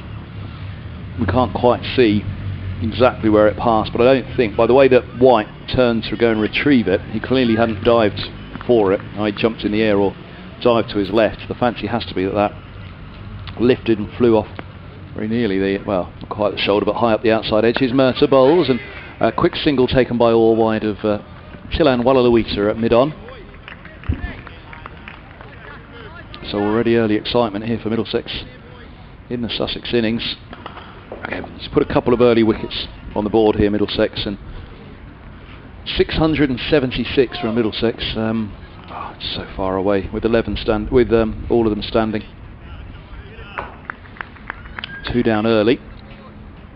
A couple of promising young spinners as well for Middlesex as well. As Mercer's in, bowls outside of the off stumps, left alone by Orr.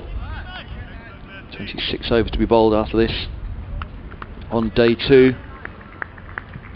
A difficult match for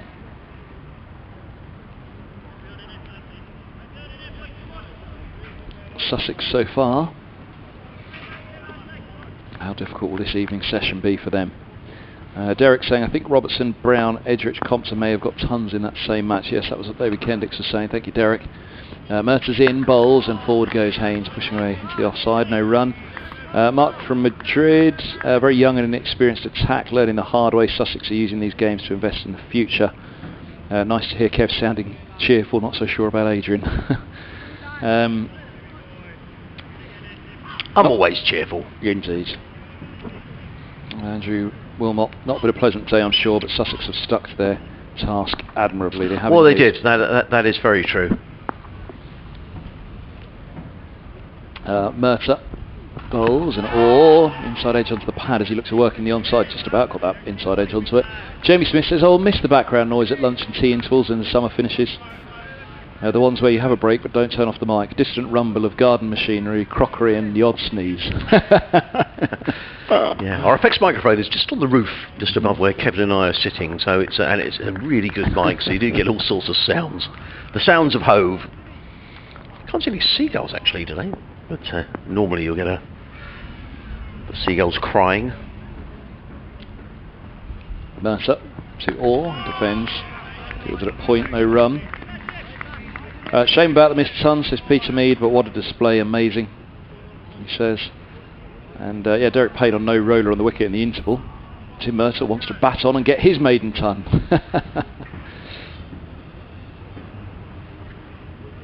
Yeah. Thanks all to all of those that have sent the tweets. Mercer comes in and bowls and Orr right behind this one again, pushing back to the bowler. Jeremy Lawrence, may I just ask Kevin Ham, BBC, is Sam Robson still batting? He's aged himself on one of these. Oh no, he's done it before and after with a beard. Look, he's had a trim. What do you reckon? Before or after? Beard or no beard for Jeremy? He's pretending it was the other way round, i.e. that's how long Robson's been batting. He's at Hove tomorrow. Well, I hope it's a good day for you tomorrow, Jeremy. The weather will be good. Yeah, it's a very good day for Middlesex the first 2 days. Yeah, it's certainly set fair for tomorrow. If you're on your way to Hove, bring the suntan cream and bring a hat as well, because it's pretty warm. But it's going to be Cullen who's going to carry on from the Cromwell Road end of the ground. He's bowling with 4 slips, so they're now very close together. And he's going to be bowling to the left-handed Ali Orr.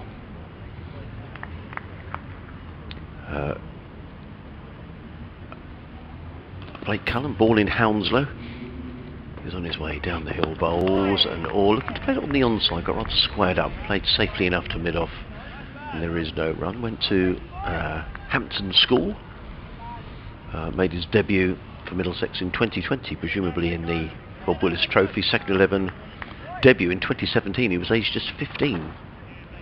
Highest score 34, and best before this season, 2 for 51 against Sussex at Radlett, so that must have been last season in the Bob Willis Trophy.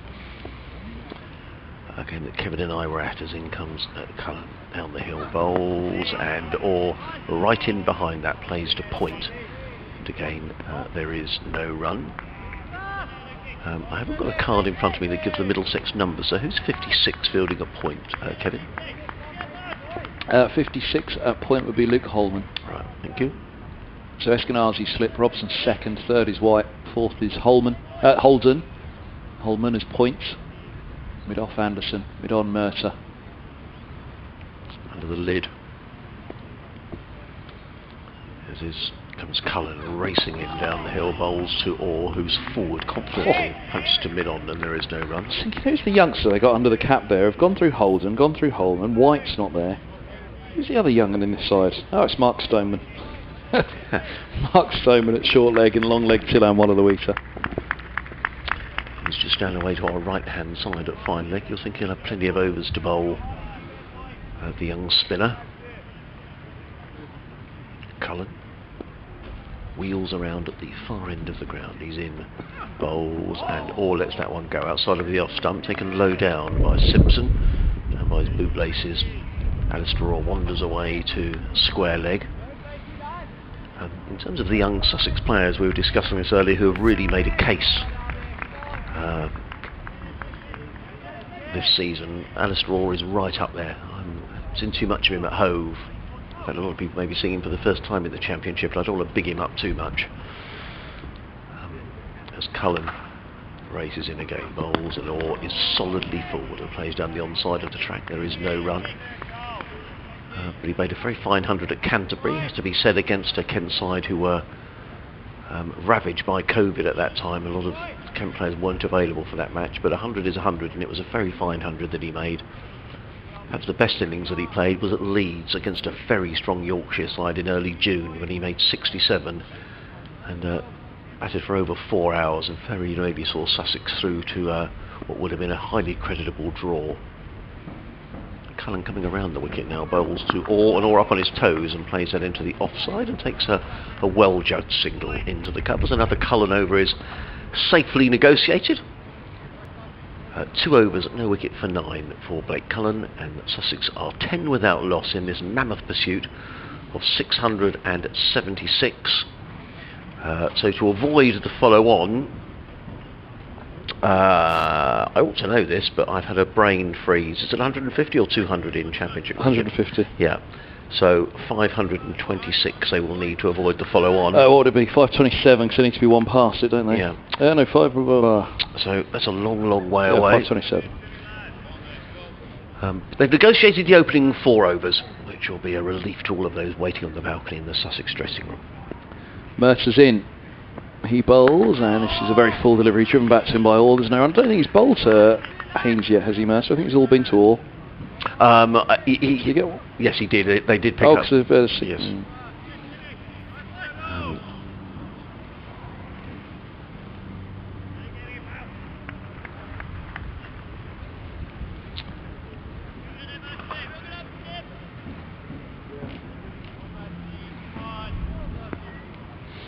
Here he comes again, Mercer.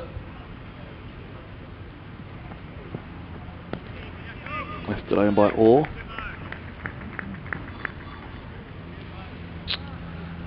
So, I mean, interestingly, just looking at the... I'm not sure how accurate these weather forecasts are. The forecast for Thursday, according to the BBC website, is that it's going to be a lot cloudy, a lot cooler. A high of 20 on Thursday, but looks largely dry.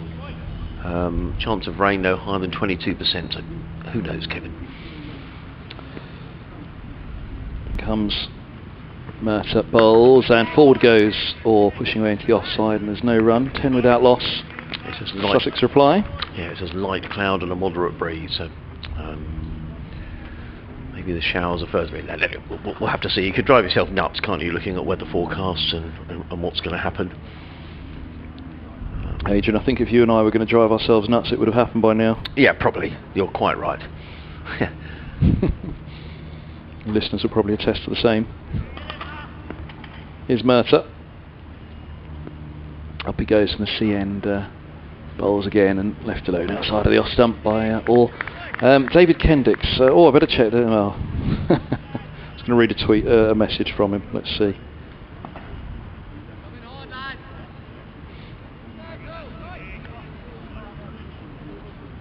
A little bit Well, there's going to be lots, isn't there? We'll be picking through.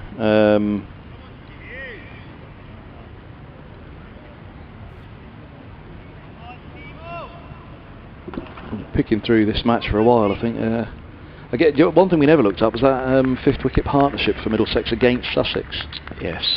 Which we'll have to dig out and see how close they came. Mercer's in bowls, and just short of a length on that one to Orr. He's over the top of it and runs it to backward points, just about in control of it.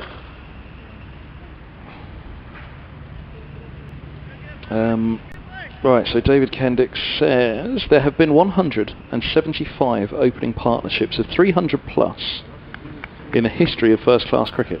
How many? 175. Right. In the history of first class cricket. Following yesterday, the record for the ground on which 300 without loss has been reached the most times is jointly held by Hove and the Oval. Great stuff. As Mercer comes in, bowls, and this is edged and put down at slip. Oh, well, slip went to his right, Simpson didn't go to his left. And Eskenazi at slip, low to his right, gets a hand to it. Did it carry? My inclination was it did. If it didn't, then, well, it was that keeper's catch, I think. Let's have a look. Last ball of the over it was to Orr. No, it just fell short of Eskenazi. The only chance would have been if Simpson had got a cross slip. It was just short of his right hand as he threw down one hand to it, Eskenazi. But a full shot from Ali Orr, who was pinched to strike. He's now going to be facing Blake Cullen, who's been fair racing in from the Cromwell Road end of the ground. Still those 4 slips in place on a short leg. That's Middlesex hoping to take a couple of wickets here before the close of play and really put Sussex on the back foot. Equally, Sussex determined to resist as in comes Cullen in over the round the wicket, bowls to Orr, and Orr plays confidently enough straight back down the track. Cullen can't feel cleanly off his own bowling, and there is no run. Goodness me, so following yesterday, the record for the ground on which 300 without loss has been reached the most times is jointly held by Hove and the Oval. Yesterday it was Hove's 9th occasion during them level with the Oval, both well ahead of the rest of the world. Wow, a record-breaking ground. Cullen round the wicket, bowls, or let's let go outside of the off stump, taken by Simpson. Good carry on that delivery, Simpson taking it round about his midriff, and again there is no run. Any edge from Cullen, because he's the quickest we've seen in this match, is going to go fair whistling to that slip cordon. Eskenazi is still wringing his right hand from that effort in the previous over, which we think perhaps didn't quite carry to first slip.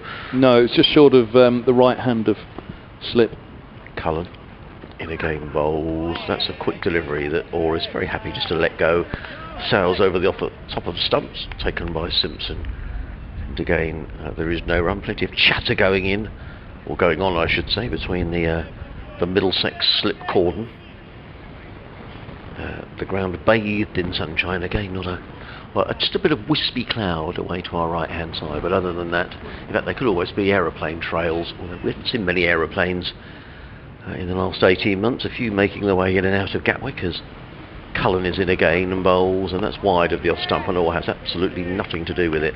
And lets the ball go through to Simpson, and there is no run. He is certainly brisk, is Cullen. I guess in this over, all you would say is that Orr has been able to leave 3 of the 4 deliveries outside of the off stump, and interestingly enough, having just said that, Cullen now reverts from around the wicket to bowling over the wicket to the left-handed Alistair Orr, who surveys the field. Cullen moves his bowling disc, which I think he's got at the far end, so he's just slightly changing the angle of attack as he races in, bowls, and Orr nonetheless plays with a very high right elbow straight to mid-on, fielded there by Tim Murtagh, who then rigorously shines the ball on his trousers, and there is no run. Better delivery from Cullen, making Ali Orr play. Sussex 11 without loss in reply to the Middlesex total of 676 for 5. Sussex avoiding conceding the most runs they've ever done in a first-class match, which was 726 against Nottinghamshire at Trent Bridge in 1895. As in comes Cullen, bowls, and Orr again is able to a pacey delivery from Cullen, passed by outside of the off stump. It's taken by Keeper Simpson. The Middlesex players running in between the overs. And Sussex have so far negotiated the first 6 overs of this reply. 23 overs remaining in the day. Sussex are 11 without loss, all on 3. Haynes on 8. That's extraordinary, isn't it? 9 times, both here and the Oval, have had 300 stands. For the first wicket. The first wicket. Extraordinary. Well, no, the 9 now here at Hove. Well, these two might be hoping to make it 10, you never know. Mercer's in, bowls, and forward goes Haynes, pushing away to point. And single taken, moves to 9, 12 without loss. Yes, just reading here that it's that time of year, isn't it, when players do announce retirements. Daryl Mitchell, Yeah. from Worcestershire, 37-year-old. That was being spoken about at the press box at Worcester last week, so I think he has been trailed for... he captained the pairs for 6 seasons. He was offered a new deal, but only for red ball cricket. He's been chairman of the PCA since 2017. Mercer bowls outside of the off stump. It's left alone through to the keeper by Orr. But instead he's going to concentrate on a full-time role with the Professional Cricketers Association. It's been a great time for me here, said Mitchell. I will slip into the PCA role full-time as of October. So there we are. Nearly 2 decades he's been at New Road.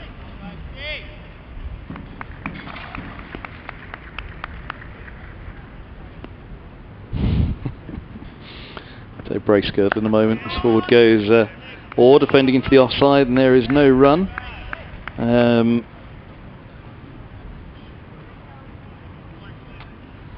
Is this the highest Division 3 partnership of all time, Kev? Just going on from this, changes at New Road and a string of departures from New Road in recent weeks. Ricky Vessel's left at the end of July. Ross Whiteley isn't taking up the offer of a new contract. He's now a target, according to the BBC website, for both Sussex and Yorkshire. Mercer's in, bowls past the edge of an attempted drive from Orr. Just holds its line across the left-hander, through it goes. Just continuing this report on the BBC website, there's already speculation over the future of another member of Worcestershire's T20 winning blast from 3 years ago, Moeen Ali. So quite what that speculation is. He's long been linked with the move back to Edgbaston to join his first county Warwickshire. And he captained Birmingham Phoenix to this summer's first 100 final. So we're certainly seeing a drift, you know, of players going to counties or grounds where the 100 is being played. I wonder whether Moeen Ali might be another. Mercer's in, bowls, and a forward defence from Orr into the offside, and there's no run, so I still can't get over brace girdles. Sweet. This about the 175 opening stands of 300 plus in first class cricket. It's just the highest Division 3 partnership of all time. Oh, brilliant. Fair play, Bracers, fair play.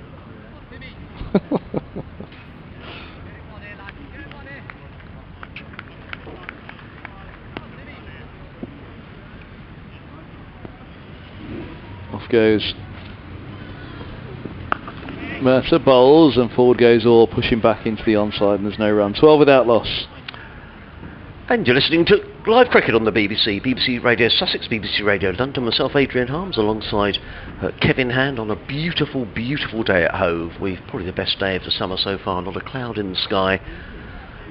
Middlesex racking up 676 for 5, and wherever you're listening from, or you may be watching the live stream, a very good afternoon. If you'd like to join our conversation, Sussex Cricket at bbc.co.uk.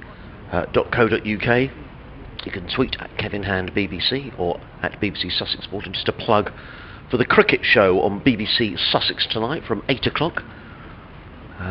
Cricket show with Tim Durrans, which will feature an interview earlier on today with Will Beer, the Sussex leg spinner, proud father. Congratulations to Will and his family.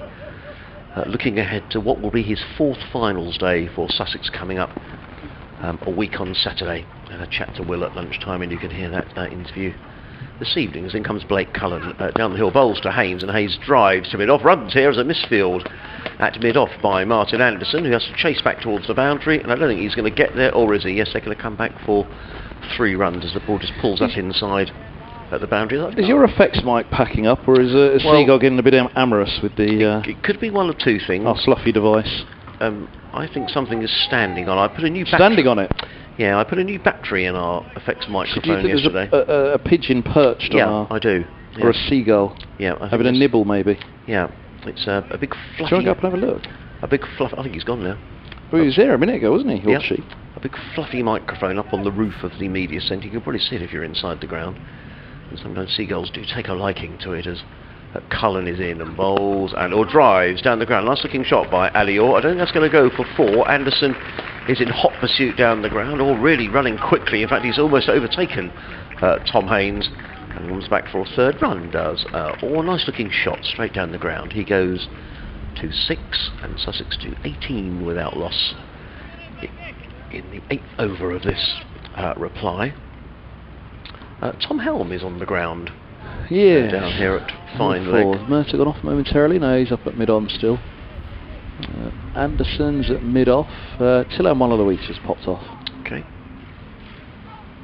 Cullen waits to bowl to Tom Haynes. 4 slips, a point, mid-off, mid-on, a short leg, and a fine leg as Cullen is in and bowls, and Haynes forward plays to mid-on. I like Tom Helm as a cricketer. A bit surprised he's not playing in this game. What will be the rationale behind that, Kevin? Helm? Yeah. I think chances shared around. I think Cullen, did they make a call on this pitch and say, look, Cullen's express pace might be the difference between the sides? Helm in next week at Lords, perhaps. I do remember Tom Helm twisting his ankle really badly here a few seasons ago as in comes Cullen bowls and Haynes is beaten outside the off stump. That was a quick delivery from Cullen, rattles through into the gloves of John Simpson, and there is no run. I remember he was fielding over towards the Spencalma Pavilion. It had been a wet day and I think he slipped. I think he was out for quite a bit of time after that, Tom Helm. Yeah, it was horrible, wasn't it? You're absolutely right. It was horrible, that. And he was out of the game for a little period. I don't know whether it was ligament damage or whatever it was, but it was a nasty injury as Cullen races in, bowls again, and Haynes again is beaten. And Tom Haynes re-scratches away at his guard. Haynes on 12. He's already played 1 shot that was edged through the slip cordon, which on another day might have gone to hand. But the Sussex skipper trying to lead from the front here. He's on 12. Sussex 18 without loss. Quite often we get Tom's younger brother Ollie listening to us. Last week he got in touch. He was meant to be doing a project for when he goes back to school, and he was listening to the cricket. I think he just about finished it. So anyway, your brother is battling away here. Ollie, as in comes Cullen down the hill, bowls, and Haynes drives. A ball well pitched up. Doesn't time it, Tom Haynes, but he plays it to mid-off. It's the end of another Cullen over. He's bowled 4 overs, 1 maiden.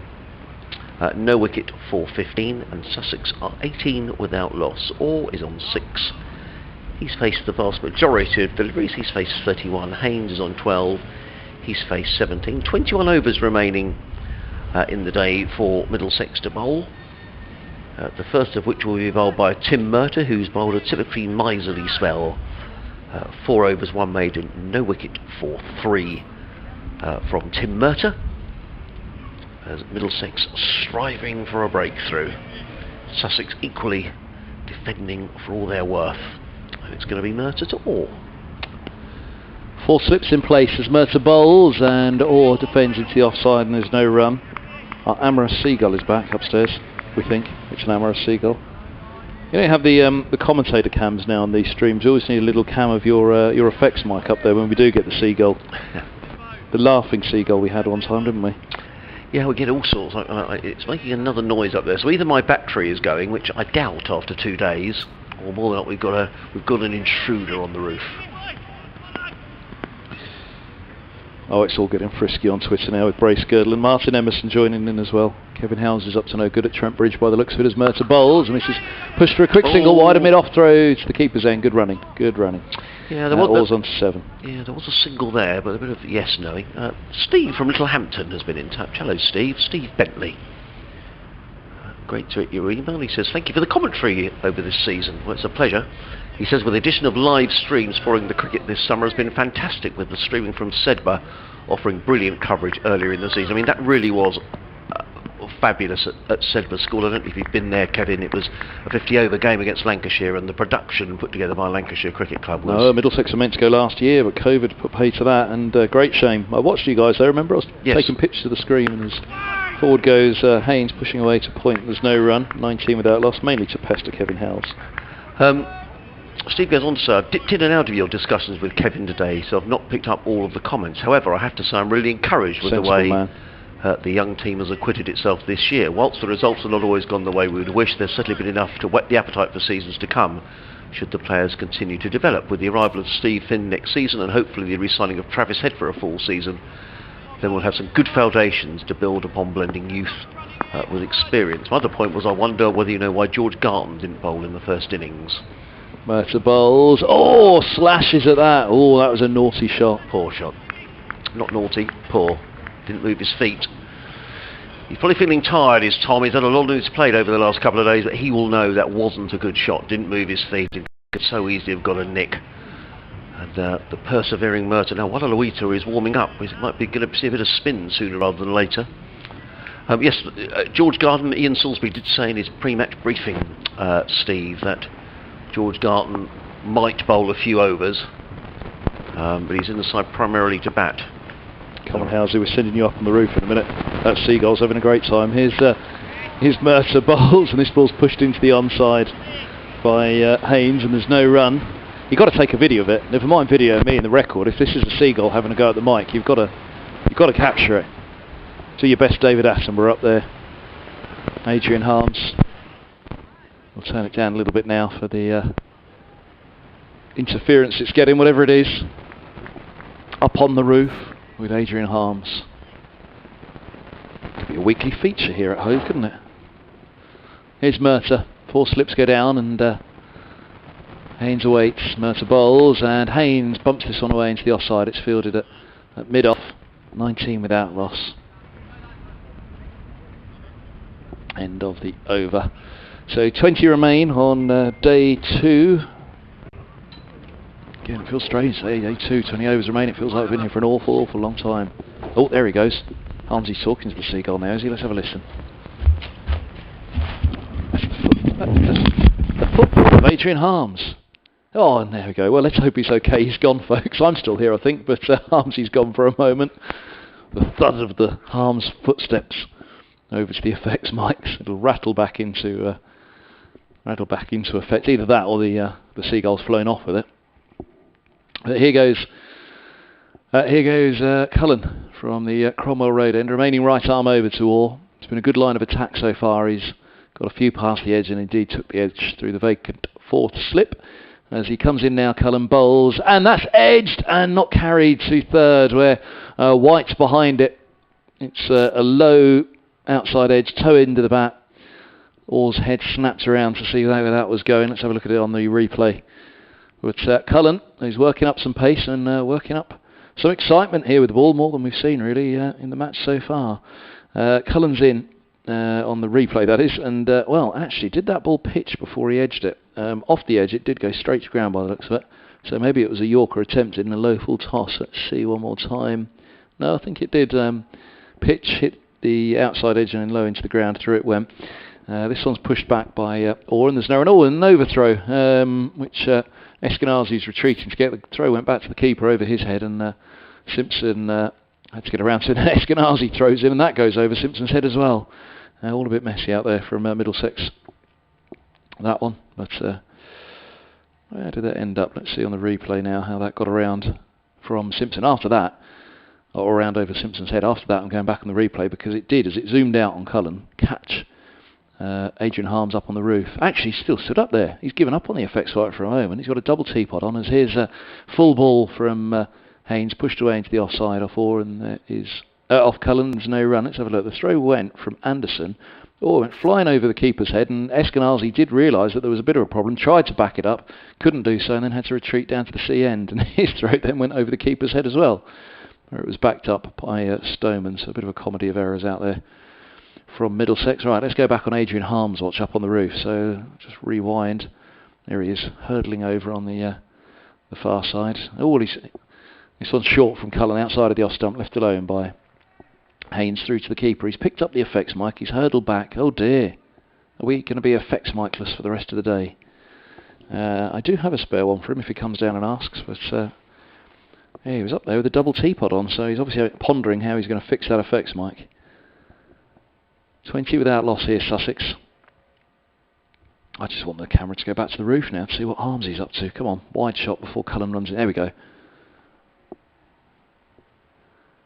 In comes Cullen. Ball short. It's top edged. It's going to be safe though.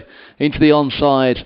Haynes trying to heave it away and got right underneath it. But fortunately for him, it lands safely at mid wicket as Mercer comes around from mid on. And all moves to 8. Oh, my apologies. It was Haynes. Haynes moves to 14. Still on Harmsy watch. What's he doing up there? He's leaning on the banister on that top floor. He's not coming down, he's down tools, I think. Adrian Harms on the top floor up here. Let's have a look, there we go, still getting another look. And every time it goes to Cullen's running, you can see Harms, he's the one stood at the top of the screen with a double teapot on the edge, leaning on the banister. As here comes full delivery down the leg side from Cullen, and Simpson can't stop it. It races away for 4 byes. And 26 without loss. Haynes has 14, Orr has 8. That was the end of the 10th over here at Hove. Let's have a look. I'm still more interested in Harmsy on this screen. It's fascinating. See what he's doing up there with that effects mic. It's never returned to life. He just needs to come and get the spare from me. Oh, here we go. The door's gone behind me, so I can stop looking up on the roof for Harms. Although on the screen in front of me, he's still upstairs. Although now he's in the room with me. I've been watching you, Harmsy. You've been on camera. Here's, Have we got some effects? We've got some effects. Yeah, it's rattling a bit still though, isn't it? What have you done? Replace the effects mic and that one's still rattling as well? Yeah, let me more work. Is it the lead? Is it the lead? Now that would be a problem. You'd be clambering around through the side of the building, be old Spider-Man. And mind Peter Parker, Adrian Harms will be donning a suit up the side of the building to replace that lead. It's not the worst if we turn it down a little. I've got another effects mic here if you wanted to try just a standard one. Try another battery. Take your phone up with you and we'll have a WhatsApp conversation about how it's going. Do you want to take my effects mic out of the box in there as well and try that one? It's not as bad, this one, but the fear is that has to be the lead then that's a little bit dodgy if there's still a problem. Not missing anything out in the middle. Martin Anderson is replacing Tim Mercer at the C end. He's just perhaps in his run up now. Yeah, it's an unhappy effects mic up on the roof here at Hove, which Adrian will go and have a go at. See how he gets on, trying to get some luck out of it all. 3 slips in place for Anderson. He's got the covers blocked off a mid-wicket as well as he's in now, bowls and defending his Orr into the onside. There's no run. Cullen none for 18 from 5. He's rushed them though, so they'll be pleased with Cullen. Give you Mercer's figures in just a moment. Tell you how he got on. In fact, let's give you the scores elsewhere while Adrian's out of the room. Let you know what's happening up and down the country. Anderson's in, bowls and a forward defence from Orr. You can just about faintly hear the knock of the ball on the bat there, but yeah, the effects mic's not happy at all. So scores elsewhere.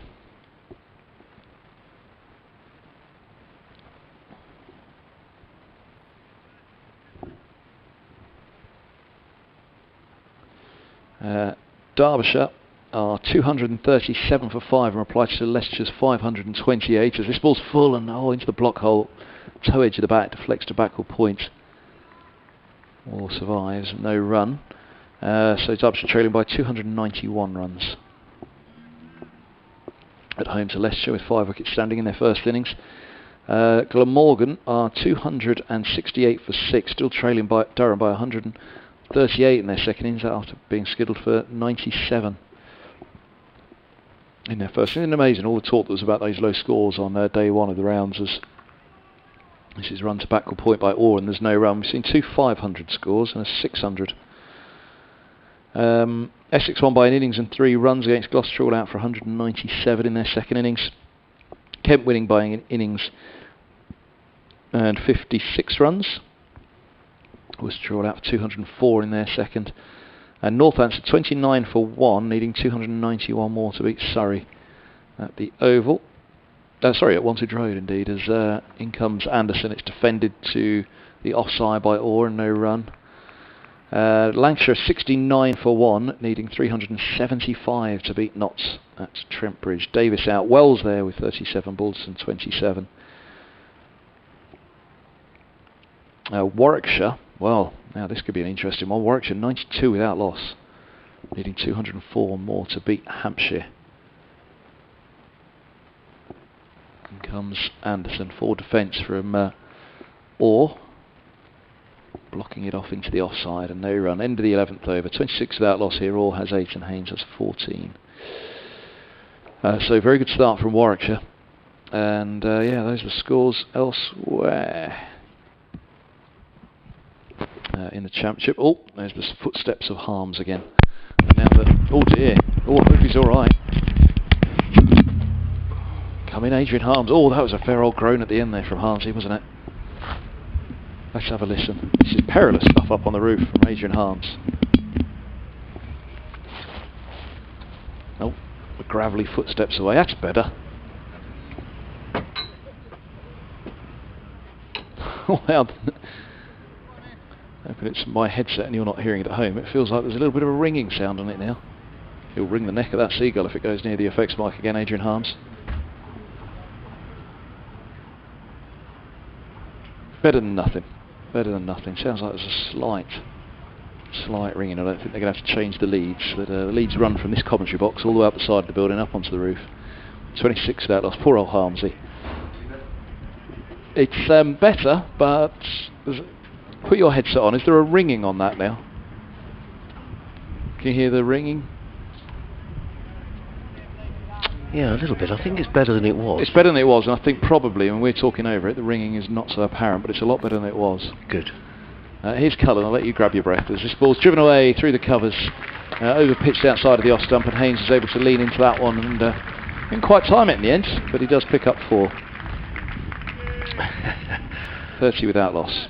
John Malone has just said, Mr. Harms, a man for all activities. Well, he is. Actually, rather pathetically, John, there's a few stairs up onto the roof, and I'm puffed having run down. We were watching you scrambling over on this live stream, and the bowling's from the Cromwell Road end. We were able to watch you clambering over out onto there and everything. I was commentating on it. Don't tell him else than safety.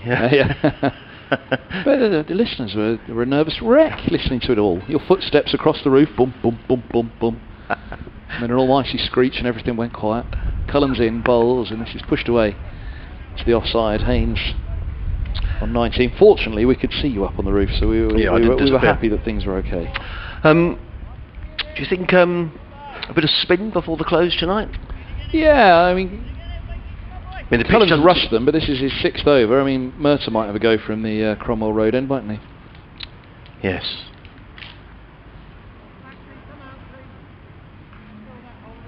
And there is the voice of Murtagh taking Holden out of 4th slip.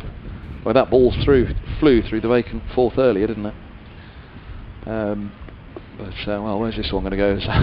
Cullen comes in and forward goes Orr, defending into the offside. There's no run, so they've put back in a cover, and Holden has left 4th slip to move to backward point, basically. But yeah, I think no harm in having a go at a bit of the spin. I mean, they've played 2 spinners and just the 3 seamers. The last time Middlesex played 3 seamers in a match, anyone? It's been a long time ago by my reckoning. That's what they've gone with here, as Cullen's in. 4th ball of the over, he bowls a bouncer, and all gets down and underneath it. A grunt from Cullen. Can clearly see that pace I was telling you about, Adrian, from Blake Cullen. Yeah, absolutely. Quite the prospect. There's young Mr. Cullen.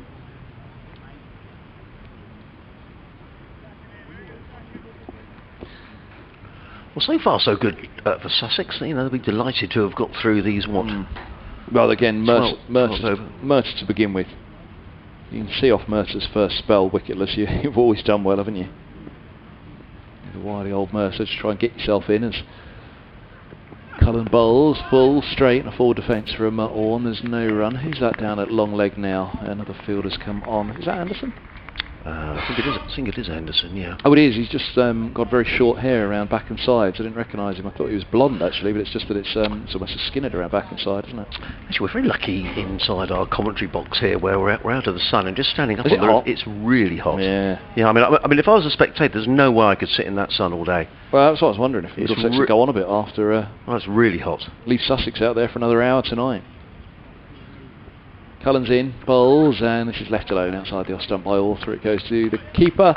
Orr has 8. Haynes will have strike on 19. Sussex are 31 without loss. And you're listening to live cricket on the BBC. BBC Radio Sussex, BBC Radio London. Myself, Adrian Harms, alongside Kevin Hand. You may be watching as well through the live stream via the Sussex Cricket Club website. Excellent pictures, which will show you what a glorious day it is here on the south coast. sussexcricket@bbc.co.uk if you'd like to send us an email. And plenty have, and thank you so much for your contributions. Or you may wish to tweet us at BBC Sussex Sport or at Kevin Hand BBC. I think a new set of gloves or a drink have been brought out for the batsman, with Sussex with another 17 overs to negotiate tonight. And it is going to be the first of those to be bowled by Martin Anderson from the C end of the ground. There'll be an update shortly to the listeners on BBC Radio Sussex. Still a bit of interference from the effects microphone, for which I apologise, as Anderson is on his way. He's in and bowls, and Haynes works us into the offside, and there is no run. The total remains 31 without loss.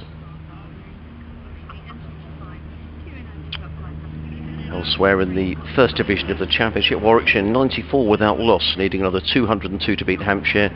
Dominic Sibley, welcome return to form for him. He's on 44, but he's missed out on selection for the 5th Test match. England, Jack Leach into the squad for that game, as is Joss Butler. As in comes Anderson, bowls to Haynes, who pulls that one away through backward square leg, picks up 1, and he'll come back for a 2nd to the Sussex skipper, who goes on to 21, and Sussex to 33 without loss. The other game still going on in the first division. Lancashire 70 for 1. Luke Wells not out on 38 opening the innings. Lancashire needing another 374 to win at Trent Bridge. That's a tall order. Anderson in again and bowls, and Haynes thought about driving that delivery, then at the last moment decided that wasn't a very good idea and pulled the bat inside the line and let the ball sail through to John Simpson. Anderson right arm over the wicket. I'm low to say medium fast, but he's also at a decent pace running away from us. He's in and bowls, and about the same pace as Hudson Prentice. The ball goes through to John Simpson, and again there is no run. 3 slips, a backward point, cover mid-off, mid-on, mid-wicket, and a fine leg.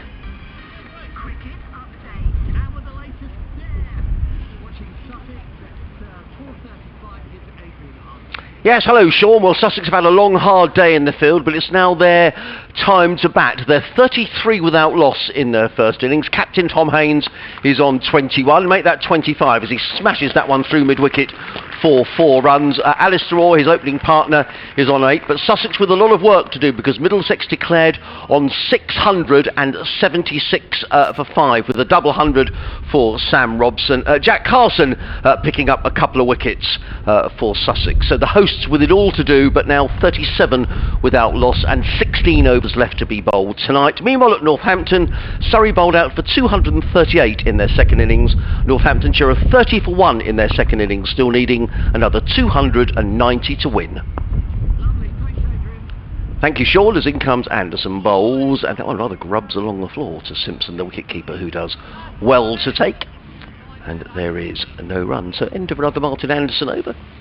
2 overs, 1 maiden, no wicket for 6 for Martin Anderson, and Sussex have safely negotiated the opening 13 overs, and I'm loath to say it for fear of pulling my foot in it, but without really undue alarm. Perhaps the nearest that Middlesex got to taking a wicket was a delivery from Blake Cullen, which came off the outside edge of Tom Haynes' bat and flew through the slip cordon.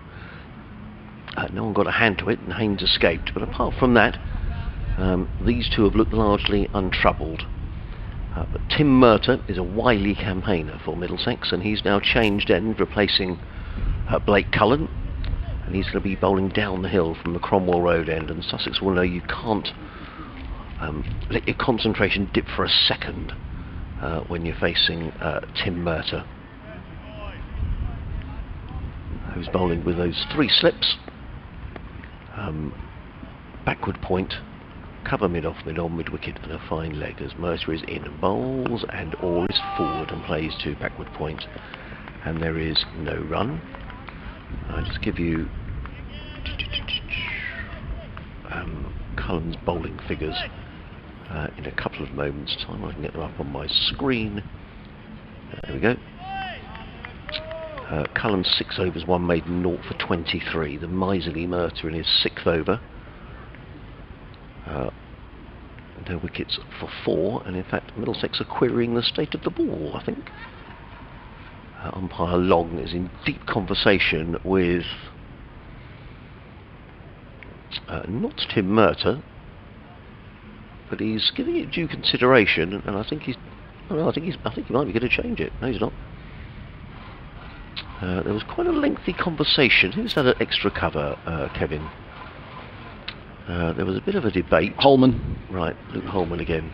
Well, he showed umpire Long the ball, and there was a bit of a conversation. And I thought for a moment that the ball was going to be changed, but as it is, we're carrying on. And Murtagh in and bowls down the leg side, and all plays it straight back down the track. Clever bit of bowling by Tim Murtagh, who just gave Alistair Orr a bit of a stare. But Orr is a very unflappable character. It's one of the very good characteristics of Alistair Orr. He doesn't seem to get flustered.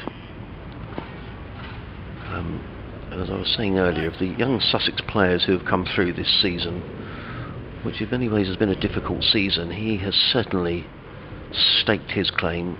The batsman's currency is runs, and he's made plenty of them. He's on 8 as Murtagh is in and bowls, and clipped by Orr to mid-on, and there is no run. 37 without loss. Orr on 8, Haynes on 25.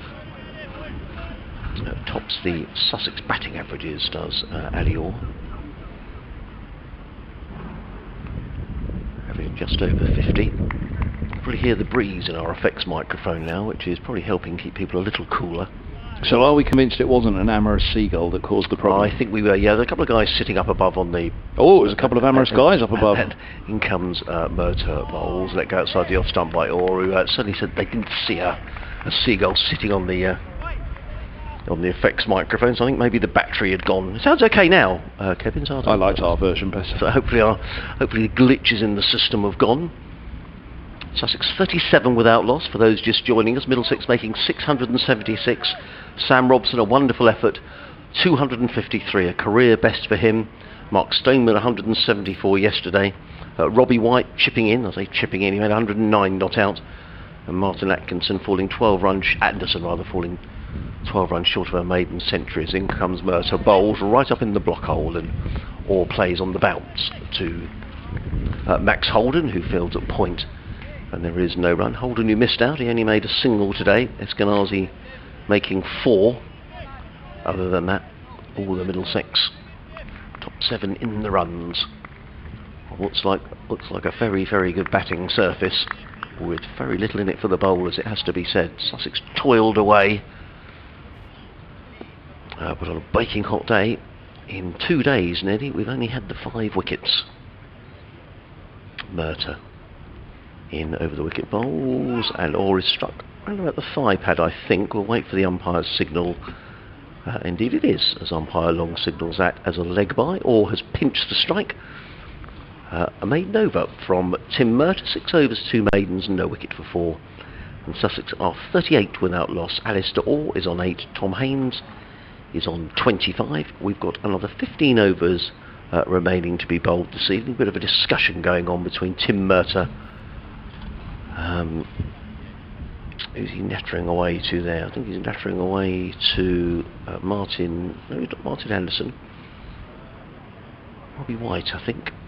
But it is going to be Anderson who's going to carry on the attack from the C end of the ground. But for those of you who don't know Hove, it means he's bowling up the hill with the sea directly behind us. Probably rather nice in the sea today. It's about the time of year when the sea is at its warmest, so I'm sure there's plenty of people enjoying a dip. Anderson bowls. This ball's eased away into the offside. Just back at a point. Nicely played actually. He's run it nicely. It's 4.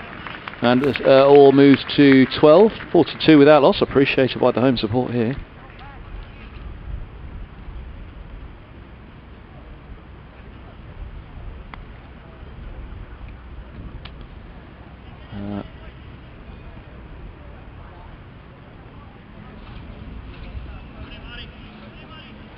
Marty, the encouragement on the field.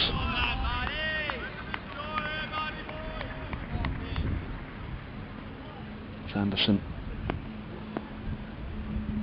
comes in now, bowls, and the ball's left alone outside the off stump. Through it goes. At Kevin Ham BBC, at BBC Sussex Sport if you want to get in contact. Yeah.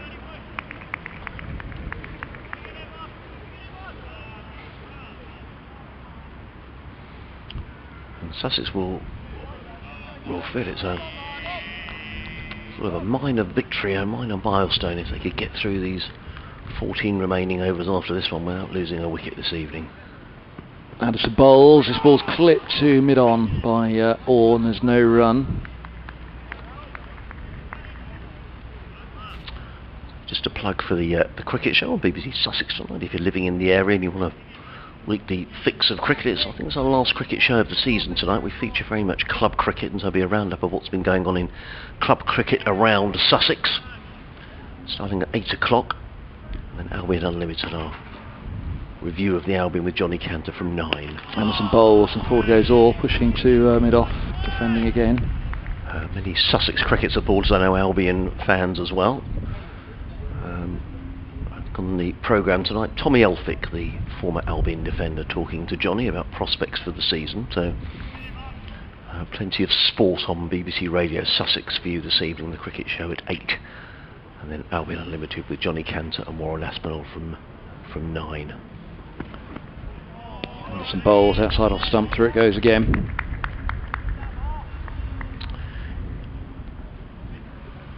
I would just say, and it's just an observation, at least at the moment, Sussex are seeing off this new ball, and there's been a fair few deliveries they haven't had to play, which is just not a criticism of the Middlesex bowlers in any way. It's just an observation, with the exception of Murtagh, who always makes batsmen play. Anderson bowls down the leg side. That gets away from Simpson. That'll be 4 byes. That one really did dip away down the leg side. Disappointed, isn't he, Anderson? And John Simpson didn't look best pleased either. Wicketkeepers don't like conceding byes. No. And there was very little he could do about that. And Martin Anderson, I'm just sort of having a quick word with John Simpson. I'm sure he's saying sorry, John. Simpson doesn't look desperately keen to to share a conversation with him. Nonetheless, just the cricket has been in touch. Hi gents. Great coverage, keeping us going while wilting in the summer heat. Here's a question for you.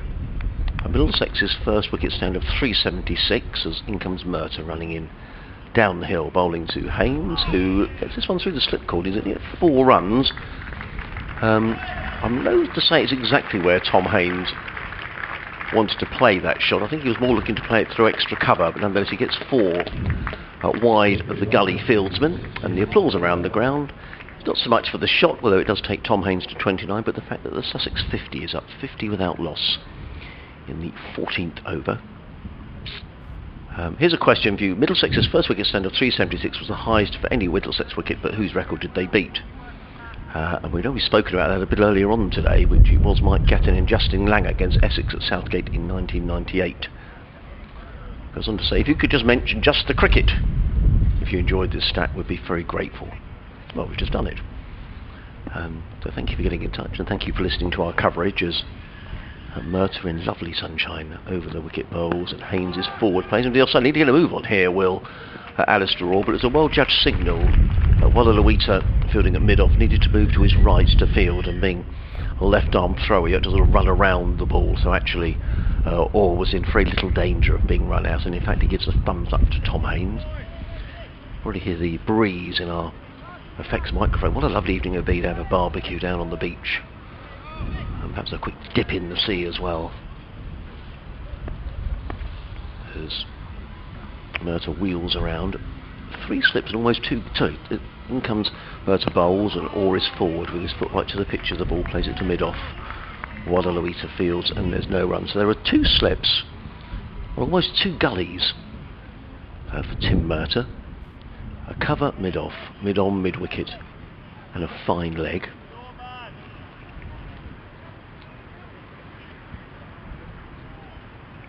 And Middlesex strive for a breakthrough. Orr on 12, Haynes on 30. Murta running in that familiar stooping approach to the wicket bowls to Orr. There's a loud appeal. Slip called and joining in as well. All looking to tuck that one away on the leg side. My initial impression was it was probably a little high, but difficult to tell with we just get one look at these things. We don't have the benefit of. Wasn't the most encouraging. It wasn't. It wasn't a really convincing appeal, was it? It was not too much as beaten the bat so far. But maybe with a young cricketer in Ali Orr, perhaps just trying to unsettle the young man a little. Just 20 years of age, or. He's on 12, he's faced 59 deliveries, which is an irrelevant stat really, as in comes Murta bowls, and Orr is forward and plays back to Murta. And there is no run. Ali Orr wanders away to square leg. He will know his job tonight is to make sure that he's there first thing in the morning. And it's a real test against a bowler of the experience and the craft and the guile of Tim Murta, who's already bowling his 2nd spell. He'll mix the deliveries up, he'll be making the batsman play. International bowler, of course, and great experience for Orr. Tall left-handed batsman. He waits as Murta is in and bowls, and Orr is solidly forward. A bowl of good length. Murta fields off his own bowling, tosses the ball to wicketkeeper Simpson. It is the end of the over, and Sussex are 51 without loss. Orr on 12, Haynes on 30. 13 overs remaining in the day. Murta's typically mean figures, 7 overs, 2 maidens, no wicket for 9. It is going to be Anderson who's going to carry on. I just wondered after that delivery, the final delivery of the last over that he bowled, as to whether he may be taken out of the attack. But now there's a bit of a discussion going on between Eskenazi and Murta as to maybe a field placing or something that maybe Eskenazi has noticed fielding at first slip. But for those of you joining us, Middlesex 676 for 5, 253 for Sam Robson, really the highlight of that Middlesex innings. You're listening to live cricket on the BBC. Adrian Harms and Kevin Hand seeing you through the final 13 overs of the day. Yeah, a gentle start here for Sussex. That will enthuse them. There's only really been that edge that flew through the vacant 4th slip. Cullen to worry them. Yeah. Anderson here from the C end. He's got 2 slips of gully and a short extra cover now, crouching down as he bowls, and that's left alone by Haynes outside the off stump. 30 from 36 for Haynes.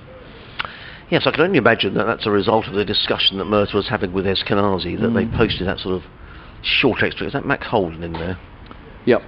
Perhaps looking for the lofted drive. Or sometimes it can just be a field placing that makes the batsman think, oh, I wonder why they've done that. And just disrupts the concentration. A bit of paper is just going to blow across the wicket if they're not careful. Anderson's in, bowls, and that's defended by Haynes. Fielded at mid-wicket.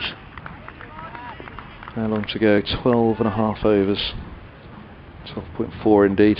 Well, we'll probably be done by soon after 5:30, I'd imagine, today. What about that, Harmsy?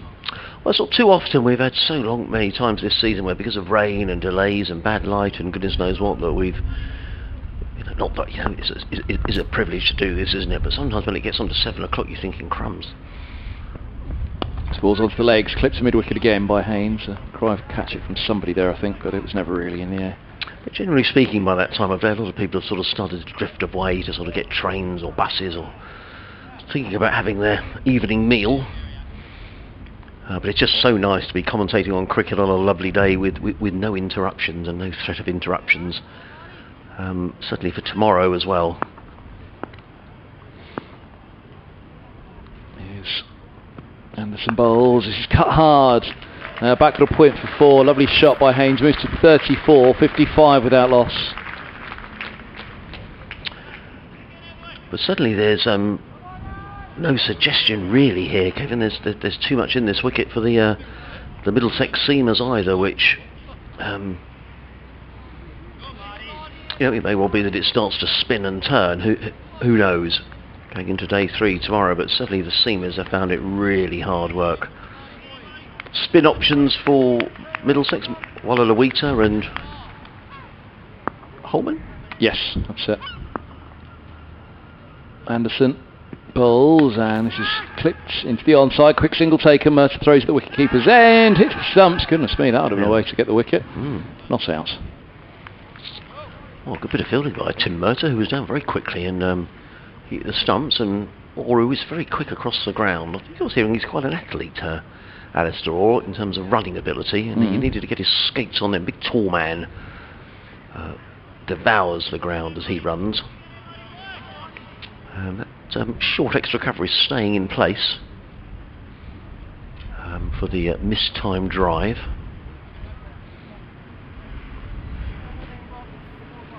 Mercer in now, he bowls, and that has Anderson in now bowls. That has cut Orr in 2. It just didn't quite get up on him, I don't think, and he went for the hook shot and hit him somewhere amidship.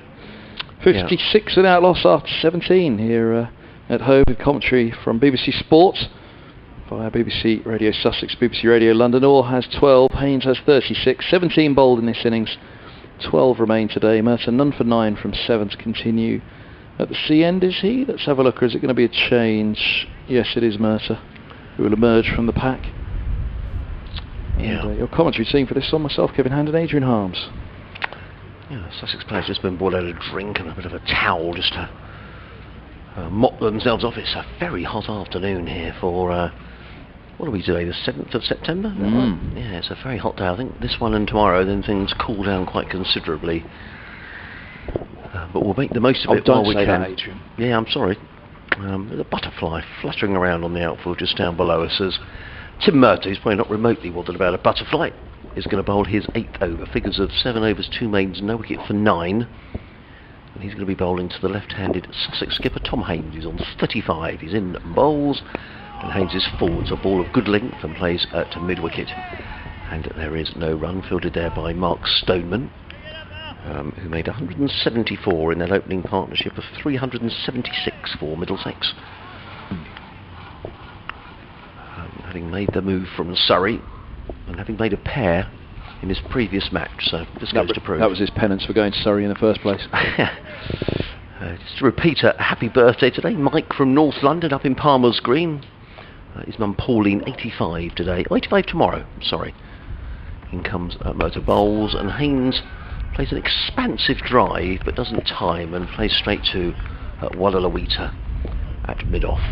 And there is no run. I thought we'd probably get some spin here this evening. I'll be quite surprised if Tim Mercer doesn't at least just have a little try with the ball being nice and hard. And at the moment, the seam bowling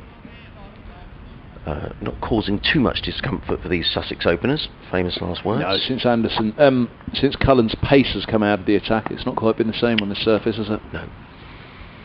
Mercer in bowls and dripped away by Haynes through mid-wicket. They've taken 1, and that's all they'll take as Stoneman has to trot back towards the scoreboard, and another single to Haynes, who goes to 36, and Sussex to 57 without loss. The spectators in the southwest stand have now got the blessing of a little bit of shade, or the majority of them anyway. And Mercer wheels around at the far end. 2 slips in a gully.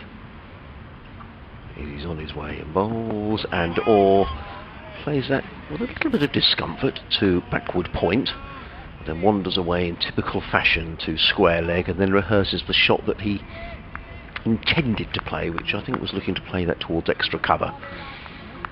Played it safely enough along the ground, no danger. He's on 12. Sussex 57 without loss. Haynes on 36. Although Alistair Orr has faced 20 more deliveries than Tom Haynes. He's faced 63 for his 12 runs, but he's doing a good job for his side. Difficult circumstances as Murtagh in a game bowls and Orr is solidly forward, foot right to the pitch of the ball. Plays with soft hands, just dribbles out in front of him. And there is no run, fielded by White, who comes running in from the gully to field. And Middlesex Sussex remain 57 without loss. If you're just joining us, in reply to the Middlesex total of 676. Jack Carson picked up a couple of wickets, 46 overs he bowled, 4 maidens, 2 for 183. Did most of the work. The other 2 wickets break off as in comes Murtagh in and bowls, and Orr plays on the bounce down the ground. A good tumbling save at mid-on by Cullen, who sends in a throw nearly over the head of Simpson, who makes a good acrobatic catch. And there is no run. End of the over. Middlesex, say that again. Sussex 57 without loss. Orr on 12, Haynes on 36.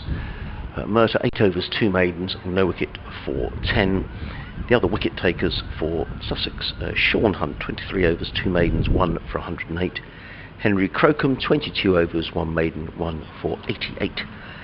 And Delray Rawlins, whose figures I haven't written down correctly, but he picked up the other wicket, and I'll give you Delray's figures in just a moment's time. I don't know why I wrote that down. Rawlins, but I've got Rawlins down as Haynes, which is wrong, as you might think. So Rawlins bowled, here we go, 27 overs, 2 maidens, 1 for 110.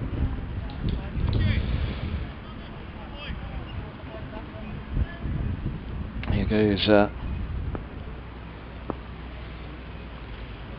Anderson, he bowls, and forward goes Haynes, pushing away into the offside, no run. A few tweets to catch up on. Derek says, gentlemen, you will have your work cut out making this match interesting. Pitch so batting friendly, he inquires. Yeah, I mean it's certainly starting to look that way, isn't it? I mean these two have been largely untroubled. So unless it starts to turn a bit, it's quite difficult to see how we're going to get a load of wickets on the last 2 days, but you never know. Anderson bowls, forward defence from Haynes. Here's a great one from Mark Abelson. Kevin, in the Southgate match in 1998 that Justin Langer and Gatt scored 372, a certain S.G. Law was playing for Essex. Wonder if he knows, if he remembers. I'd have to put it to him actually. Yeah, well done, Mark, thank you kindly. And Anna Forsyth in British Vancouver says, British Columbia, sorry, in Vancouver. There's a slapped drive from Haynes edgily along the floor to gully, no run. Please, can we please ban Finn talk? It's like a knife to my heart. As he's left Middlesex. Yes, he'll be appearing out for Sussex next season. Good acquisition, you know. I mean, he's had a couple of fitness issues, hasn't he? The last couple of seasons for Middlesex. Very unlucky. Here's Anderson bowls down the leg side. It's taken by the tumbling Simpson, who doesn't gather it cleanly. Actually, kicks it back up to second slip. Partnership at Derby. Derbyshire were in all sorts of trouble. 56 for 5 against Leicestershire. Now 279 for 5. 108 from Brooke Guest, the wicket keeper. 102 from Anuj Dal.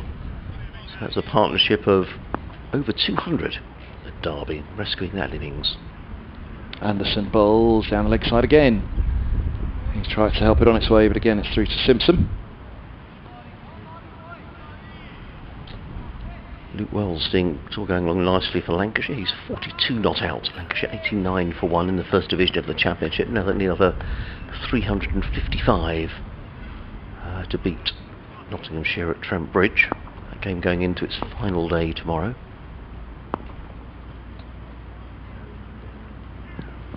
Anderson to Haynes, defended to mid-off. Extra cover gets there first and there's no run. I guess with interesting point there, was it Derek who made the point there about 2 days to go? I mean, I think we're going to see a bit of spin here actually. Some helmets being brought out, so I wonder if we're going to see some Walla. But it's an interesting point, isn't it? I mean, it's too soon to make a judgment. Perhaps we've only had 2 days of this pitch, but if it does stay as flat as it is, I'm not sure whether that makes it a good cricket pitch or not. To be honest, if we're, you want bowlers to have to work for their wickets. There's no question about that. But if Sussex were to rack up a huge score as well, you might say, well, perhaps a little more encouragement for the bowlers, but we'll see. It may well turn, and we are going to see Walla, who's going to come into the attack. But at the moment, it looks a very good batting wicket. Well, as we said, really, the only difference you can see between these two attacks are the express pace of Cullen extracting something from it, and he threatened to, didn't he? Yes. But not so. There's a building up there on the far end, Harmsy, where there's a small child, it looks like, running around on a balcony, now gone inside. That seems new to me. Is that a new build home with a bifolding doors across the back or something? Up above the deck chairs to the left of the large block of flats, there you go, somebody in a red top wandering around on a balcony up there. Oh, right, yeah. Is that a new build house over there? I'm not sure if it's a bungalow? I do not recognise that back to it. I can see the child, running around. Yeah. I don't recognise that back to the building at all, over the years. Great view of the cricket. Well, absolutely. I mean, brilliant view. I'm not sure if that's I think it is a balcony in front of it, isn't it? Yeah. Sorry, just in terms of cricket, Dominic Sibley, for those who are interested, out for Warwickshire. Warwickshire 108 for 1, needing another 188 to beat Hampshire. 47. Just to say, Sibley not included in the squad for the final test match. Starts on Friday at Old Trafford. So they get some decent weather up there. It'd be a shame if the final match is affected by weather. There is a bit of poorish weather on its way, apparently. But let's hope not too much. Anyway, bit of spin. Going to be Walla, who's going to come in from the Cromwell Road end of the ground. 57 without loss. He's in and bowls, and Orr, the first ball. Well, Orr wanted a single. He worked that backward of square on the offside. He wanted a single. It was Tom Haynes' call. Who was at the non-strikers end, the ball going behind square, and there's a very firm no from the skipper.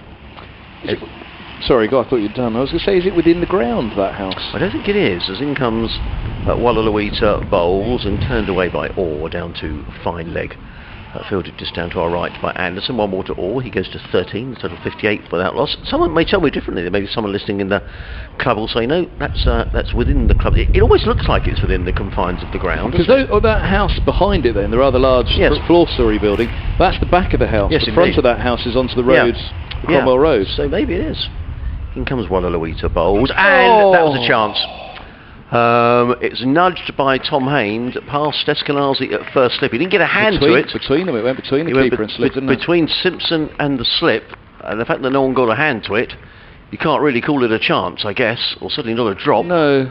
He went very quickly, but it was so whether there was a little bit of turn there, who knows? Well, Mercer had that one that fell just short of slip, didn't it, to his right towards the keeper, and this one. So maybe a good fortune for Tom Haynes. Keeper standing up, if thick edge goes past the gloves, there's not much you can do, really. Walla in again, and this time Haynes is securely in behind that and punches to extra cover, and there is no run. Yeah, it was Slip's catch, that one. Yeah, it was. No doubt about that. To Eskenazi's right. He's possibly slightly too wide, Eskenazi. Slip, because it was fair way to his right, actually. As he threw out a right-hander, it was long gone. Yeah, he's just readjusting, he's just scratching away at the floor, is Eskenazi. See if he comes a little bit finer. Walla in, and Haynes drives down to deep backward point, picks up a single. Does Haynes? He goes to 41, Sussex to 63 without loss. I think he might have just tightened up the gap a little bit there, Eskenazi. Yeah. Pete Hanscom was the slip fielder for spinners. Walla in bowls, and Orr nurdles that one wide of second slip. He's going to get a couple of runs here, maybe even 3. Eskenazi is in hot pursuit down towards the third man boundary, and just a couple of runs. Alistair Orr, who goes to 15, and Sussex to 65 without loss. Tom Haynes has made 4 scores of 50 or more this season. He's gone on to make a couple of hundreds, averaging 41 in the championship this season. Has passed 800 runs in this innings. That's the end of Walla over in which he conceded 8 runs, a rather fortuitous boundary nudge between slip and wicket-keeper. Accounted for 4 of those. So, 9 overs remaining in the day, 65 without loss. Sussex. Martin Anderson's going to carry on from this, the C end of the ground. And you'd imagine that probably Walla is going to bowl out from the Cromwell Road end. Yes, it goes Anderson's, maybe. We'll see a bit of Holman from this end as this ball's onto the hip, turned out to a deep mid-wicket for a single by Haynes. Moves to, in fact they turned it to 2, it's wider to the fielder than I felt, and he moves to 43, 67 without loss. Temperature feels like it's got up a bit. Someone shut a window somewhere. So. Yeah, I don't know. The big window is open in the press box next to us. In fact, I wish this window opened up actually. Oh, wouldn't it be great? Because it's next door, where the written press are, the windows slide back, and it's just you feel like you're right in the game. And we've still got a wonderful view. Don't get me wrong. Anderson bowls and forward goes Haynes, defending into the onside. No run again. But that really is a cracking view, and you're just sitting in the game. So how do you read this picture, Kevin? I mean, Well, is it a batsman's paradise, Oh, and it we're is, going to for sure. and we're going to have a couple of days where the game is just going to drift. The to a bowlers have got draw? their work cut out on this, and what we've seen already in these 20 overs is, again, credibility to the Sussex attack in that Middlesex innings. As Anderson goes past the edge, angling one across the left-handed Haynes, who gives him a nod. You are really going to have to work for your wickets on this, and you look at an opening stand of 67 between these two. Well, they've got another 309 to go to match the opening pair of Middlesex, but again, credit goes back to the Sussex bowlers for keeping control of that Middlesex innings, that it didn't get crazy, it didn't get out of control. Anderson's in, bowls, and forward goes Haynes, pushing to mid-on, no run. So yeah, but then we've seen a few edges, haven't we? We've seen one just short of slip, one fine of slip off the spinner, and one that flew wide of third slip off Cullens. So there have been chances in these 20 overs so far, but none as such to hand. We never know how the wicket's going to play on day 3. All of a sudden it may start to turn or keep low. Well, that's the other thing. You could see as Anderson bowls, and this is driven away through the covers. Lovely shot by Haynes down the hill. That'll be 4 down to the corporate boxes. So Haynes moves to 47, 71 without loss. We could see Sussex rack up 400 all out here. Maximum batting points. Middlesex enforce the follow on, and it does something for the spinners on the final day. So long way to go, isn't there? Yeah, there is, absolutely. But Sussex have done well here. Having been in the field for so long, you wouldn't be surprised if they'd lost a couple of 3 wickets, and they still might. But these two have batted very well and very steadily. Anderson's in, he bowls, and this is clipped through mid-wicket. 4 more, I think. Mercer gives chase, but yeah, down the slope there's more chance for Deep Square, who slides and holds it in, and that's Stoneman out there. They've run, how many? 3? Yes. Yep. And that's the 50 for Haynes. Very good knock from young Sussex skipper, who's endured a tough 2 days since losing that toss on the first morning. His 50 comes off 58 balls, 85 minutes and 8 fours for Tom Haynes. Yes, well done, Tom. 5th time this season he's passed 50. Gone on to get a couple of hundreds, and he will know his work is far from done, but he'll be very pleased to have... He's one of the Jason Swift batting school, isn't he? Tom Haynes came through with a lot of help from Swift. He was here for a long time, isn't he? We spoke at the beginning of the season, Tom, how he'd almost sort of fallen out of love with the game a couple of seasons ago and got his opportunity last season. He made a very good 100 at the Oval in the Bob Willis Trophy, then 100 at Old Trafford, and he's really rediscovered his appetite as Tom, and that's a very fine 50. But he's got more work to do. He's facing Wadalawita, who's in from the Cromwell Road in bowls to Haynes, who caresses that through the covers to the sweeper on the cover boundary and picks up his 51st run. 6-2 at 75 without loss. 8 overs left in the day. 7 after this one. He's bowling with a slip and a short leg. Was a fine leg on the 45, right on the boundary. Mid wicket, straightish mid on. Walla in bowls, and that gets a bit low to Orr, who nonetheless managed to sort of fiddle the ball away on the offside through backward point. He picked up a single, but it was a delivery that maybe would give a bit of encouragement to Walla. Picks up a single, does or he goes to 16. Sussex 76 without loss. Aloita is on his way over the wicket, bowls to Haynes. Haynes is forward and plays straight back down the track. And there is no run. Tilan Aloita balling Colombo, Sri Lanka. Fields of his own bowling. Made his debut last year. In and bowls again, cut away by Tom Haynes through backward point, but only as far as the sweep on the cover boundary. Allows Haynes to go through for a comfortable single. He goes to 52. Sussex 77 without loss. The light aircraft makes its way across the ground.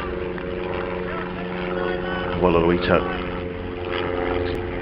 is ready again. As in and bowls and all stretches forward and plays down the offside, and there is no run. Slip of the short leg still in attendance.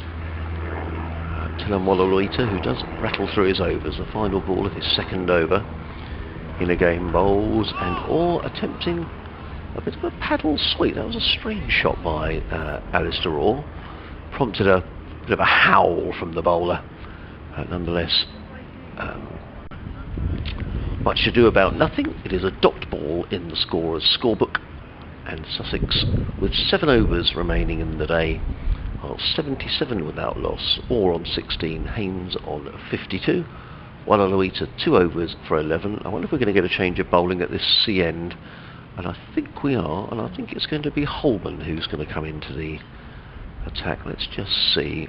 No, it's going to be Cullen. So Blake Cullen is going to get a run up the hill here.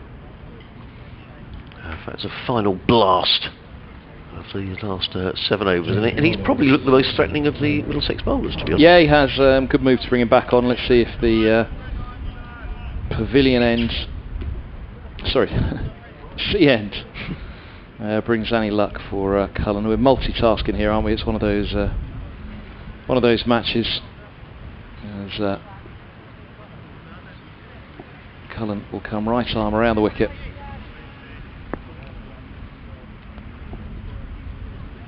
And he bowling to the left-handed Haynes. 2 slips go down as he bowls. He's right up there, driven back down the ground. This could be 4. Down the hill it goes, and Anderson will give up as that races away down the slope. Haynes on 56, 81 without loss. Nice looking shot.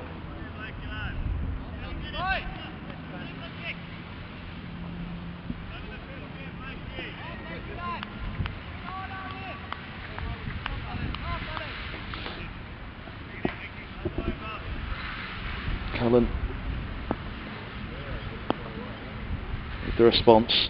6.5 remain of day 2. He's in, bowls, and forward goes Haynes defending. Back up the track, and there's no run. We've got to do a 5:30. It's miles away.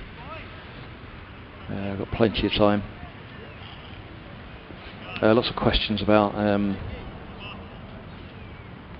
the stats that have the records that are broken on this.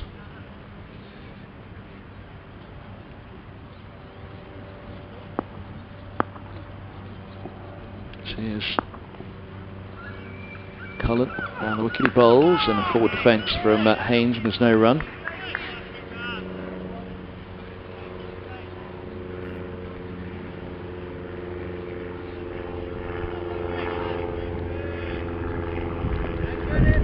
Aircraft overhead once more. Crowd's pretty much held its own today, not too many gone home. No, I agree, I think they have stayed, and why not really? It's well, yeah, I've been watching Middlesex bat on this for a couple of days. Nice to see Sussex opening pair go, and again they're being made to work for it, these two. As Cullen's in, bowls a bouncer, through it goes to Simpson. 2 to go of this Cullen's 7th over, none for 27. He's unlucky there really, because there have been a few that have flown away the edge from him. That first chance, or not a chance because there was no 4th slip in place, but that was one that really lifted and went through from Cullen. Different pace to anything else we've seen in the match. Off he goes now.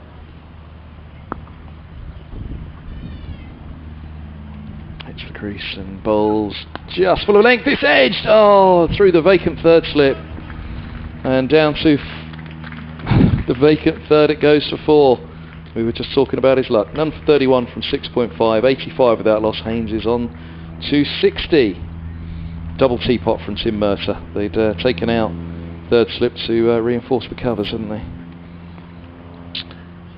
Yeah, it's just holding his knee there, Cullen. I hope he's okay. I bet he was just adjusting his trousers. But he's not a good pace. Tim Mercer giving him a go up the hill. Sometimes it's not easy to bowl down the hill at Hove. Lots of players talk about the first time they've bowled here, and it's going to be quite difficult. I thought he bowled a quick enough spell, but he's now got a chance up the hill. Looking at the replay, I'm not wholly sure that would have carried to the third slip. Cullen comes in, bowls, and this is down the leg side, taken by Simpson. Tumbling stop. End of the 23rd over. None for 31 from 7 for Cullen with 1 maiden. 6 to go on day 2 here at Hove. I haven't particularly seen any of that inconsistent bounce yet. Again, we thought Cullen might be the one, but I don't think it's really been one on this yet that we thought, oh, that's kept low, or that one's spat in this innings. We felt we saw a few in the Sussex innings, didn't we? Yes, we in did. The Middlesex innings, yeah, there were 1 or 2 that kept low, but in the main it's been a batsman's paradise. Robson 253, Stoneman 174, Eskenazi and Holden missing out with 4 and 1 respectively. Robbie White a very good 109 not out, and Martin Anderson missing out on his maiden first class century. He made 88, and John Simpson was coming in at the end of the innings, finishing, was he 1 not out, Simpson? 2 not out. I'd do him a disservice. Middlesex declaring just after tea, 676 for 5, leaving Sussex 29 overs to face tonight. And so far they've negotiated safely 23 of those, as Tillan Wallaluita is in, bowls to Orr is forward, a cry of catch. So whether that was inside edge onto pad, the ball ballooned in the air, but way out of reach of the short leg fielder, who's taking really close order. Just a couple of, well, a cut strip away from the batsman as Wallaluita in again and bowls, and Orr plays that stylishly to backward point. Fielded by, I think that's Stoneman there. Yes, it is. Again, there is no run. Shadows lengthening here. What's been a really beautiful day. Wallaluita in, bowls, and Orr with the play and a miss outside the off stump. Now Simpson whipped off the bails. So, just causing 1 or 2 little issues here is Tillan Wallaluita. Tom Haynes, the Sussex skipper, comes down and just has a word to Alistair Orr. Probably something along the lines of, you've only got another 33 balls to survive tonight for Sussex. Wallaluita in again, bowls, Orr is right forward this time, smothering the spin, playing with soft hands as far as holding a short extra cover. And again, there is no one. Graham has sent me an email which I'll read in a moment. As Wallaluita is in and bowls, or lets that go outside the off stump, and there is no run. Graham says the house or apartment at the Cromwell Road is outside the ground. He went up during Zach's time as chief executive. I remember asking him about it. It does look like it needs a lick of paint and new windows recently, although it definitely looks different. Hang on, let's read that again. So Wallaluita in and Orr plays to mid-wicket and there is no run. Sorry, Graham, he says, it does look like it's had a lick of paint and new windows recently, though, as it definitely looks different. Regards, Graham. Graham, thank you so much for getting in touch. And Kevin was saying he hadn't noticed it before, so perhaps the windows are new. So, interesting, outside of the ground. Is it lovely when people get in touch and answer our questions? So thank you very much, Graham, and thank you everybody who's been in touch. Sussex Cricket at bbc.co.uk. I can see 1 or 2 spectators just drifting away, coming down the stairs of the Spen Karma Pavilion away to our left hand side. And Sussex 85 without loss.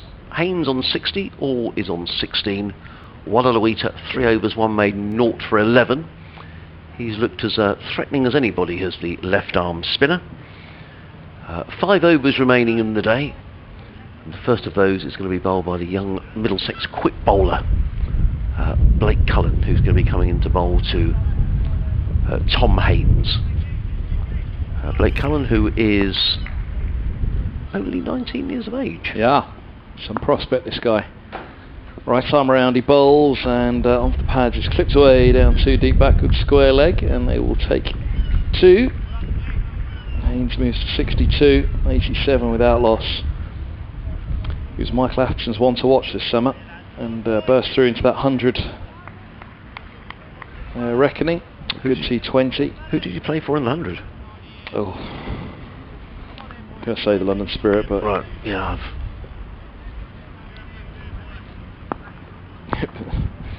yeah, I did enjoy the 100. I don't mean that in a derogatory way. Here's Cullen bowls, and this ball's eased away into the offside, and there's no run. But it did get lost to me a little bit who was where and what was going on. You know, Well, there were a few that you could pick out. But Yeah, I'm sure there's a lot of cricketers who've got a chance to play in it this year, and I don't mean it in any way derisorily, but because so many overseas players couldn't missing, play. yeah. And I'm sure that well, the competition's here to stay, whether you like it or not. And you'd have thought that if COVID is some way under control, next summer that more overseas players will probably come and play in it. In comes Cullen and bowls wide, and Haynes looks to chop that one away through backward point. Rather got the toe end of the bat fielded at point by Holden, and there is no run. Sorry, Adrian, I timed that biscuit bite to perfection, other than it went down the wrong hole. That'll teach me. 87 without loss. Yeah, what a view that house has though of the cricket. Yeah. It's out there with your gin and tonic. Be rather nice, Kevin. Cullen bowls, forward defence into the onside, 87 without loss. I wonder, was that then part of the ground but then sold off? As you know, whether the land was sold off to a developer or whether it was developed by the county and then sold? Well, it says well, Graham is saying it's outside the ground, which suggested it was outside the ground when it was built. Yeah. And I suppose if you look behind it, there is a house behind it. I mean, it almost looks like It's almost at at the back garden. Yes, isn't I it? agree. Yeah. Cullen bowls. Oh, and that rushed Haynes. He tried to duck it. He didn't do anything in the end. He just took evasive action. And, took his eye off the ball, didn't he? well, they've rejected the single. Now, he was taking evasive action, so there would have been a run there. I don't know why he's rejected the single. All charged down. Haynes said, no, thank you, just walked off towards square leg. Maybe it was the pain from it. It was just a little bit of shock, because, again, the pace of Cullen really rushed him there. Yeah, I hit him maybe around about perhaps the shoulder area. Mm. But certainly, yeah, you're right. I mean, the house behind him, they're beautiful properties, aren't they? Sort of 3 stories. I'm not sure if you're high enough there, if you went to the top, if you were in the bedrooms at the top, whether you get a view of the sea. You might do. Certainly not from the ground floor. They're bringing in a leg gully for Haynes now, so 2 slips, a leg gully. We've seen them use Cullen like this on many occasions. He's in now, bangs that one in through to the keeper. Good pace and bounce that. No tennis ball bounce about that one, was there? From young Cullen. Haynes has 62, Orr has 16. They both faced a similar number of balls, 73 and 77 respectively. Orr will have strike, 87 without loss, Sussex, and 4 overs to go on day 2. Yes, I feel fairly certain that Tillam Wallalawita is going to bowl 2 of those from the Cromwell Road end. In fact, some of the flats are... Graham was saying it looks like it's had a lick of paint, but certainly the big block of flats immediately to our left, virtually next to the indoor school and the changing rooms, does look like it could do with a lick of paint, but I wouldn't fancy doing it because they're high. You need a good bit of scaffolding to get up there and put your paint on. As in comes Wallalawita, over the wicket bowling to Orr, who stretches forward in this place with soft hands down the offside of the pitch. Wallalawita nips round and fields, and there is no run. 87 without loss. Wallalawita in again, bowls, or lets that one go outside the off stump. There is no run. He gets a clap from Steve Eskenazi. He's fielding at first slip.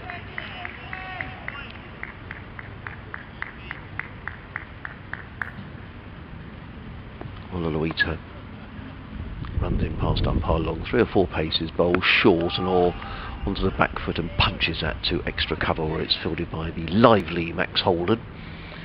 Missed out with the bat today, made just a single. But he fields and there is no run. You probably hear some seagulls in the background. That's one of those balls that picked up a bit of bounce, isn't it? Wallalawita in again, bowls, yeah, all forward, plays back to the bowler. Alistair Orr firmly got his sights on batting tomorrow morning. As the breeze just gets up around Hove, some welcome relief from what's been a very hot day. Wallalawita in again, bowls, that's wider of the off stump, and Orr So lets that one go. Again, there is no run. That's some footmarks there that Wallaluita may well be aiming for outside of the left-hander's off stump. At the moment, no joy for the left-arm spinner. He's in again, bowls, and all is forward, and the ball just dribbles away. Mixture of bat and pad. A maiden over from Tillam Wallaluita, who's bowled 4 overs, 2 maidens, no wicket for 11. 3 overs left in the day. Sussex are 87 without loss, Orr on 16, Haynes on 62. Live cricket, BBC Radio Sussex, BBC Radio London.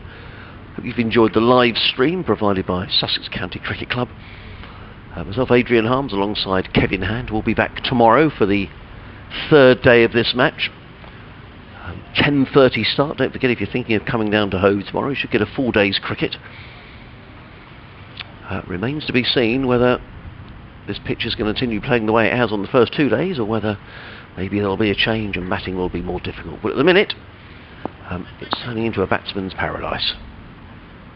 Cullen's around the wicket, he bowls short, and that's hooked away in the air. Well, I say in the air. Murch's got his hands on his head mid-wicket, mid-on, deep square, around to collect. Yes, it was quite an attacking shot that Tom Haynes played. Maybe that was a surprise for Tim Murtagh with the just 3 overs to go until the close. But Haynes is rattling on at pretty much a run a ball here. 64 off 74 deliveries. Orr has been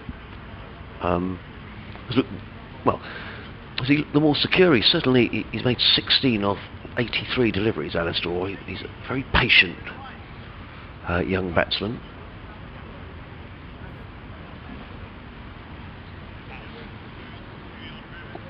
Here he comes. And ball now with a short leg. This ball's edge to catch is the cry again. Again it goes through the vacant slip cordon. Yeah. And Murtagh's giving plenty of encouragement at mid-on. The ball is going everywhere but to hand at the moment, isn't it, for Middlesex? Now that would have carried, I fancy, to perhaps a 4th slip. Seemed to be in the air for a while, wasn't flying at chest height, but Haynes has moved to 68.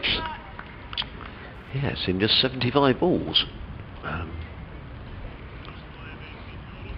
We never know what you're going to get when you've been out in the field for so long, but credit to Haynes and all, they've got their heads down. A few edges from Tom, but I'll be pleased enough. Cullen again, bowls down the leg side, taken by Simpson. There's a short leg and a leg gully in place. 93 without loss. I don't know if they... I mean, look, it's an easy game from here, but did they move to too many ploys too quickly, Middlesex, rather than just sticking with the 4 slips in place?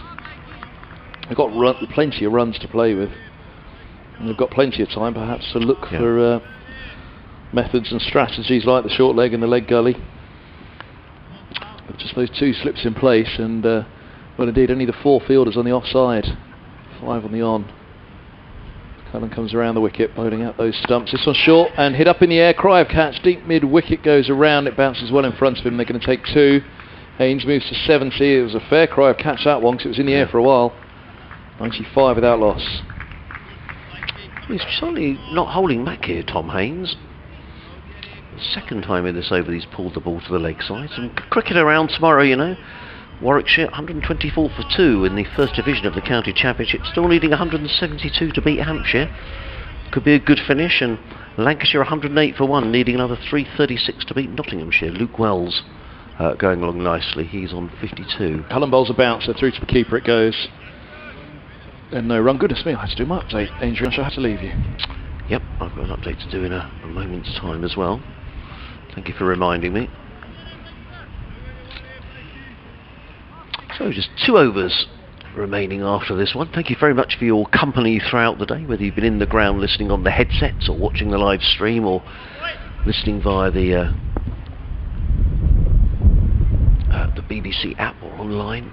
As Cullen races away from us, comes in and bowls to Haynes, and Haynes always looked like he was going to take that on. The ball flies through to John Simpson behind the stumps.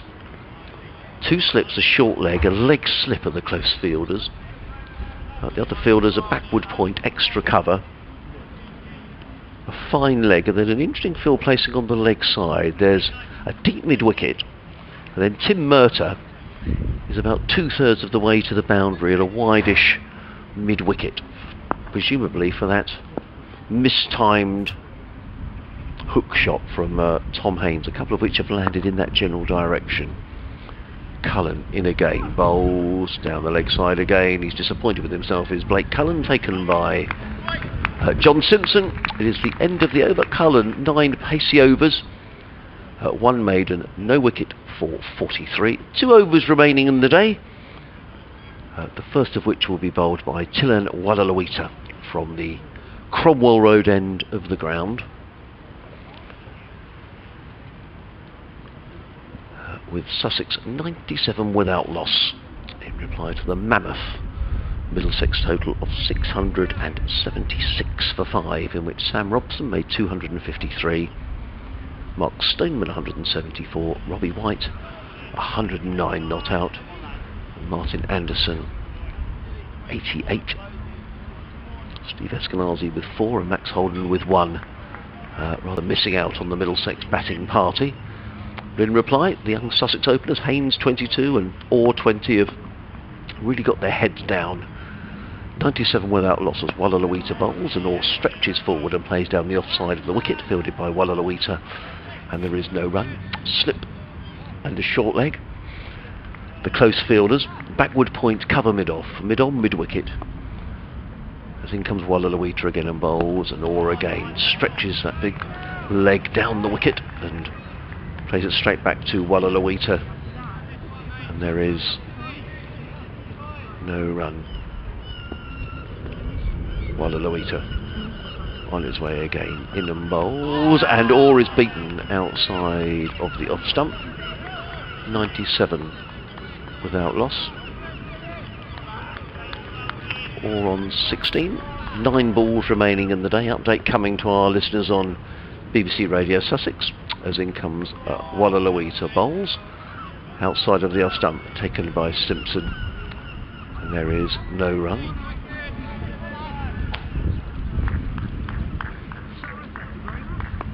Walalawita again on his way and bowls, and Orr again lets that one go outside of the off stump. So 1 more ball left for Walalawita to bowl this evening. He's causing 1 or 2 little problems. Walalawita in and bowls Orr forward. Plays out a maiden over. Well played, Alistair Orr.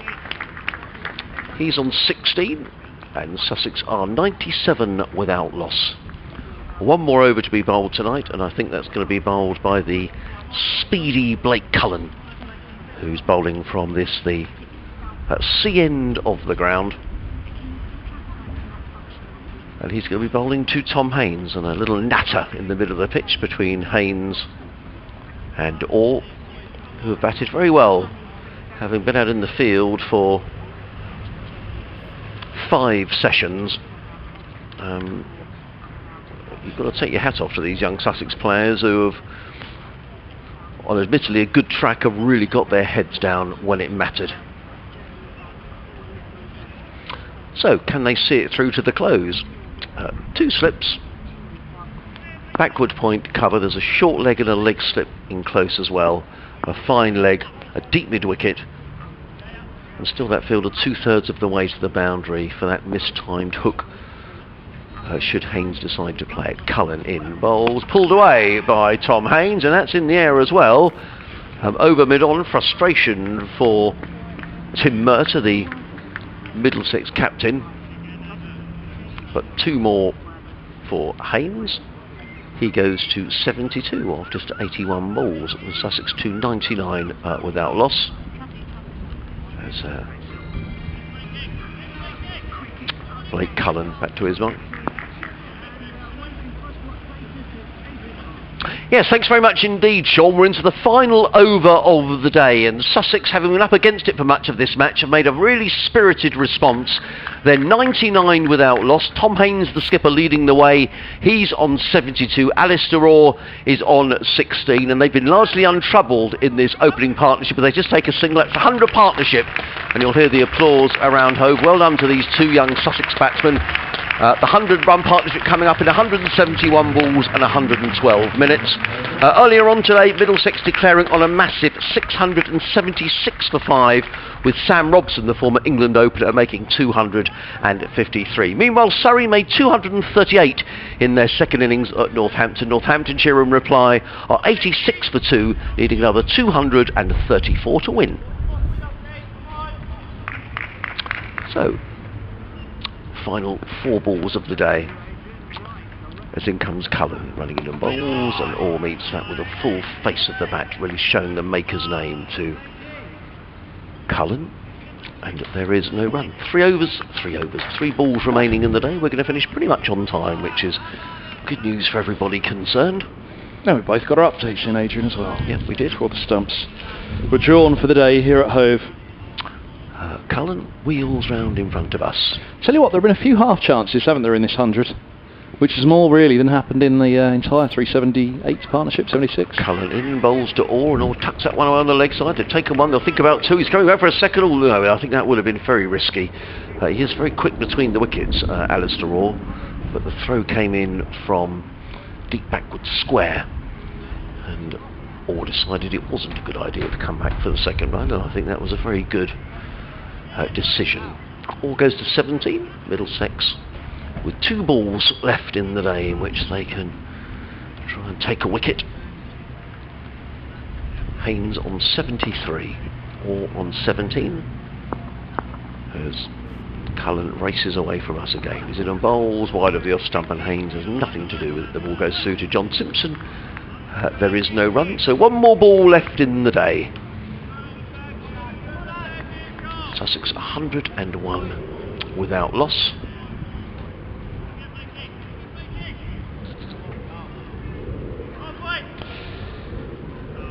Yeah, odd a day. So many runs have we had today. Middlesex resumed on 400 this morning, so 374 plus. Yeah.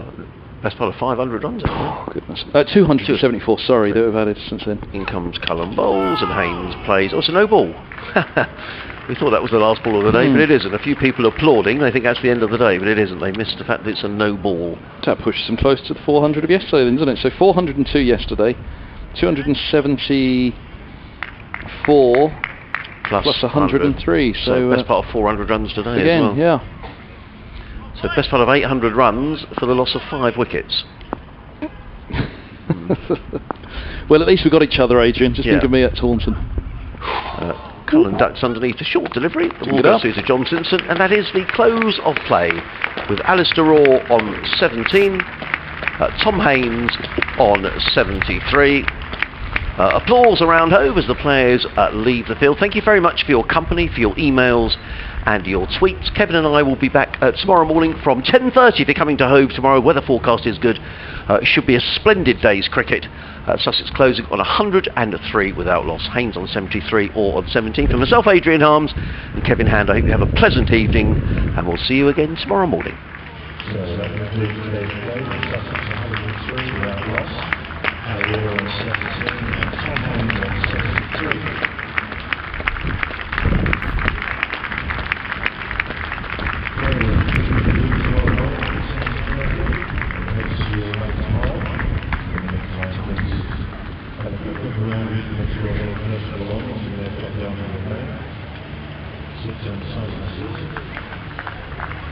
Sussex and Middlesex.